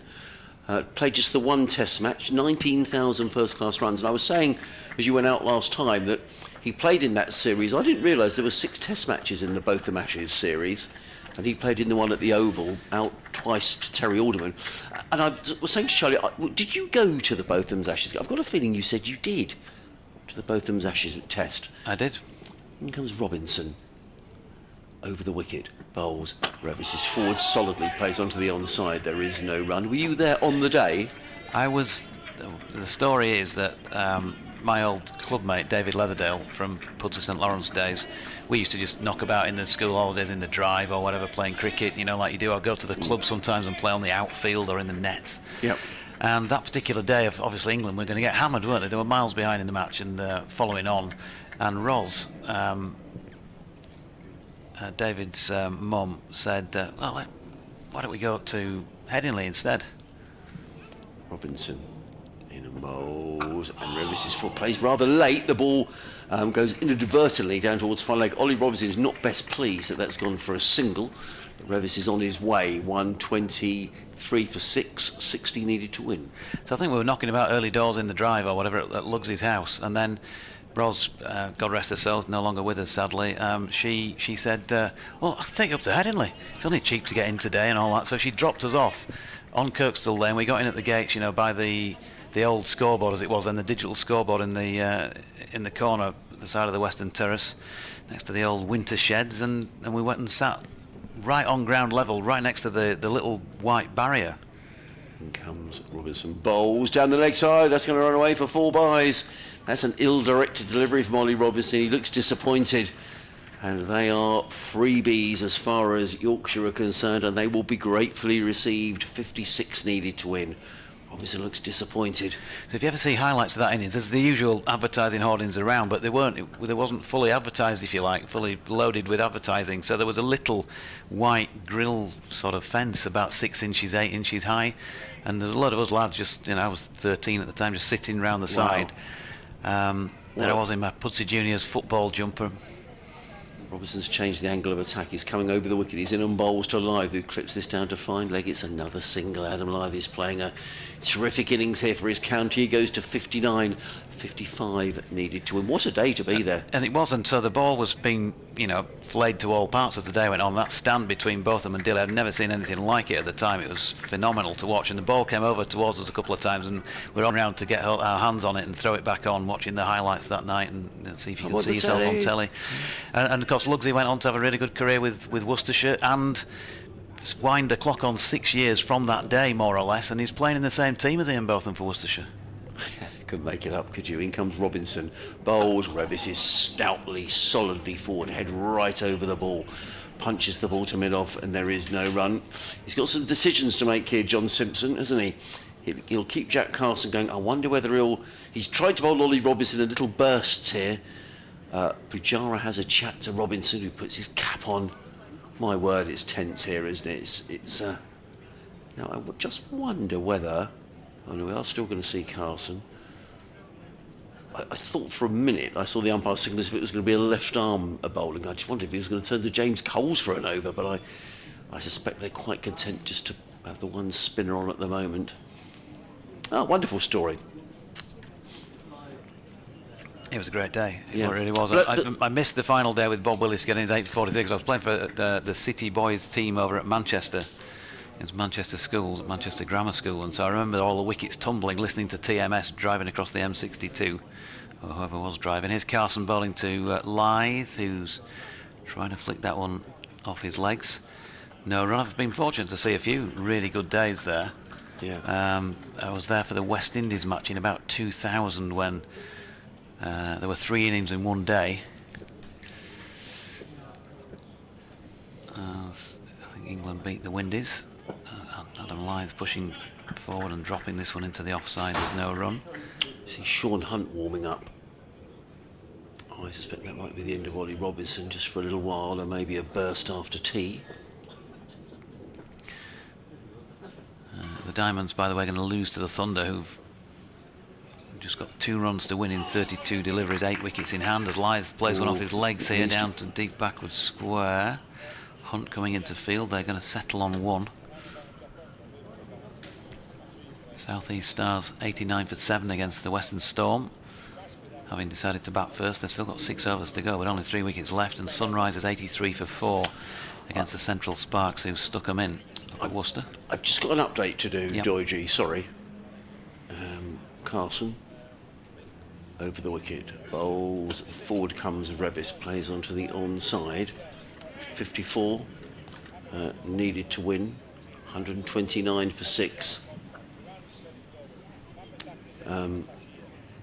Tea about, 17 minutes away. Carson gave that a real tweak, and forward comes Revis, plays onto the onside, and there is no run.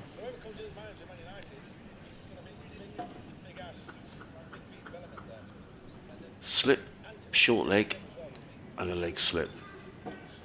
Carson over the wicket, bowls, Revis drives down the ground. Jack Carson tries to field, but the ball runs past him to mid-on, and there is no run. Apologies, I'm listening to a programme being in my ear, which is always a bit disconcerting, to be honest. But anyway, we'll be back with Doige in a few moments' time. A couple of the Yorkshire backroom staff making their way around. It's Don Bess on the left and Ali Maiden, the Yorkshire batting coach, on the right. Okay.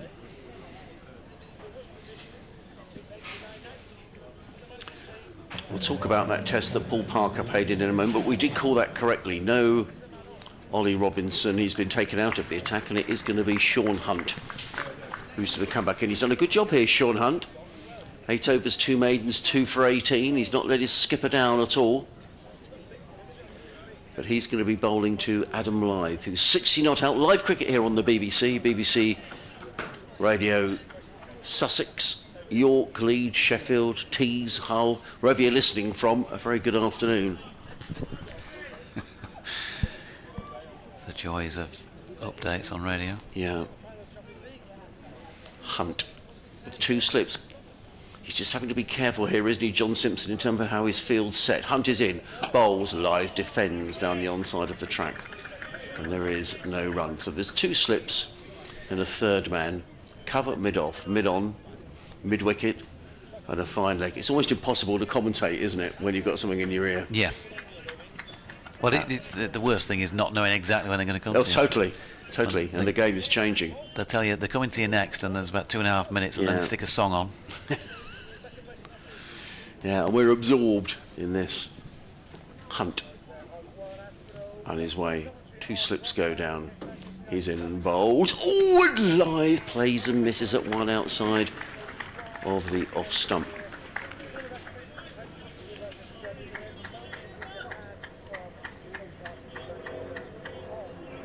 And then goes and has a pat around about halfway down the wicket.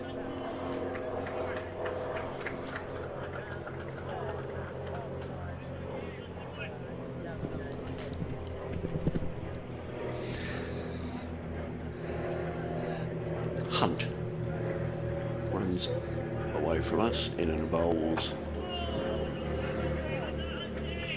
It has been a cracking game, and it's a game that is still in the balance, although maybe Yorkshire slightly favourites here. They need another 54 to win. They've got 4 wickets in hand. They're 129 for 6, and this is probably all about Adam Lyth, the opener. He's still there on 60. Sussex have nibbled away every time we think Yorkshire are getting into a good position. Sussex need to take a wicket, but the equation here, 54 more runs needed to win, 4 wickets in hand. Meanwhile, at the Oval, Surrey are cantering to victory against Worcestershire. Surrey making 427 in their second innings, and Worcestershire 81 for 7 in their second innings. Dan Worrell picking wickets up again, 4 in this innings, 4 for 13 to add to the 6 in the first innings. Worcestershire needing a highly unlikely and almost impossible 432 more runs to win. Hunt back to his mark for dot ball. So far he can't ask more than that apart from a wicket. Comes in bowled to life. He's played in the air. Oh my goodness me. Oh my goodness me. Finn Hudson-Prentice is on his knees at mid-off. It was a strange shot from Adam Lyth. I think he changed his mind. Yep, I think he was looking to pull that on the leg side, and in the end he just spooned the ball up in the air, and it wasn't a chance, but it was not far from being a chance. Pujara and Hudson-Prentice on the offside were thinking, oh, that's nearly going to come to me, but it didn't. Yeah, he's thinking, he's shaping up to pull, and he's almost, after the ball's pitched, he thinks this is too far outside off stump, I'm not in the right position, I'll stop the shot, and he just nearly lobbed it up to somebody, didn't he? In comes Hunt. Oh, he's past the outside edge. It's been a good spell this by Sean Hunt. Maiden over, 9 overs, 3 maidens, 2 for 18. Yorkshire 129 for 6, 54 more runs needed to win. Just going back to that test match at the Oval where Paul Parker made his one and only test appearance, the England side, Boycott, Larkins, Tavares, Gatting, Brearley, Parker, both of them not Embry, Willis and Hendrick.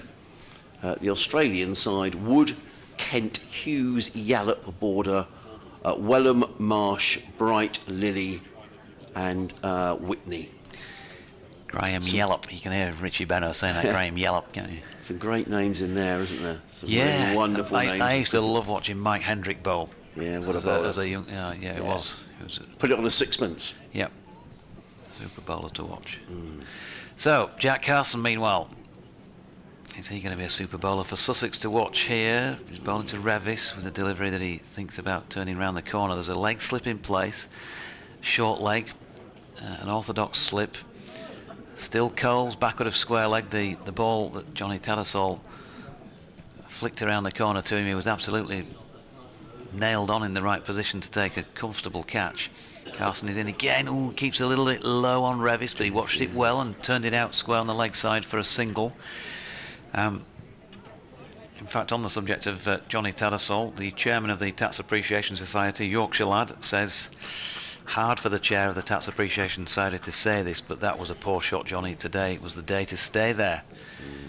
Yeah. You as well as anybody will know, Yorkshire lad, that he didn't do it on purpose, but yeah, it was injudicious, and it was just I think a reflection on the pressure of the situation out there as Lyth, who at the moment, even he has had 1 or 2 dicey moments. He's holding it together. He's just dabbed one into the offside dot ball halfway through the 43rd over of this Yorkshire second innings. Carson in again. It's more like leg stump this time, and turned to Pujara, who is at a straight mid-wicket along the carpet. There's no run. 130 for 6 4 wickets needed by Sussex to extend their lead at the top of the table. 53 runs needed by Yorkshire to win their first match of the 2024 campaign, as Lyth withdraws the bat from playing at this latest delivery. Keith Bruce says, don't know how this game will end, but what an entertaining game of cricket, far better than the dead wickets we've seen at Headingley. Only Lyth can save us today. Not necessarily, but yeah, that's the likelihood, as he steps back and punches this one out towards point. Sensible cricket picks him up a single. Yeah. Mighty Mariner says the Diamonds are going to lose, and I think that's confirmed. And Andrew Christie says, very impressed with Hunt. How old and what nationality? Well, he's English. English, 21. Guildford born, yeah. 22. It says on the. 22, is he? Yeah, sorry. 22. Began his career at Surrey. Yep. Picked up by Sussex.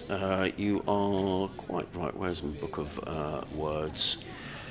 Yeah, Sean Hunt, 7th of December. Sorry, he's 22. And passed 50 first-class wickets in this game.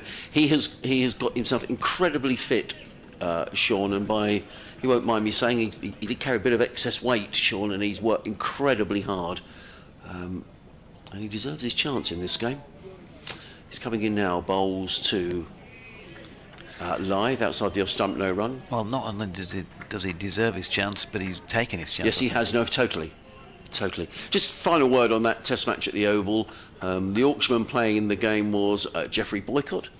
In the first innings, he made 137. In the second innings, he was out for a duck. Yeah, it finished in a draw, didn't it, that one? It did, well done, yeah. And both times 3-1 up by them, weren't they? Yeah, both times he was dismissed by the great Dennis Lilly, who was man of the match. In comes Hunt. Bowls, up on his toes is Lyth, who would be making a case to be man of the match here if he can steer his side to victory. He goes to 61, 132 for 6. And you think, how different the game is now, and yet there were still plenty of us. As I say, I was a 13-year-old lad who was just mesmerised by the sort of quality on offer. They didn't have to score at 12 and over to make it exciting stuff. No, and that's the case here as well. All those years on, Adam Lyth 62, not out, 132 for 6. The runs required to run down to 51. It's inching down. Hunt in again, bowls. Revis is forward. Good delivery, pitched about middle stump, and Revis is right in behind it. Plays it down the track. There is no run. Yeah, he made his debut, Sean, at Old Trafford 3 years ago, where he picked up 3 for 37 from memory. That was his opening in county championship cricket. He's had a few injuries, hasn't made a break into the side, but he's spoke to him for the first time for a while actually at the end of the first day, and he's a really really nice lad. In comes Hunt and bowls and let go outside the off stump. I have a feeling actually, I don't want to let go, he's taken by Simpson. I have a feeling that his dad, and I might be corrected here, might come from your neck of the woods. I think he might come from sort of Middlesbrough area. Mm-hmm. But Sean was born, as you say, in Guildford. Spent his club days at Sendon Horsley Cricket Club in Surrey, on Surrey's radar, but didn't quite work out there. And Sussex have been the beneficiary of that. But he has worked incredibly hard on his game, together with James Courtney, the Sussex bowling coach. And he's coming in again.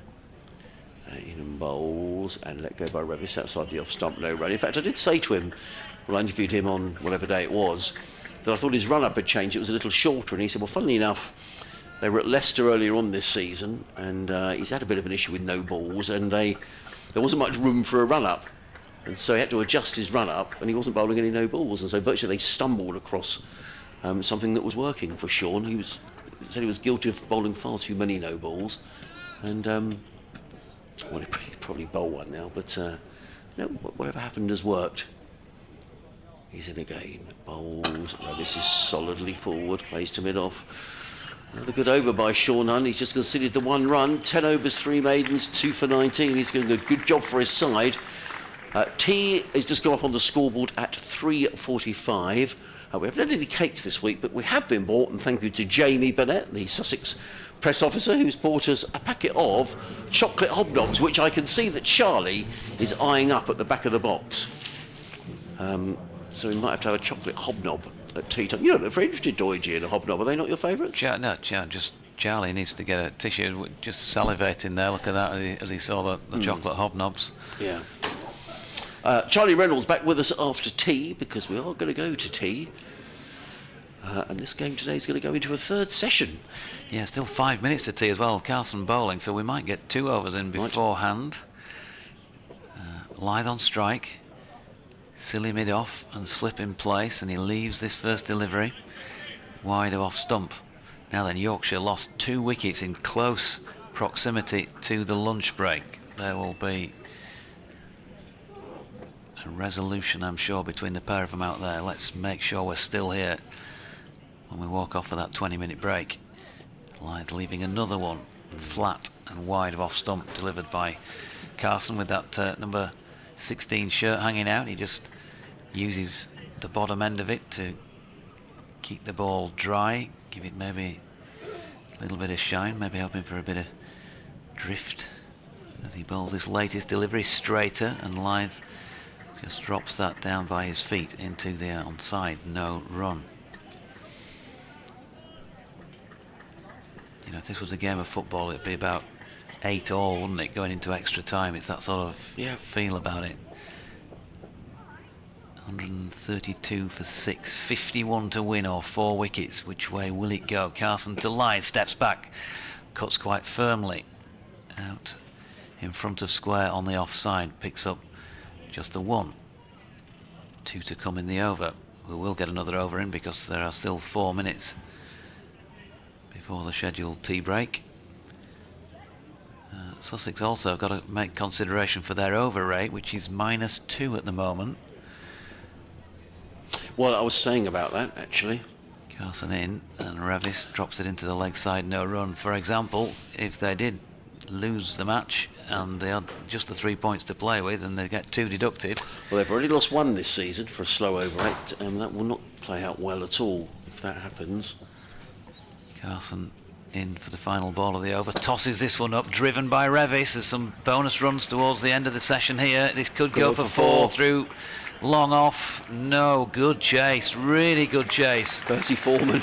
Great commitment, and they've saved a run, and how vital might that be? Revis picks up 3 and therefore moves on to 5. The score to 136 for 6, 47 now for Yorkshire to win this off. Still 4 wickets for Sussex. And yeah, just on that points front, I remember you saying to me in this match last year, I think it was, that Sussex lost quite a few points, didn't they? Bonus points, because of the slow over rate. And I think Paul Farbreast was pretty scathing, wasn't he, of his team? I think it might have been the game here against Yorkshire, actually. Yeah, they lose 4. Yeah. And they've already lost a point this year for a slow over rate. And bonus points are hard enough to come across as it is, without chucking them away by bowling too slow. And I don't think umpire Milnes I think he took a pretty dim view when Jack Carson came on to bowl, because it took forever for the pads to come out and, you know, get everybody ready. And you know, these things are slightly negotiable, aren't they, with wickets falling and delays and that sort of thing. But you don't you want to get on the right side of the umpires really by running around. And anyway, in comes Sean Hunt. I think this will be the last over before tea. He comes in and bowls. Revis plays it firmly to mid-wicket, fielded by Pujara, no run. In the meantime, the runs required is down to 47. That pendulum, I think, is 65-35 Yorkshire, Doige. That much? Yeah, I do. What would a wicket now swing it back to then? Well, 50-50. Hunt. In and bowls. Ooh, that was a brave lead, wasn't it? Referee Ian has sent us a message on X saying, "Afternoon, JD from sunny Kent. Fingers crossed that Whitby's finest can keep our championship season alive. Bum. Nails bitten down to the quick." Yeah, absolutely.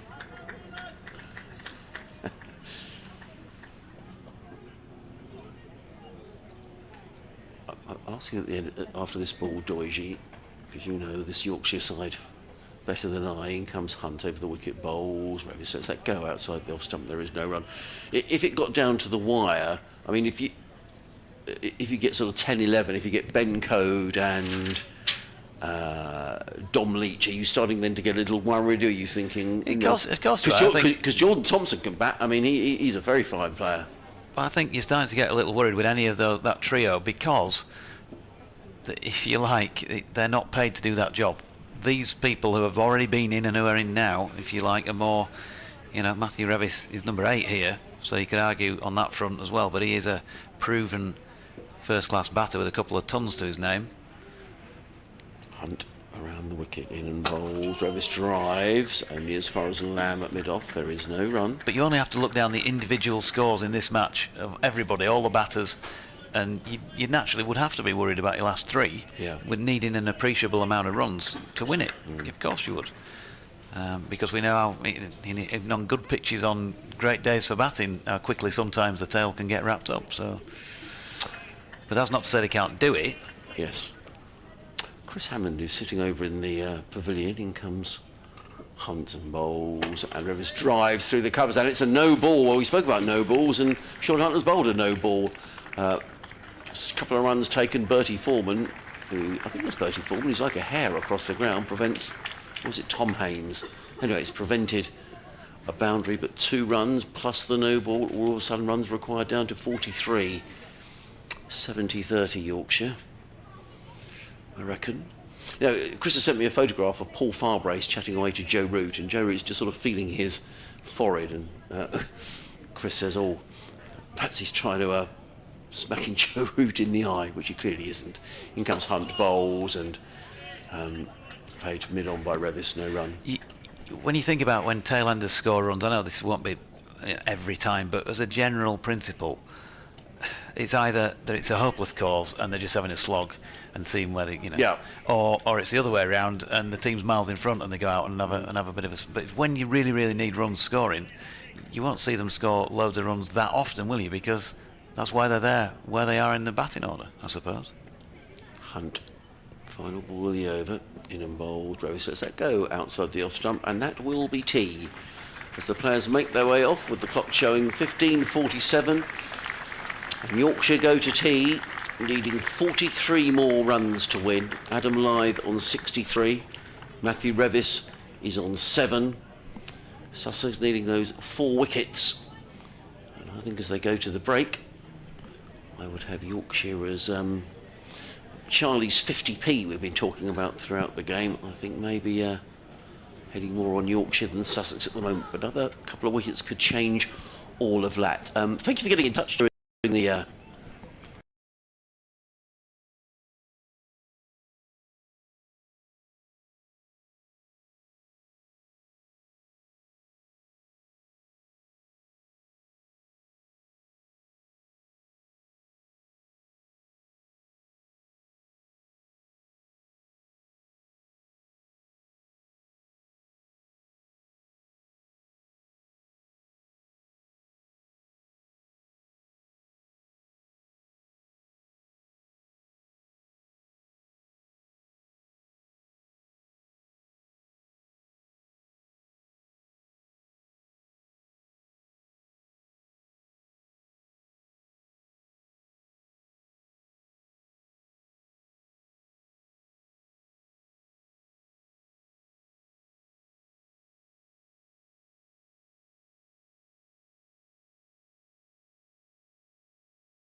Well, welcome back to Hove for what is certain to be, it's certain to be the final session of the match. The Sussex lads already out on the outfield.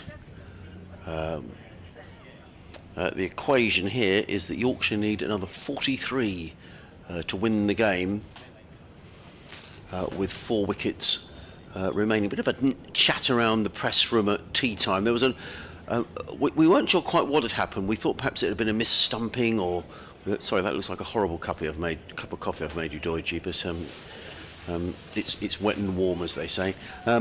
We weren't sure if it was a mis-stumping or quite what it was, but it seems it was an edge from Adam Lyth that went very quickly to the right of Tom Clark at first slip. It almost bisected Clark and Simpson.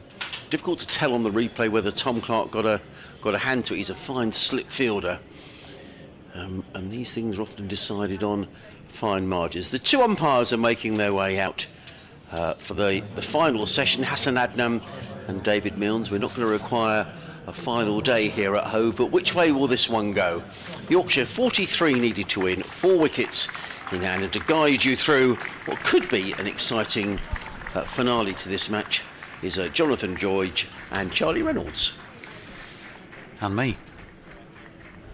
3 of us here for the final session as they walk out to bat, and Matthew Revis, the taller of the pair, right-handed, along with Adam Lyth. And without going overboard about this, Yorkshire, they really do need a win. Clearly, there'd be a feeling of a bit of pressure on 1 or 2 people as we go into this session. They haven't had a win this season. They started off as the favourites to win Division 2, and they're 43 runs away from doing so. But Sussex, the clatter of a couple of wickets early on in this session, and it swings back to them, doesn't it? And particularly, I guess, if one of those would be Adam Lyth, who has shown tremendous grit, determination, resolve, all of that. 130 deliveries, 8 fours, striking at just 48.46. I know it's not about strike rates, but that just shows you, in terms of the normal Adam Lyth strike rate, what it's been like out there for him. He's been careful, he's been solid, he's had a couple of moments, and he's going to face up here to Finn Hudson-Prentice, who just stops as he's about to deliver the ball. First one of the final session. Lyth steps away, so 3 slips in place. Square cover. We've got a 3rd man, mid-off, mid-on, backward square leg and a long leg, neither of whom are out on the boundary itself. First ball of the session, just pushed into the offside. Danny Lamb in the covers there does the fielding. So which way will it go? We don't know, and that's one of the great things about this game of cricket, because it's keeping us, as well as every single one of those players out there on the field, on our toes. The umpire's too doubtless as Hudson-Prentice is in, and Lyth just strokes this one into the covers and will pick up a comfortable 1 to get off the mark for the session. 64 to him, 141 for 6, 42 needed to win. Michael Hall says, I'm listening from Blackpool, watching Lancs versus Durham, keeping an eye on the enemy, and Ben Stokes, Nathan Lyon, come on Yorkshire. And Steve Llewellyn says, I'm dipping in quite frequently to this one to find out the score. Fair to say the nerves are building. It's been a long time. Now to find the lucky socks and do some gardening away from the score. Enjoy. One of those sort of games, isn't it? You want to watch everything, you want to see what's going on, but at the same time there might be a bit of hiding behind the sofa. Now we've got ball change. A ball change. Something else to throw into the mix here. 46 overs and 2 balls in, and precisely 2 balls after the tea break we get a ball change at 141 for 6. They've made an appeal, and they've got what they wanted by the looks of things at Sussex here, because it's been checked over. or is it being checked over right now? Hard to tell because David Milnes is blocking our view of... No, they brought out a box of balls, so they're picking a new one. So Milnes and Hassan Adnan with whosoever it is who's brought the balls back on. Is it Brenda again? Brenda without her coat on. It must be a lovely sunny day. There she's got a nice blue cardigan on today. Ah, yeah, there she is on the boundary edge. And they have settled on one, and you always get the impression with these things it's a bit of a process of negotiation. Well, we fancy in that one, yeah, but what about that umpire, sir? That one might just be... Yeah, that might just be what we'd prefer. Well, not sure. What do you think, boss? Yeah, okay. Well, go on then. We'll take that one then. Big round of applause for Brenda. She takes off the balls. Magnificent. Brenda, as Finn Hudson-Prentice turns at the end of his run. Matthew Revis just rechecks his guard. Just has to concentrate again, Revis, after that little Yeah. break in play. And good that he's taken his time here. Gets ready. Here's Hudson-Prentice over the wicket then. Revis pushes at this ball. First one with the change of ball, and can't have been too far away from getting a nick on that. What do you think, folks? Come on, call it. BBC West Yorkshire Sport at gmail.com or at Sporting Lives 1. Who is going to come out on top? We ain't got a clue. We genuinely don't. 42 to win, 4 wickets to take. Last two recognised first-class Centurion batters out there for Yorkshire. Hudson-Prentice to Revis. Pushes up to mid-off. No run. If only every day, in every way, we were able to commentate on games like this.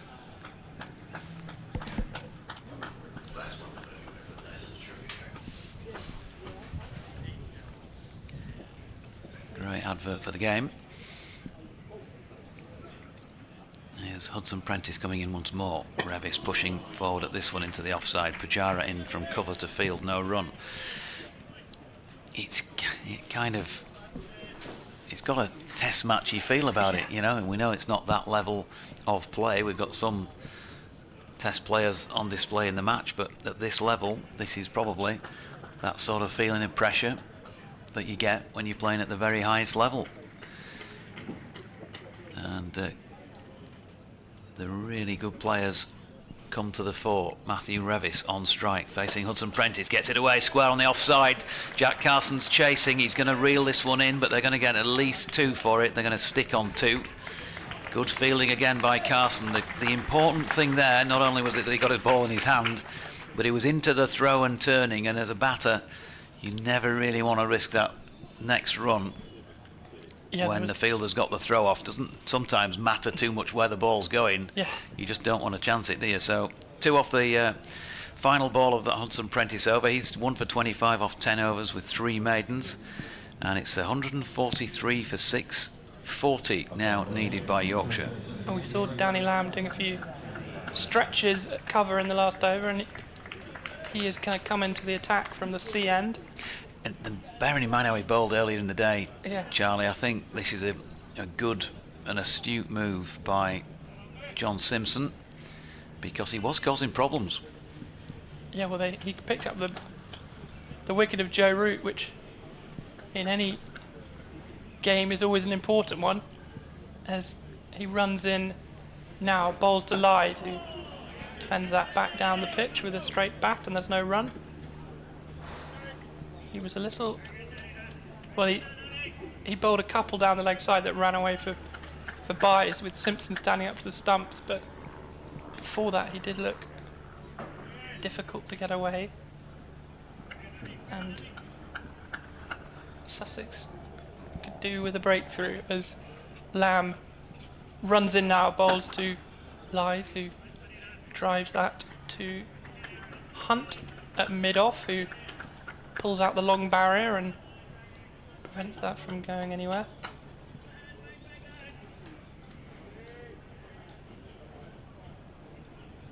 Ollie Robinson just polishing the ball on his trousers before tossing it to Danny Lamb, who runs in again past the umpire. He bowls, that's a full toss, and it's driven past the man at cover. It's going to run away for 4. That was a bad ball, and it was punished by Lythe, who is in excellent touch here. He's moved to 68 from 135. Yorkshire 147 for 6. They now need just 36 to win, which seems very gettable. That is a beautiful shot, isn't it? He's had very little to hit. I know he's got 68 on the board, but there's not been a lot all day long for him to get stuck into, and it's really good that he didn't miss out on that opportunity. Just a little bit of width from Danny Lamb. As Lamb runs in again to Lythe, that one's defended down the pitch in the end to Hunt, and there's no run. Yeah, it was a bad ball from Lamb, but you still got to take advantage of that as the batter, and particularly when under a lot of pressure, you can sometimes just miss out. But no such thing from Lythe, as Ollie Robinson goes through a few stretches. Lamb bowls to Lythe, who plays with a straight bat down the pitch to the bowler, who does his own fielding. And it's back to Robinson for a vigorous polish in the bottom of his jumper. So we might be seeing a bit of Ollie Robinson with the ball in a short while. A bit of a last throw of the dice from Sussex, you'd imagine, as Lamb comes in and bowls, and that's defended by Lythe out into the offside. There's no run. That'll be the end of the over. A good one as far as Yorkshire are concerned. They are 147 for 6. Lythe has 68 of those. Revis 9, and just 36 needed for victory. Just the 36. But on days like this, it still feels like a fair old way off, and then the ball gets tossed to Ollie Robinson to bowl from the Cromwell Road end of the ground. Robinson, first innings figures here: 15.3 overs, 7 maidens, 3 for 25. Didn't go for many, and it's been a similar story in the second. 12 overs for 35 this time, 1 maiden. Just the 1 wicket so far, that of Shan Masood, but still 4 available to take. And he's bowling here to the right-handed Matthew Revis down the incline from the Cromwell Road end. Revis turning that one up to mid-on. It will go down as a dot.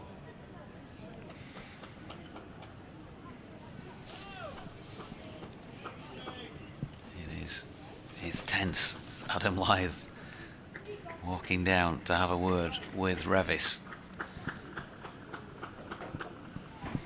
who does a bit of a bat twiddle. 3 slips of Ringfield in the offside, a couple of men in on the one on the leg side. They've got to both attack and defend Sussex, and then they've got a man down at long leg as Robinson's in again. Revis punches into the offside, and Pujara in to do the fielding. Jane Wiles messages in from sunny Cyprus: why is it so difficult being a Yorkshire supporter? We manage the 20 wickets with ease and then struggle knocking off the balance. My heart won't take much more, and here I am preparing to travel to Northants next Friday. Glutton for punishment. Going to be incredibly upset if we lose this one, she says. And then treats herself to an ice cream, apparently. Here's Robinson down the slope again. Revis has one wide of off stump, and he's able to leave that. Rev it up, Revis, says Martin Bentley. Enjoying the commentary, Jonathan. I've heard Adrian talking about the Lord's earpiece giving live commentary at Hove. You know, if they work at Headingley, it'd be great to listen live as well as watch. No, they don't, because there's a certain bit of technology that's needed. We did have it in the first season I commentated, but it seems to have disappeared off the face of the earth, and they haven't managed to get it back. So I think that's a definite no at this moment in time, Martin. Robinson to Revis, solidly behind this one and punching back to the bowler in his follow through. And if that earpiece doesn't work, do you know any other way of listening live? Well, I suppose if you have the pictures I don't know how much of a delay there are on those, but you might get those quicker. Yeah, the problem is there is always a delay when you're actually at the ground of a ball or so. Robinson again, and Revis turns it off his legs. This could be 4. There's a chase on, but he's not going to get there. Isn't Danny Lamb just straying? Even test man Ollie Robinson just up there full on Revis's legs, and Matthew Revis more than equal to the task of adding another 4 to the Yorkshire score, knocking off another 4 needed. That's down to 32. He's on to 13, and the 150 up, 151 for 6. Edward Harlan says, JD, the third option is a tie in terms of points, which would surely make a mockery of the point system after the washouts we've had. Yes. Don't think that's an option that is going to happen too often, as the record books will say, but we have to recognise that it is a possibility, as Revis turns that one to mid-on, and it's the completion of another Robinson over that went for just that 4. 13 overs, 1 maiden, 1 for 39 for Ollie, and Revis on 13, Lithe on a diligently put together 68 from 138 deliveries. He's worked incredibly hard out there, and 32 more to see through. He knows that job is not yet done. Danny Lamb to bowl from the C end. He's ready at the top of his mark, and he's running in now with 2 slips and a man in at a very short cover to Lithe. He just works that into the leg side. It's all along the floor to Robinson at mid-on, and there's no run. Yeah, Pujara's in a very short catching position. Not a silly mid-off, but a kind of short cover, would you call that, Jonathan? Yep, short extra probably. As Lamb's in now, bowls, and that one's driven by Lithe, but straight to the man at mid-off. There's no run. It's an interesting fielding position, and I mean, that shot is one of 2, I would say, 2 Adam Lythe's signature shots. That the lovely tucked up front knee when he pulls one of a square leg is a thing of beauty, and his extra cover drive, if you can call it a drive really, it's the one he just leans on, and he's in that sort of line, isn't he, Pujara? Yeah. If he gets underneath it, it could be in danger. Lamb's in now, bowls, and that's driven by Lithe wide of that man. Pujara. It's running away to the boundary. I think it's just going to be hauled in. It is. And in the end, they come back for a couple. 3. Forgive me, I was looking at the wrong end. As Lithe moves to 71, Yorkshire won 54 for 6, and the runs required under 30 now. And they're checking the ball again, so they've just had it changed. Only 3 overs and 1 ball ago, and Ollie Robinson just handed it to David Milnes, who's now taking it across to Hassan Adnan. The score was 141 for 6 at the point the ball was previously changed. So in 3 overs and 1 ball, they've added 13 runs, not taken a wicket, and now they're getting it changed again. Well, Brenda's been busy this afternoon. She's getting her steps in today, is Brenda. But I suppose in situations like this, you want to take anything you can as the side trying to take wickets. And if you can't get one with 1 ball, then why not see if you can get another one? We've seen it done many times before. It's not just Sussex in this game, is it? No. And just another little break in concentration for the Yorkshire batters to have to deal with. Absolutely anything you can get your hands on in terms of a way in. So if it's not the ball, but it's the break in concentration that brings you a wicket, you'll take it, won't you? You just want to keep chipping away at the batting side. 29 to win, 4 wickets needed. Cricket at its best, and John Simpson just having a chat with Ollie Robinson,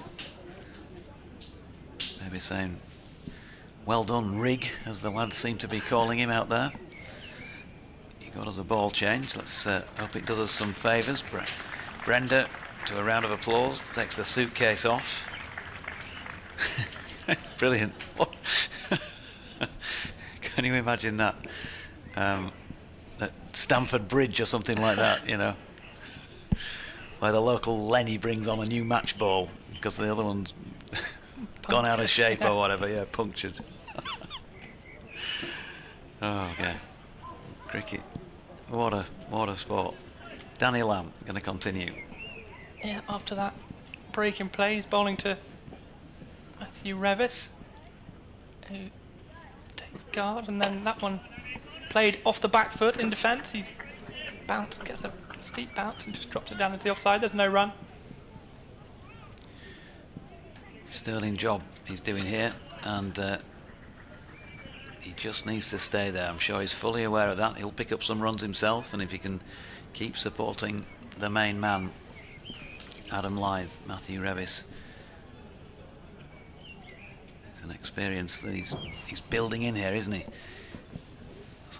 Somewhere he's not been that often in county cricket. As Lamb comes in now, bowls, and that's left well alone by Revis. Well, yeah, and as a man with 2 first-class hundreds, he's perhaps, you know, maybe a little bit aggrieved to be batting down at number 8. This is a great chance for him to show, you know, what he's made of, and perhaps that he should be a bit higher up the order. Possibly so. I mean, I pointed out numerous times since he made his debut, but on his debut, which I think was in the match against Kent at Headingley way back in 2019, he was only about 17, and he was at the top of the order. As Lamb comes in to bowl to him now, and he leaves it well alone outside his off stump. There's a little, doesn't fly through at a great height to Simpson, but that's the end of the over. Yorkshire 154 for 6, Lyth on 71, Revis 13, and requiring 29 more to win. I was wrong. It wasn't 2019, it was 2020, and it was against Lancashire at Old Trafford, so I was fairly close, but only 50 miles out. In a year. In a year. Well, at least it turned out he wasn't also batting at 3. He did, though. He was up the top of the order when he played his first home match. I'm pretty sure about that. In that first match he played, he went in at number 8. Here's Robinson pinging one in short to Adam Lyth, and there is no running. Oh, my apologies, that was I'm looking at the wrong format, that's why. That was a T20 match in which I was talking about him making his debut at number 8. Let's go back to first class cricket. Yeah, I was right, actually. I was completely right. It was September of 2019, and it was against Kent at Headingley. And he opened the batting with Adam Lyth. Robinson to Lyth. Not completely pushing this one out it. into the offside. There's no run. I was right, but I just looked at the wrong information. Tremendous broadcasting, that, Deutsche. Absolutely first rate. Nailed it. The memory's fine, but the application in real time is failing. Just like my cricket, it's just it's a microcosm of my entire cricketing life, that, and broadcasting life, I think. 154 for 6. 29 needed by Yorkshire, 4 wickets for Sussex. Ollie Robinson bowling to Adam Lyth, who leaves another delivery wide of off stump. He has been so disciplined today, Adam Lyth, with his leaving. And he's walking away, having a look up in the sky towards square leg. He turns, and then on his way back, and he's just trying to, well, the bowling side want to make each ball an event. He's just waiting for the next little event of his own. Maybe a single, maybe a boundary. Robinson in. He gets a straighter delivery this time, does Lyth, and strokes it up to mid-off. Again, no run. Can't understand why there aren't 20,000 people in here this afternoon. Beautiful sunny afternoon. There's a few fluffy clouds overhead. A small aircraft passing from left to right, from west to east as we look. Adam Lyth on 71. Ollie Robinson, he of England fame, bowling to him, and he's pushed into the offside this time. Fielded in the covers by Danny Lamb. No run. They're just bringing up third man by around about 30 yards on the same line that he was on originally. Make that more like 40 yards by the time he comes to rest. Still 3 slips in place as they strive for wickets. Still a largely ring field with just Sean Hunt down to our right at long leg. Robinson round the wicket short. Adam Lythe's got underneath this one. Hunt is running round from long leg, but he can't quite get there. One bounce before he takes it, snaffles it a yard or so from the rope, right in front of our commentary position. He took it on, Adam Lythe. I reckon that was down the toe end of the bat somewhere. Robinson can't believe his ill fortune. Lythe gets away with one. I think he's entitled to a bit of that after the way he's worked today. 72 to him now, 155 for 6, 28 to win. Yeah, well, Sussex had brought Pujara in from deep backward square leg then to a more conventional square leg. And I think Lythe thought, well, there's only one man back on the leg side. I might have a go at this. And he got away with it. It'll be Lamb to Lythe with 2 slips in. He pushes it into the offside, and Revis now does come on strike. 1 more added to the total. Afternoon to Dave Wilford, who's has given us a family update for the weekend. Son Dan lost his under-12 cup final for Ilkley Juniors, but well played Menston. Son Harry completed his Duke of Edinburgh Silver training weekend in hot weather, and of course celebrating the 16th wedding anniversary with the long-suffering Mrs. Wilford. Congratulations to the pair of you, David and Julie. Listening in. Lamb comes in now to Revis. That's played out into the offside, and there's no run. 3 slips in now. Sussex really throwing everything at trying to pick up this wicket. Things firmly in Yorkshire's favour now, I would say. But that could all change with a wicket. Lamb from the C end running in now. He bowls and Revis is struck on the pad. There's a huge appeal from the bowler and the keeper and the slips. The umpire is unmoved. I think he was outside the line of off stump, although you've got good eyesight from here. Pretty hard to tell from our angle, if I'm in all honesty. But or did he get a little inside tickle on it? I wondered. Let's look at the just seeing a replay now. I'm not sure about being outside the line. I'm guessing there might have been some bat involved. And Matthew Revis did look at his bat as he did his little reset, so I think that was his indicator that I hit it. Yeah, it was very plumb if he didn't hit it. As Lamb comes in our bowls, and this one's driven smartly down the ground by Revis, but all along the ground to the man at mid-on, and there's no run. So it was just outside the line of plumb? Well, it was outside the line from our angle, but we're about 25 degrees to the right of straight on, so I have no idea whatsoever. It wasn't going over, that was all I knew. So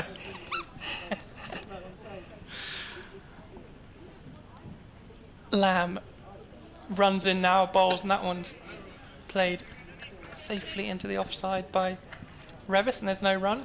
You could have a raffle maybe and just pick out one after each shout and just say that one's missing leg. Well, I didn't hear any bat, and it wasn't going over, so I made a ultimately incorrect guess. Fortunately, the umpire is using more scientific methods to discern whether these things are out or not, as Lamb comes in our bowls, and that one's a bouncer that Revis just lets go through to the keeper. Oh, it's a no ball. Oh, so dear. Oh. Costly error from Danny Lamb. That'll be 2 more to Yorkshire's total. Yeah, that's silly, isn't it? That really is at this stage.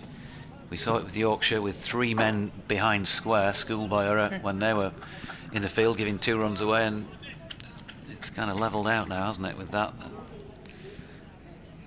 Been bowling so well as well, feels like a needless waste of effort. Lamb looking to make amends from the last ball of the over. He's into Revis. He just plays that out into the offside, and there's no run. It's the end of the over. Yorkshire are 158 for 6, just 25 needed for victory, with Adam Lyth still there. He's batted all the way through the innings. He's keeping this together for Yorkshire. He's on 73, and Revis is now on 13. Wonder what their Adrian Harms win predictor says about this one. It looks as though he's going to move back into position. Now, Reynolds sacked, I think, at this point. Live sacking on air. Charlie, have you not drunk your tea because it's the worst cup of tea you've had all day? It's a delightful, flowery mug that you brought in, though. So Ollie Robinson's just trying to get Sussex a foot back in this one. They need 4 wickets, and what a man to provide him with that. Adam Lyth shouldering arms to this delivery wide of off stump. They've reduced the slip cordon for the first time in the day, and they've gone down to 2. Also interesting, they've also made a change down here at fine leg with Jack Carson. I mean, Sean Hunt couldn't have got anywhere near that mistimed hook, but Carson, I think, would be a better fielder than Sean Hunt. He's a few yards, but when you bear in mind where that landed, he's that little bit closer, more of a fine than long leg, isn't he, at the moment? Just down to our right, near the T20 dugouts down here. So if he does get a top edge again, Robinson tries him. He's got a tickle, has he, down the leg side? There's a big yelp from bowler and John Simpson, who's a tumbling catch, but there was no touch on that, says Hassan Adnan. And to be fair, Adam Lyth did not look unduly perturbed as it went by. No. A couple of emails have come in. Hi all, very much enjoying watching this from Kazakhstan. I was last at the county ground in my native town in the days of John Snow, so happy memories. My dear old mum, long gone, used to work in the bar. Cheers, says Tim Broadbent. Lovely to hear from you, Tim. Kazakhstan, that's a fair old way away, isn't it? Was that an old Republic of the Soviet Union, or I think it might have been. Certainly that neck of the woods. Here's Robinson. It's wide of Lyth's off stump, and there's no run. I think it's somewhere out beyond Clitheroe or something like that, isn't it? David's been in touch. He says, this is what cricket is all about for me. I'm absolutely loving it. The effort that Sussex are putting up in the field this innings is admirable and needed. Carson is exemplifying this, by the way. Yeah, he's been excellent in the field as Jack Carson. And Simon's been in touch as well. I'll read your email at the end of the over, Simon. Kevin Sharp says, great advert for county cricket, gripping contest. Who knows what the outcome will be? It's hard to take your eyes off it. Sure is, Kev. As short ball here from Robinson. He's got his man. That is a brilliant short ball by Ollie Robinson. Adam Lyth stands motionless at the crease. He can't believe it. He's worked so hard out there, but he's gone for 73. And Yorkshire 158 for 7. He arched his back limbo style to try and get out of the way of it, but he must have got handle, glove, splice, something like that on it, straight through to Simpson. The umpires have a chat. Lyth has to trudge off.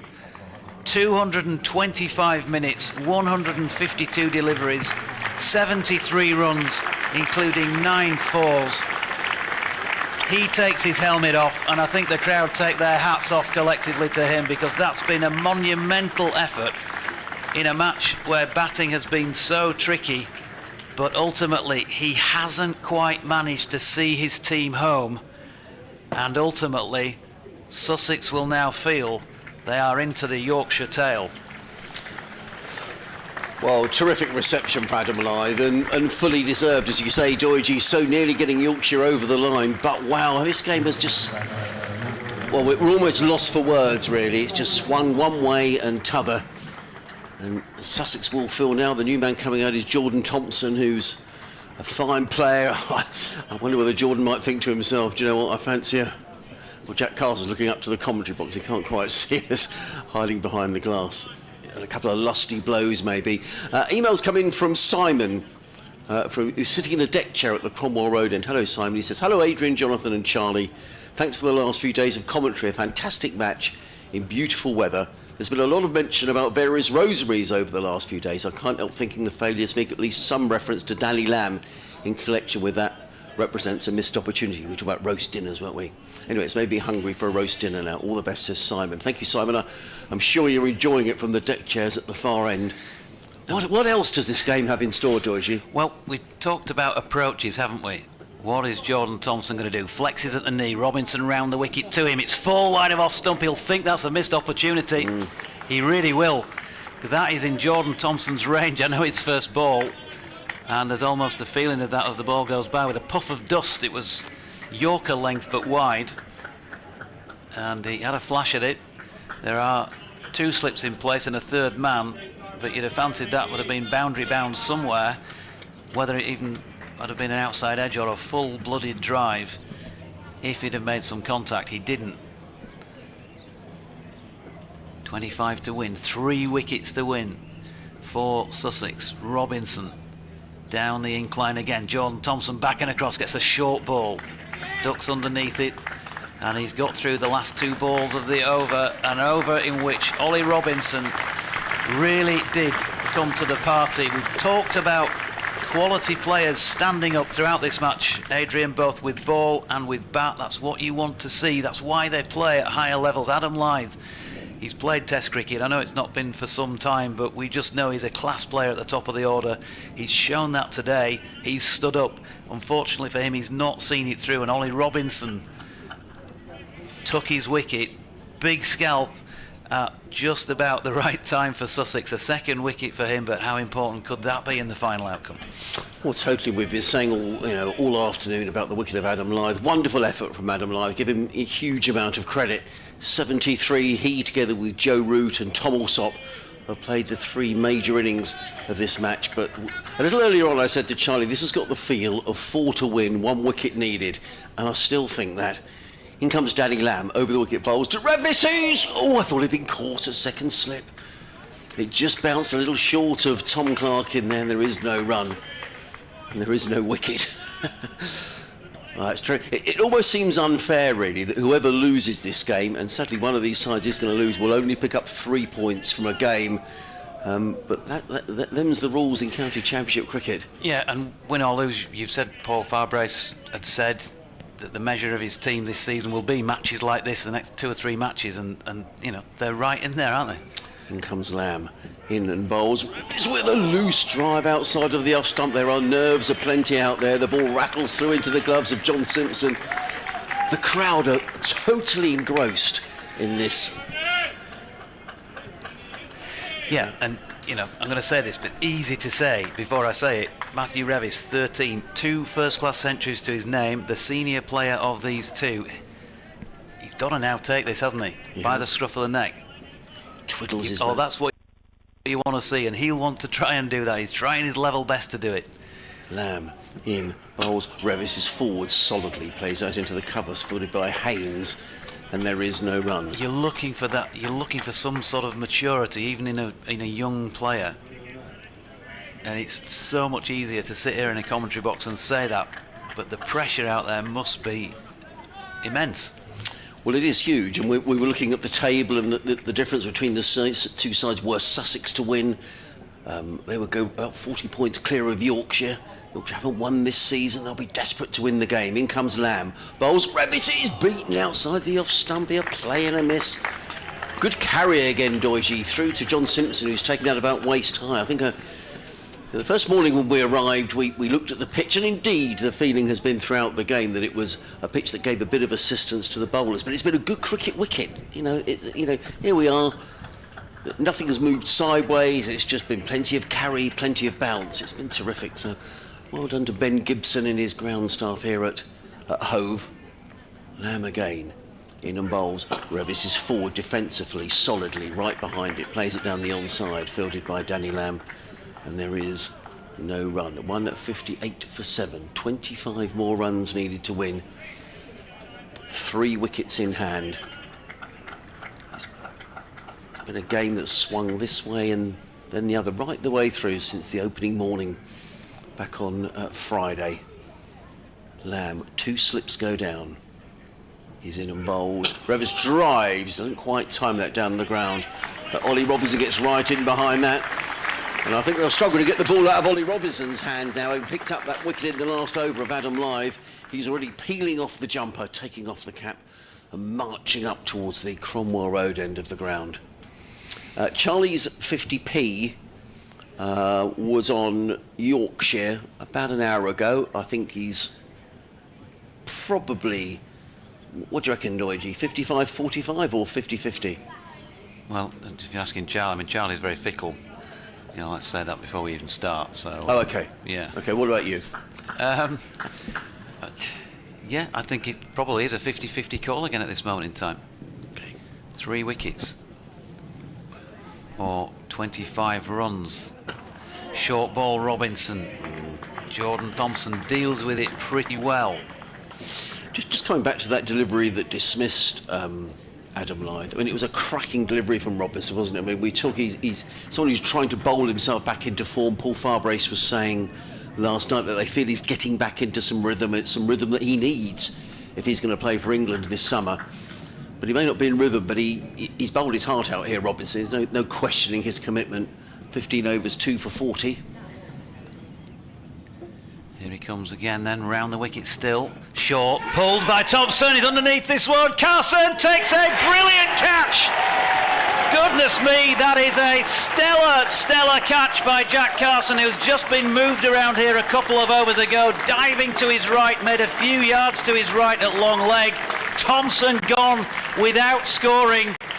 Yorkshire 158 for 8, need 25 to win. Sussex need 2 wickets. It's swinging back their way now. What a game of cricket. Well, what a catch by Jack Carson. We've been saying throughout the afternoon here that Jack Carson has been the best Sussex fielder, and that was simply magnificent. It was pulled away by Jordan Thompson. I thought initially when he hit it, it was going to bisect the 2 fielders, but Carson, it was a running catch, caught it low down, and that was absolutely magnificent. Well, the old adage is that catches win matches, and in this game there have been some absolutely belting catches, and probably none better than that from Jack Carson. My word, what a catch. Well, Dominic Leach has come in ahead of Ben Code. I think Ben Code batted about 10 in the first innings, Doigi? Yeah, so Ben Code, who is struggling with a back injury, he's not going to bat in the position that he was down to bat in. Well, Ollie Robinson has suddenly got 3 wickets. Wow. Come on, Riggy, is the cry. So wickets falling on 158 twice. Adam Lyth caught Simpson, bowled Robinson for 73. And then in his next over, second ball of it, Jordan Thompson caught Carson, bowled Robinson. Robinson coming to the party. Bang on the button as far as the hosts are concerned, and he's in now, bowling to Leach. Ooh! Dear me. Yorker length delivery, what a spot on piece of bowling first up to a tail end batter, and well played Dominic Leach. Totally. That could be the best drop of the bat if he plays to be 45 in first class cricket, because he's just jabbed down on it and managed to keep it out. I thought for a moment that was going to roll back onto the stumps. You know, well, as you described it beautifully, Jonathan, you know, terrific bowling by Ollie Robinson, but my word, to keep that out. What's next? It's Robinson again over the wicket. This time, ooh, he gets Leach just having a little feel for one, didn't move his feet to that, and that was all about the length that Robinson bowled. Dom Leach, mentioned earlier in this match, his score in the teens up at York in a one-dayer last year with Harry Duke to see Yorkshire home against Surrey by 1 wicket. He hit the winning runs that day, and here he is in his short career at the highest county level, having to do something similar. Pushes this one into the offside, and there's no run. Not in any way, shape or form saying that he can't hold a bat, even though he's down at number 11, because I think he showed that day to anybody who saw that match under pressure that he could handle a pressure situation if needs be, but he wouldn't want to be knocking off 25 at number 10 against Ollie Robinson too often, I wouldn't have thought. 3 slips, long leg, deep backward square leg. Haynes has just had a word and he's making his way back round to mid-wicket by the looks of things. Pajara at mid-on. I was just thinking, Doige, and some people want to say less county championship cricket. Extraordinary, really. And you have games like this. Now then, prolonged debate here. Now then, Haynes is... Oh, it's a helmet being call for the helmet, yeah. Just look at the over rate. I mean, I know that's not a forefront of any mind. It's -1 at the moment, but Sussex will be thinking there might be 16 points up for grabs here. As indeed will the Yorkshire batters. Do you think Matthew Revis will take command here and think a couple of lusty blows? I might have to take over in a minute, Doige, because they're half-time in the football. You do this delivery. Here is Robinson then, once again to Leach. She bowled him! Ollie Robinson wheels away with his right arm in the air. Leach hasn't done it on this occasion. The off stump knocked back. And Robinson strikes a 3rd blow in quick succession. Yorkshire reeling now, 158 for 9. 25 more runs for them to win. Feels like a mountain at this moment in time. And 1 more wicket and Sussex will have wrapped it up.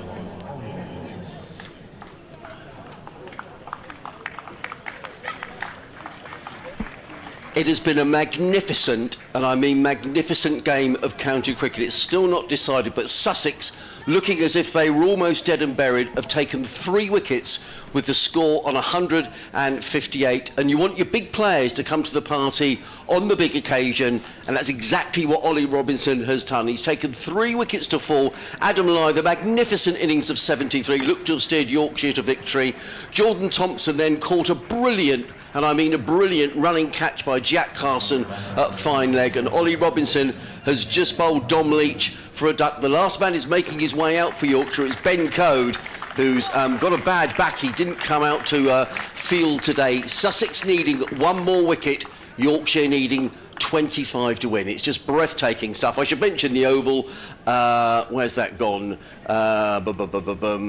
Worcestershire 157 for 8, still needing 356 to win. But if you talk about county championship cricket, and some people want less of it, well, they should be here at Hove today.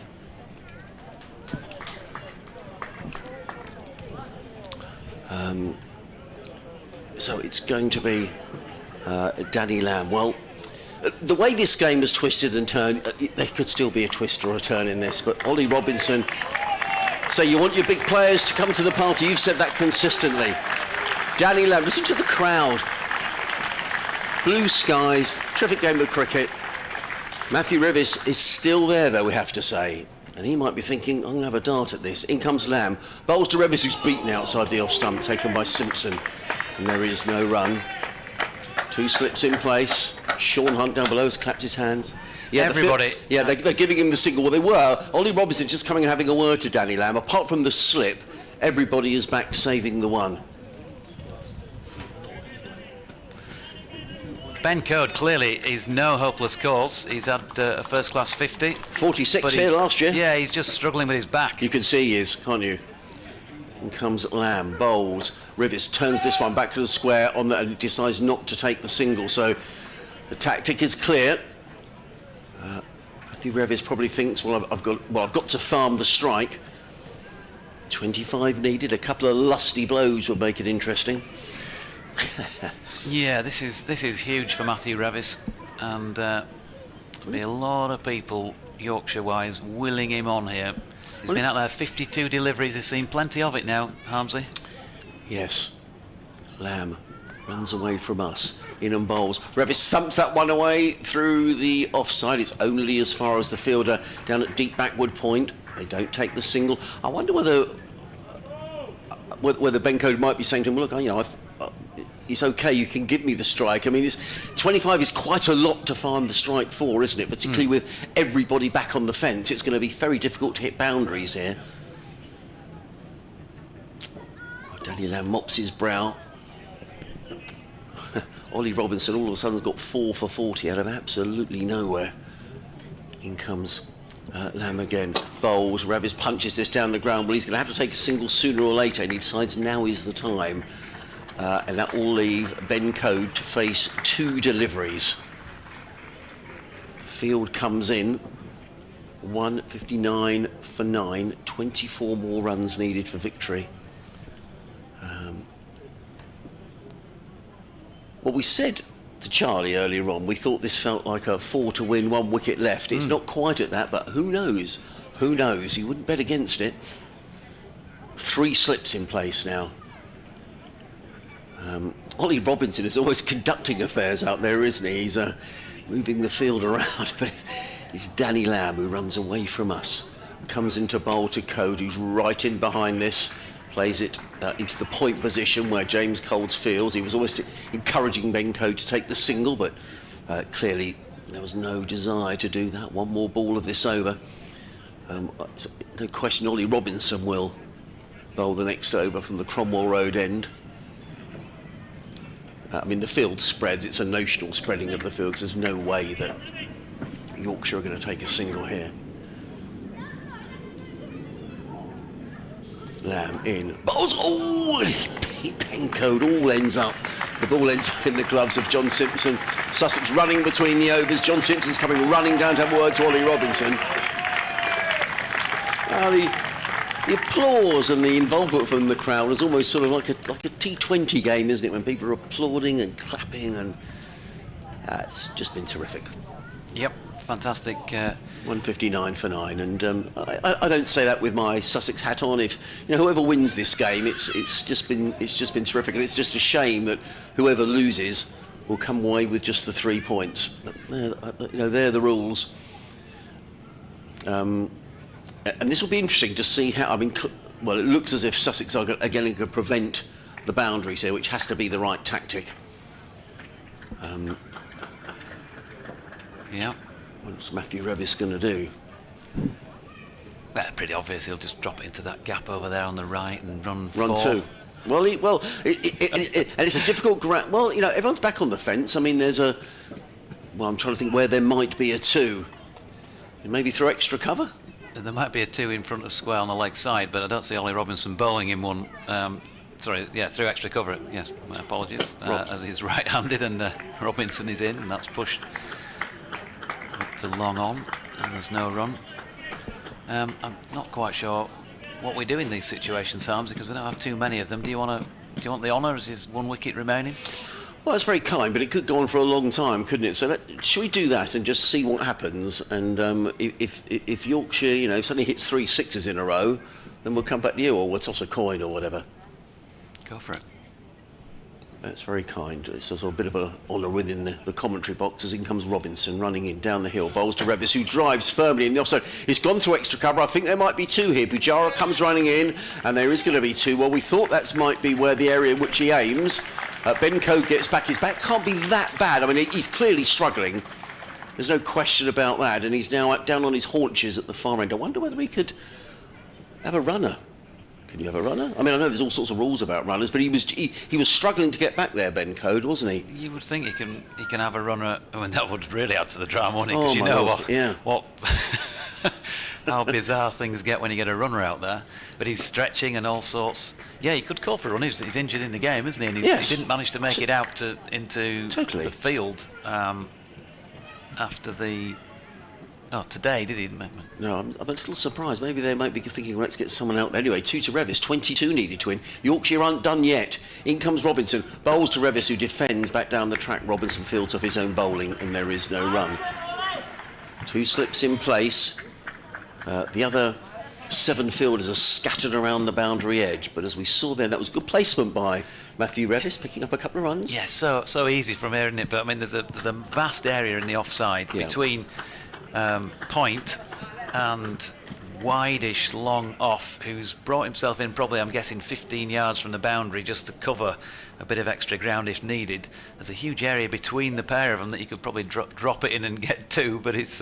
Robinson in, bowls to Revis wide of the off stump. A good take by Simpson, actually. That's a difficult ball to take low down by your ankles. There'll be how many people in the ground at the moment? However many there are probably all but about 2 of them who are cricket captains at this point in time. I'd be doing that. I'd tell you, I'll be putting it there. And why is he not doing that there? Why is he not dropping it there? In fact, just as you say that, Cheteshwar Pujara has had a word to John Simpson, maybe saying, well, what about this, what about this? I sometimes think in this situation it's great to get advice from people, but in some ways the skipper almost needs to shut that out and think, right, I've got a plan, because everyone will have a view as to where the field should be here. Not an easy situation. Both skippers have done really well in this match. Ollie Robinson down the hill from the Cromwell Road end. He bowls to Revis, who plays that away on the leg side. He didn't time it at all, and Ollie Robinson skips across the wicket to field, right up in the block hole. 1 ball to go in the over. Now the field will come in, I would imagine, to prevent Matthew Revis from taking the single. If you've just joined us, where have you been all day? In fact, where have you been for the last 3 days? You're on BBC Radio Sussex, BBC Radio Leeds, York, Sheffield, Humber, Tees. It's just been a terrific game of county cricket, and it's been a real joy to be here, and it's not over yet. You feel Sussex have got the advantage, but we've said that before when we've had Yorkshire have had the advantage. It's been that sort of a game. The field has come in for the final ball of the over as Robinson is on his way to Matthew Revis. He's in and bowls, and Revis is squirting that one out into the offside. The throw comes in, he's run out. I think he is run out. It's a brilliant piece of fielding by Finn Hudson-Prentice, who is engulfed by his teammates. The Sussex players all hug each other, and what a dramatic end to a dramatic, wonderful game of cricket here at Hove. Ben Code looks forlorn at the non-striker's end. Tremendous game. Yorkshire bowled out for 161. Sussex have won by 22 runs in a quite incredible game of cricket. Ben Code is on his haunches. The Sussex players shaking hands with the umpires. I'm sure they'll now wander over and shake hands. Yeah, there we go. Wandering over, Tom Clark, well done, and shakes hands with Ben Code, as does John Simpson. He was clearly struggling with Ben Code to make his ground. They felt they had to take the signal, because had it not been for that, then Code would have been on strike for the next over. But extraordinary in that Yorkshire were 158 for 6 at one stage, and they've lost those final 4 wickets. In fact, they've taken the score off the scoreboard now. For how many, Doiji? Welcome, listeners, from BBC Radio 5 Live to a dramatic finish here at Hove, where the players are just making their way off after the most extraordinary game of cricket that Sussex have won here by 21 runs. And after all the excitement of a game that's ebbed and flowed throughout, the match eventually decided on a run out. Ben Code run out by Finn Hudson-Prentice. And just listen to the applause.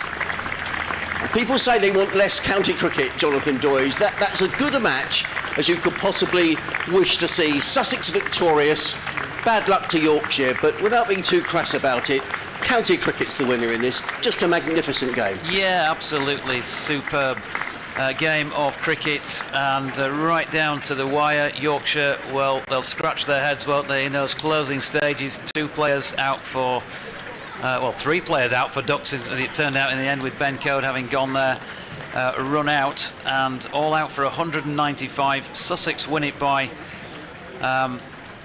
the margin of 21 runs. Yes, I think I said 22 initially, but you're right, yeah.